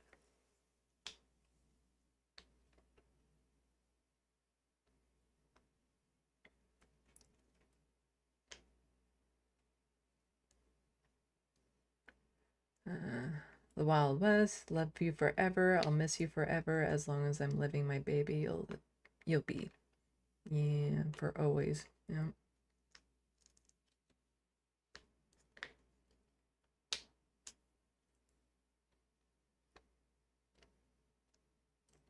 Cindy Wilson, oh my God, that's my favorite book. Which one? Which one? The Love You Forever? I really liked the Paperback Princess when I was a kid. And I was in an enrichment course, I think. No, I remember. Oh, wow, this memory is just kind of coming back up. We did something like a play of it in some way. Yeah.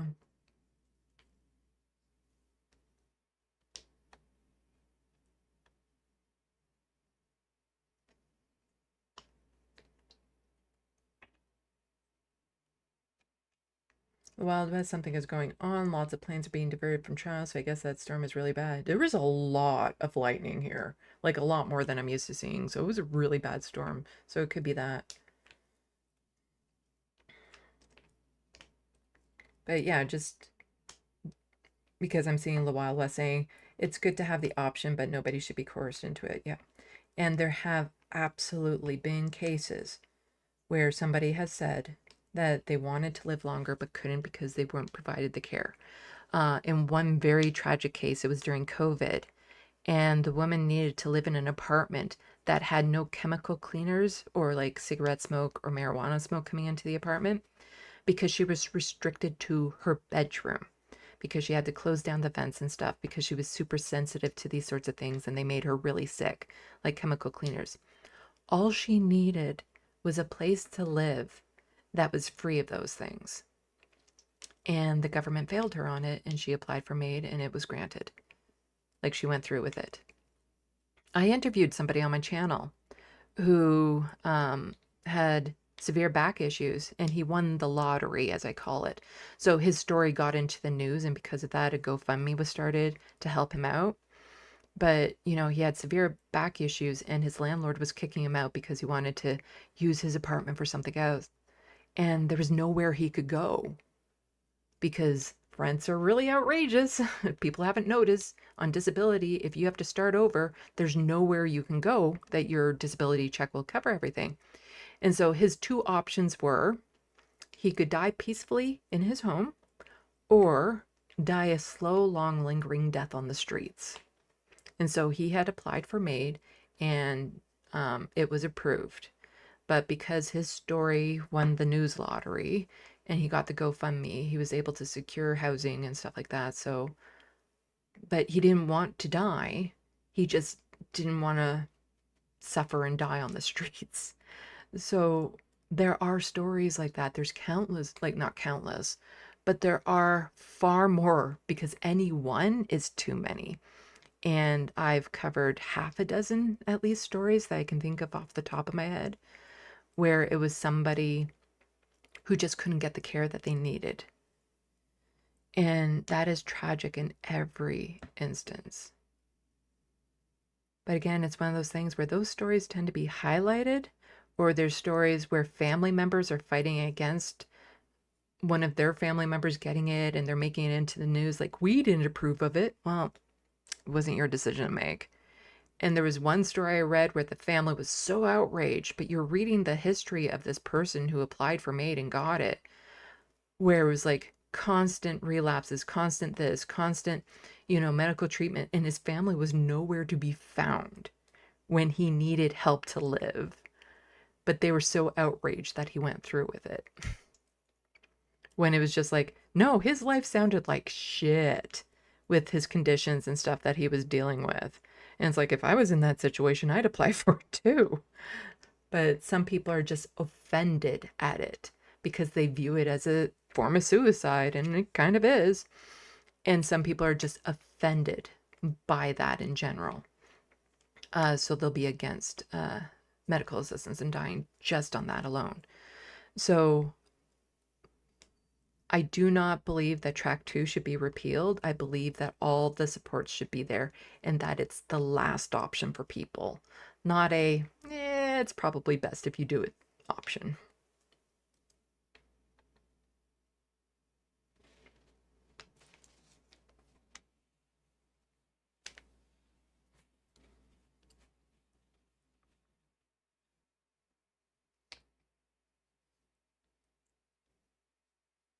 Linda, is she the lady from Nova Scotia that had to go? Yes. Yeah. Hello, Angela W. I think there's somebody else that popped into the SandBox. Selena, Mary, hello. Welcome to the SandBox. Sorry if I've missed your name.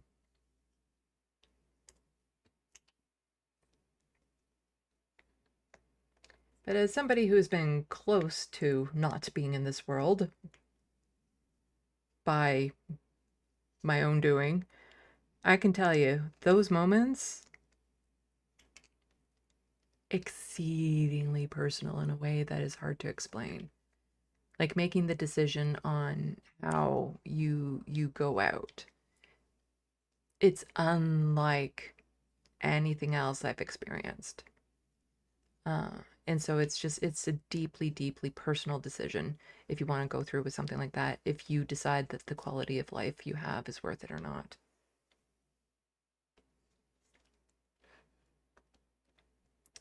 Darn it, it might be my graphics card. Or it could be that when the power went out, it just fucked it up. I'm looking at my YouTube studio screen and it's still looking really funky. But everyone's saying that it looks fine.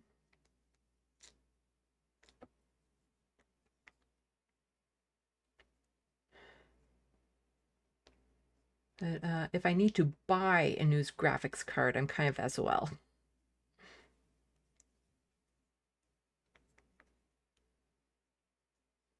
Danny Garden, I know I know how tiring speaking for hours on end is. Good news, it looks like no nukes will go off tomorrow. Yay! Yeah, if I just have to download a new graphics card, that's fine. But if I have to buy one, not going to happen.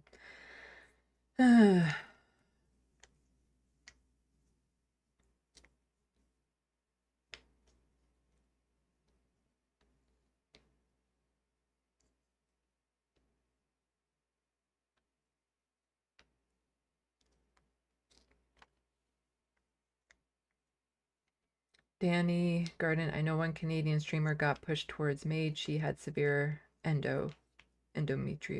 Yeah. No, there are some people who they are coerced into it because they don't have the options needed for proper treatment and stuff, and that's absolutely unacceptable.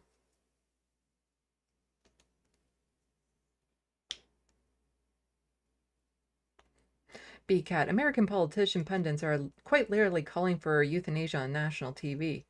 Not even euthanasia, because that implies that there's some agreement on both ends. No, no, no. It is Brian Killed Me was just saying, he literally said, kill him. Kill Me said, kill him. Like, just flat out said it. Forced lethal injection. Like, forced euthanasia. And then he followed it up just to make sure people knew he was clear by saying kill him.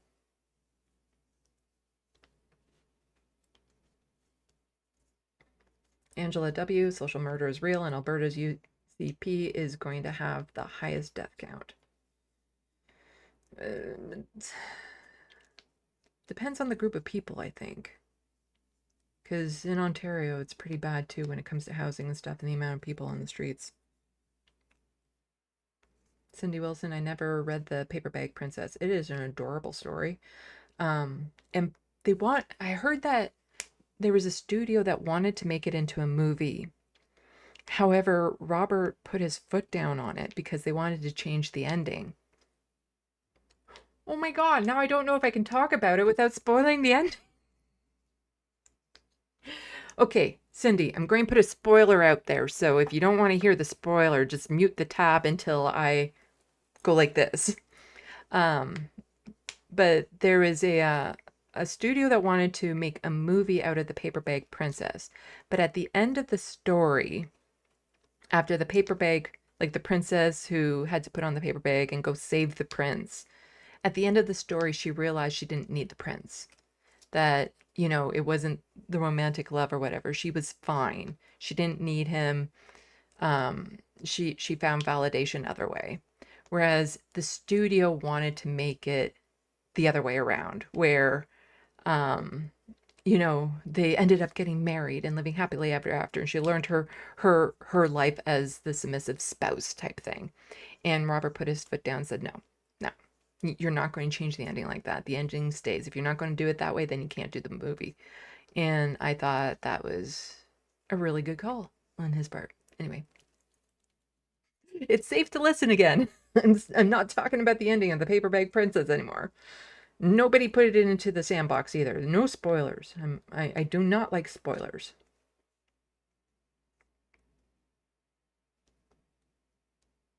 The Wild West, what's the book with the kid that's scribbling, drawing everywhere? I think that's Levy Forever.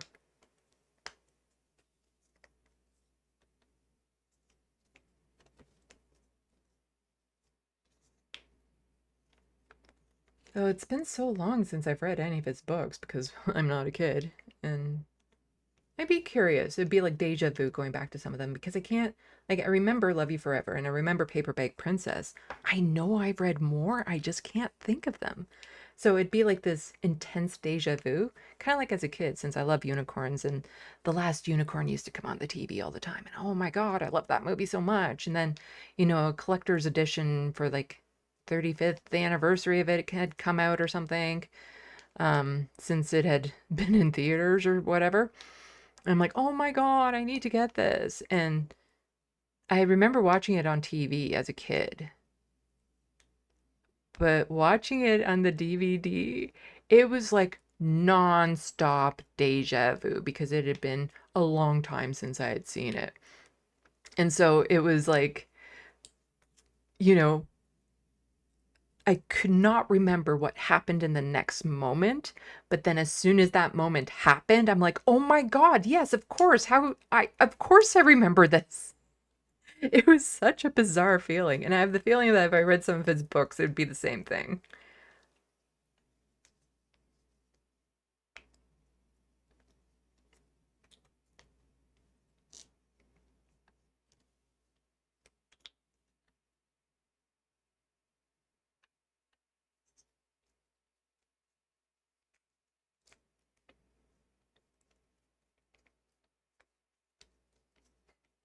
Danny Garden, that sounds like 40s Germany or the Giver books. That's why I said, people like Charlie Kirk, Brian Kilmeade, they want me dead in 4 ways.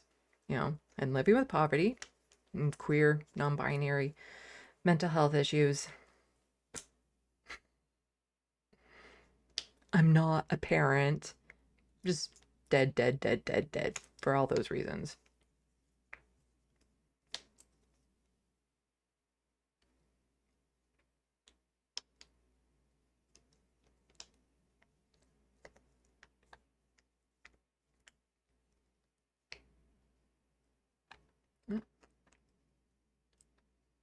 I am not doing a 5-hour show. Damn it. I cut back on so many tabs. I better open this up before I freak out.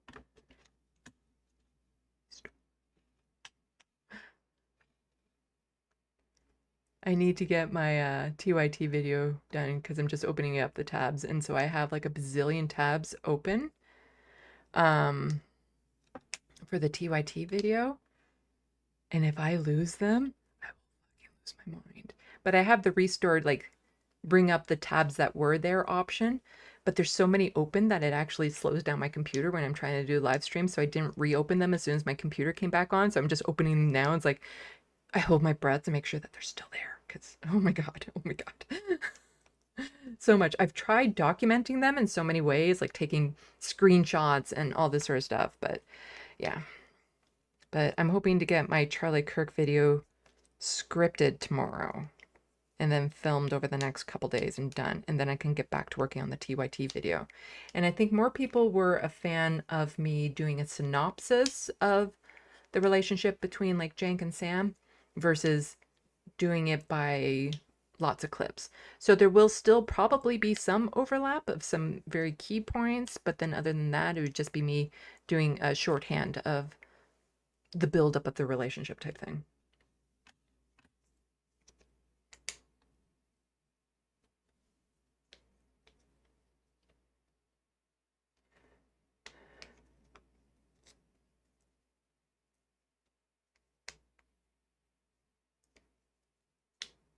The Wild West, can't you get a hysterectomy for endo, or am I confusing it with something else?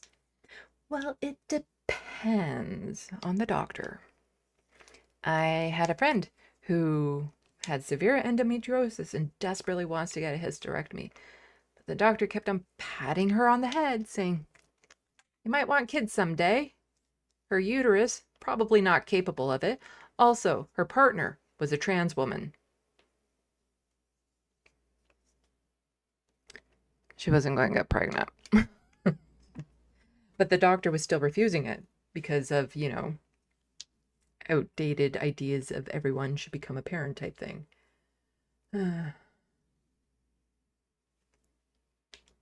BCAT, maybe you could put it on your Amazon wish list, Sandy? Can I do that? Somebody who knows about graphic cards, is this something that I can just put on my wish list?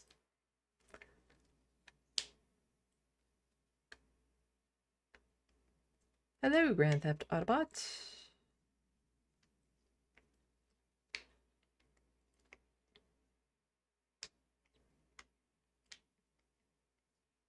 And Danny saying, I'm glad I never had the option of maid. I have been right on the edge. Video looks fine.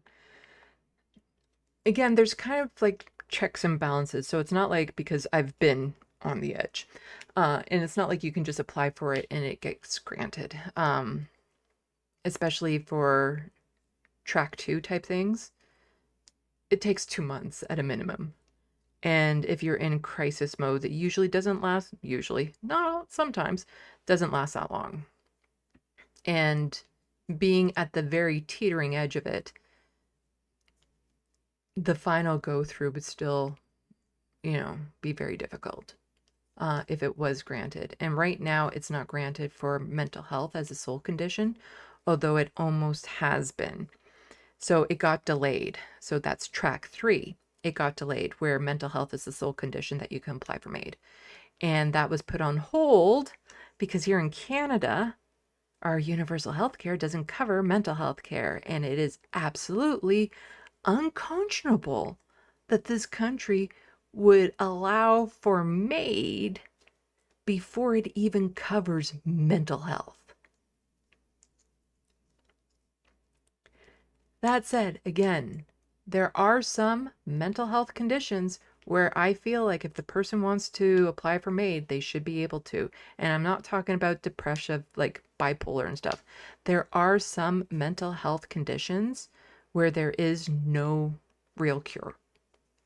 And the quality of life for people going through with it can be horrendous. Like it can be extraordinary pain. It can be, you can never sleep. Like there's all these other, when people think mental health, they usually just think depression. But there's a whole litany of mental health issues out there that can make the quality of life unbearable.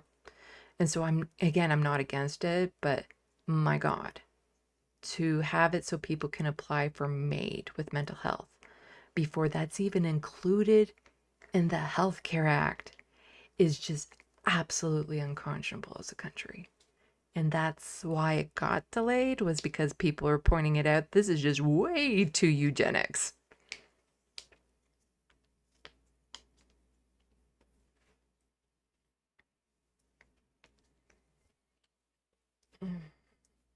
Danny, is this a desktop? She was saved by her chat funding her getting meds. She was refused pain management. Oh.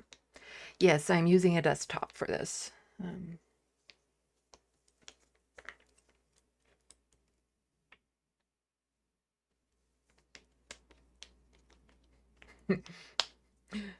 Cindy saying blah blah blah, I can't hear you when I'm giving the spoilers. The Wild West saying yikes. Thankfully Robert was based, yes.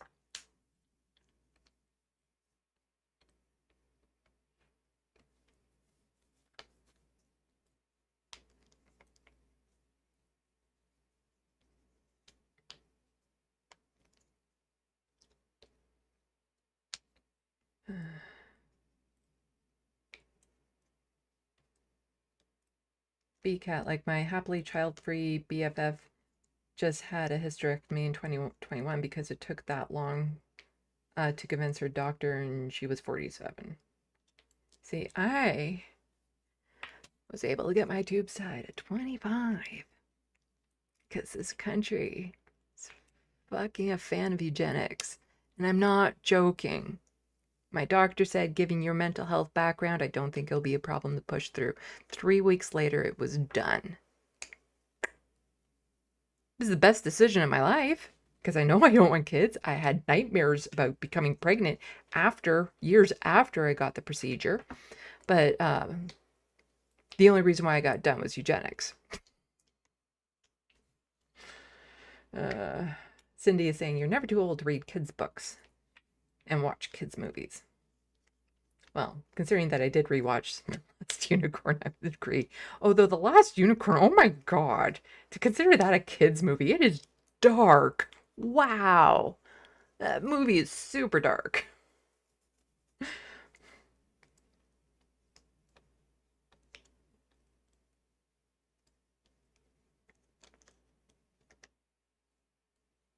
Cindy, I read Nancy Drew books when I was young. I read Nancy Drew. I also read the Hardy Boys.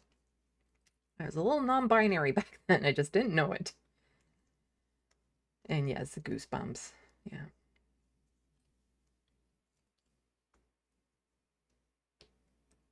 Gordon Corman, I think, too, wrote. Gordon Corman, I think. This is, wow. Okay, my brain is really having to work in overdrive trying to remember these. I think he wrote books for teenagers, but they were funny. Gordon Corman, I think that's the name. And I remembered I really liked his books at the time.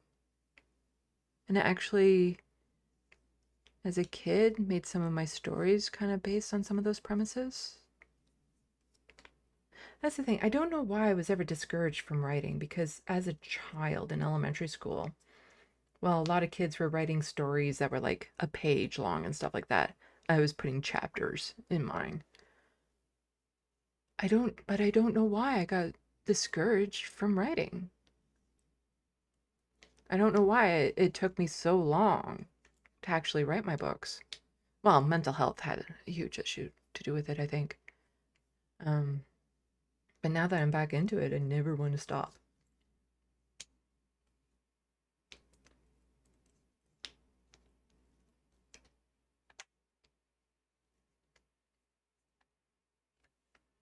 Just need to get those stupid essays done that I've been promising.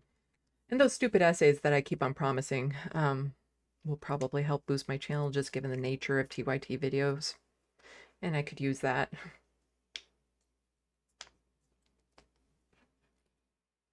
Danny's saying, I'm pro Sandy being alive. If you ever have your computer fail, there's an org called Free Geek that would likely help you. You have influenced me to be openly non-binary. Oh my gosh, why thank you. It's good to know. Talking about the influence to be openly non-binary. I really, really appreciate that. I do have a couple of tech genius friends who have helped me out and helped me get this far. So should it be like a real issues with the graphics card or something, I can probably bug them. But thank you for the advice on that.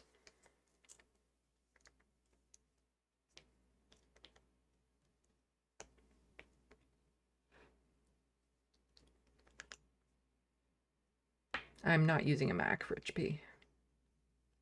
Like, I'm going to need a new laptop soon, because a laptop is what I use in my living room for like my YouTube and entertainment and games and stuff. And it's what I used to use for this before I upgraded.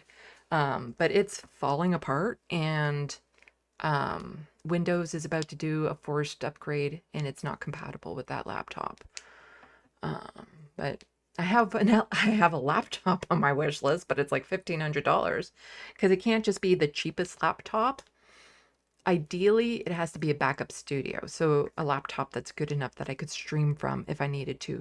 If I was traveling, if I wanted to do like an in-person interview, if something happens to my desktop type thing, so that I'd still be able to stream. So it can't just be a super basic laptop. It has to be a gaming laptop. So yeah, it's on my wish list. But Wish is doing a lot of heavy lifting on that one.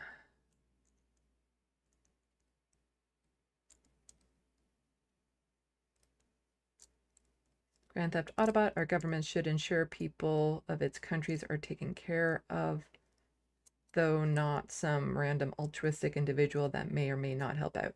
Yeah, that's why I call it winning the lottery, because for him to get on that news, because there's so many people where you hear these good feel-good stories, but they've literally just won the lottery that somehow the media picked up on this one story. And it shouldn't be that way. Like, I'm so tired of the feel-good stories out there are for people who got rallied behind so they could get the bike, or they could get the car, or they could get that laptop, because so many people out there who need those sorts of things never get it. And so it's like these feel-good stories are just correcting a societal wrong. And I don't want the feel-good stories to be that. I want feel-good stories to be, I worked hard on this project and here it is. You know? I don't want it to be that society has failed this person, so people rallied behind them and lifted them up. That's no way to have a society.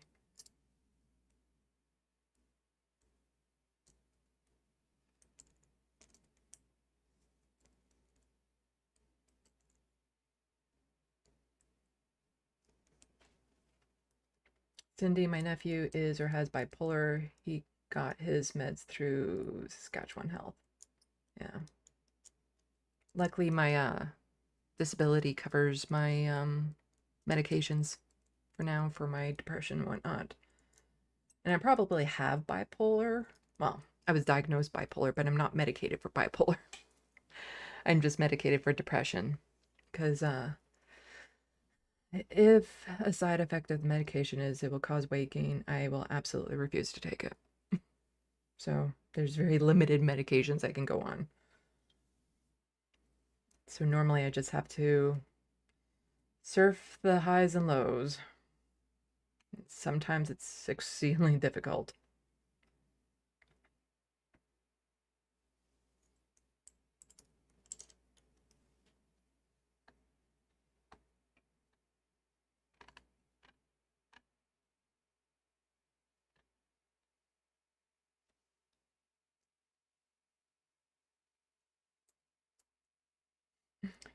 Angela W., are all 10 provinces rep tonight? You know, I don't think I've ever had anyone from PEI in the SandBox because nobody there has computers. They all just go out and talk to each other. They don't do social media or picking on PEI. PEI is so small. I don't know if you notice, but whenever they do those polls across the country and they show, here's Ontario, here's, you know, like even in ratings of premiers and stuff of that sort, like you see there's only ever 9. The reason is because PEI doesn't have a population large enough to have a good polling margin. They're not big enough. PEI is just an overgrown potato.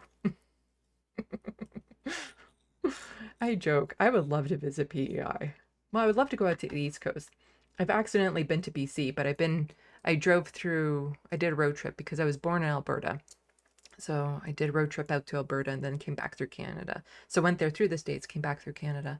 So I have driven through Manitoba and Saskatchewan. Didn't really do much in them, just drove right through them.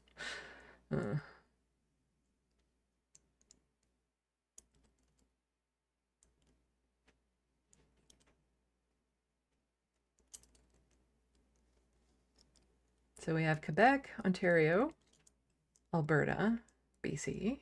Huh.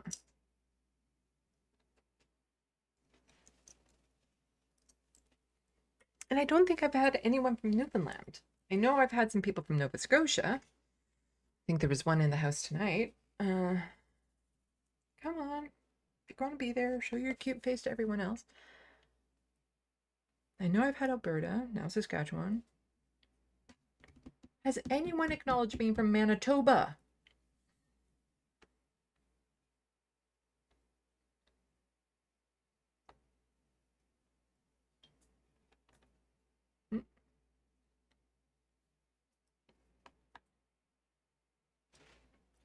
Are you going to come, or are you just going to sit there?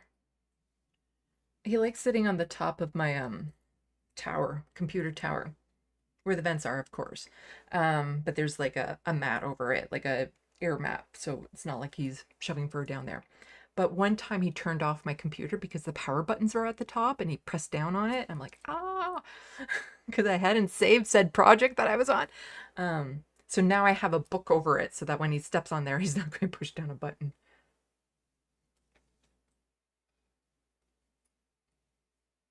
BCAT, crowdfunding cancer treatments in the US will get feel-good segment on every major network. Yeah, it's the same as, here's an 80-year-old who's working at Walmart or something, and it's like, it's not a feel-good story, because quite often the person isn't there because they're just bored.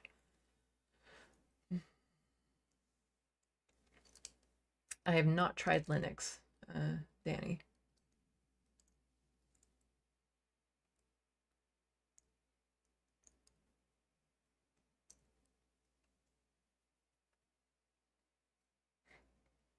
Cindy, just unplug my computer tonight when I shut it down and fix it. That works.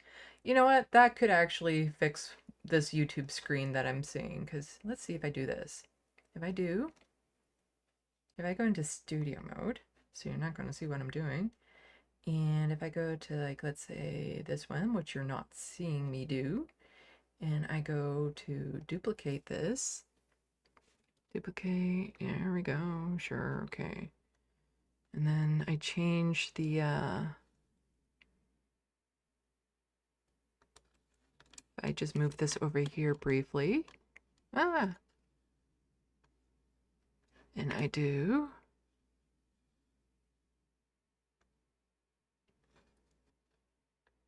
I'm trying to see if I can,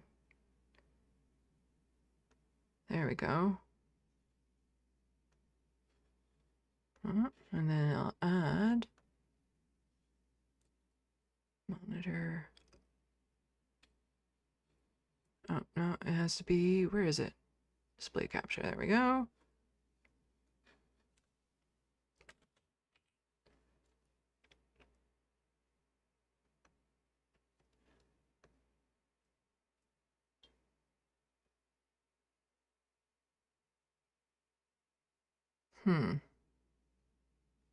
No, is that cancel? No, not that one. It has to be, sorry. I'm trying to see if I can do this to show you. No, it is display capture that was supposed to be under. Okay.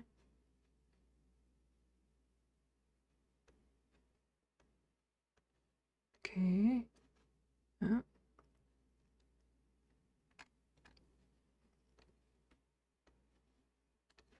If I go here, properties, automatic capture method, oh, display, oh, this one. Ah, there we go.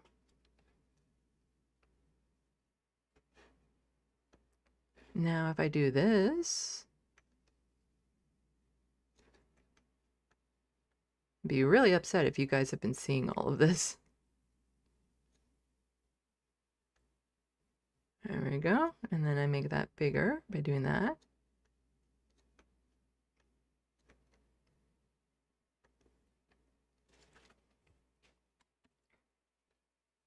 Okay, and then I can probably still move it. Oh, I can't. Okay.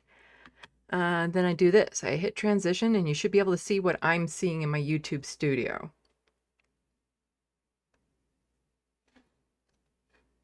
And I get rid of studio mode. Yeah, so that's what I'm seeing. And that's why I was freaking out, because I'm looking at that like, ah! And it's all these Technicolors and stuff. But when I moved over to my YouTube tab that I have open with my video going, it looked fine. But this is what I'm seeing when I look at it. So I have no idea what this is. So let's go back to main shot. Okay. Put that back over there, and then I'll get rid of that so I don't accidentally use that one at some point. Let's see.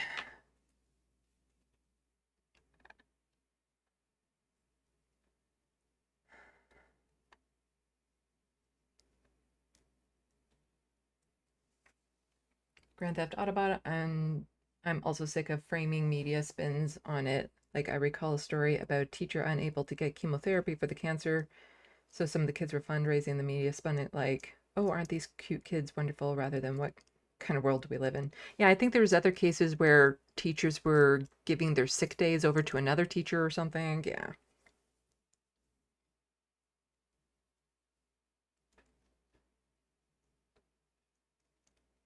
The Wild West. I need to go to the extra Irish part of Newfoundland.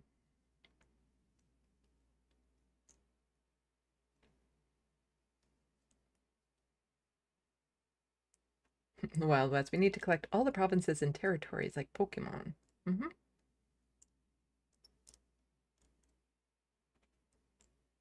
Pup Tetris, like the 3Ds mini games where you pass people and they give you puzzle pieces.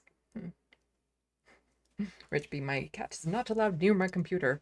Yeah, well, luckily I have a place that I can put this computer set up and close the door so that when I'm not here, they're not in here chewing the cords. I don't think I've had anyone from any of the territories Grand Theft Autobot. Well, have a good night, Cindy.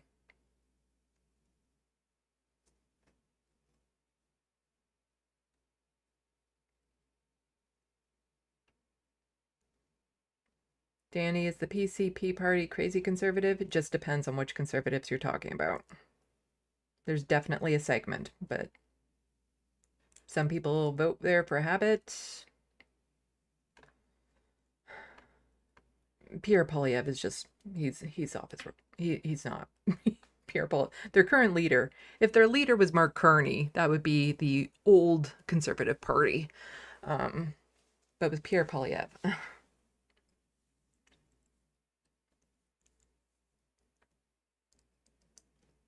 Pup Tetris, bipolar here too. Love to all our disabled friends. Life hard shouldn't be. Equitable systems that support us and fund more research into our varying needs worldwide would help so much. Yeah. Rich P. Oh, that's a code error or some crap. I don't know. Hopefully, once I turn off my computer and turn it on back, it will be fine. But yeah. No, the ADHD right now is a pain in the ass when it comes to finishing my videos. But, you know, I really have to sit down and focus on getting my Kirk video done, because that one is just, it's weighing heavy on my soul. That one, it's stirring up a depression in me, that whole thing, more than I thought was possible.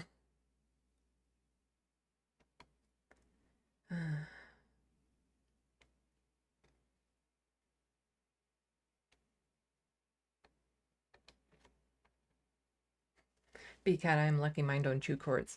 I've never had the issue before with cats, but these two in particular, I can't trust them, because I would love to be able to rearrange my place to get more room for this and stuff, but I have to keep my computer in a place where I can close the door and keep them out.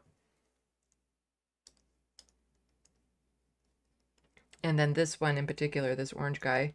So I had a whole bunch of these push pop mats, which for my stimming and autism were just fantastic. And I had some square ones because the symmetrical, like I don't play with this one too much because it's not symmetrical. It's not even numbers. So I had square ones that I would just go crazy with sometimes, and he chewed the corners like right off. And I would try putting spray on them. I would try hiding them, and he would find them.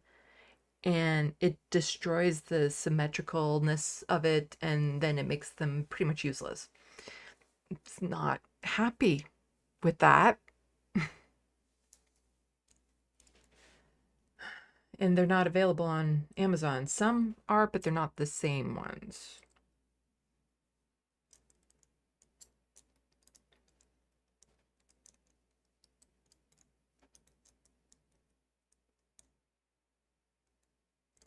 But yeah, no, they've, and the thing is that they'll change what they chew on. So I think something is fine. They've never touched it, and then randomly they just go for it, and it's like, ah, you know, does not make me happy.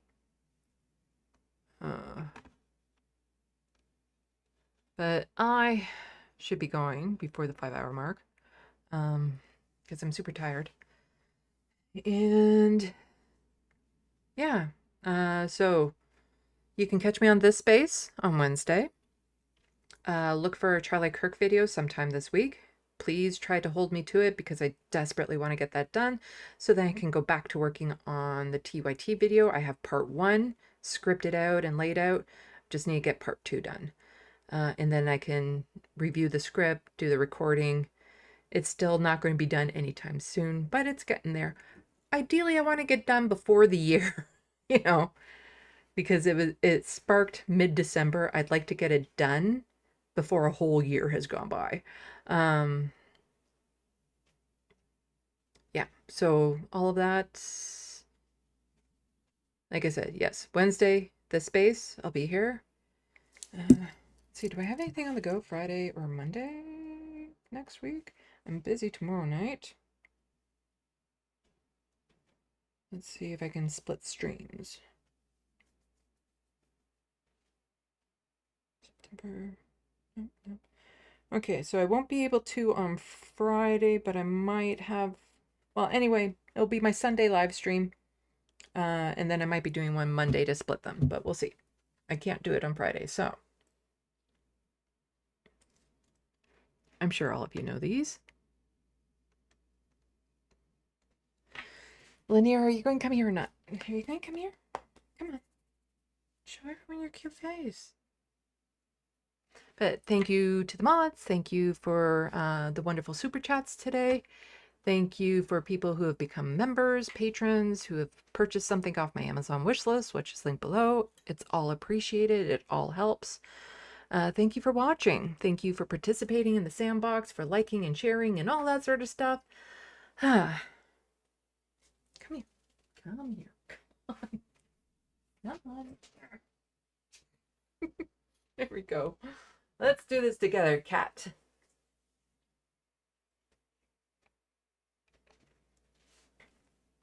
Salut. À la prochaine. Thank you for watching and stay tuned. I'm Sandy. This is Lanier. Here we go. This is Lanier. Here we go. Here we go. Oh.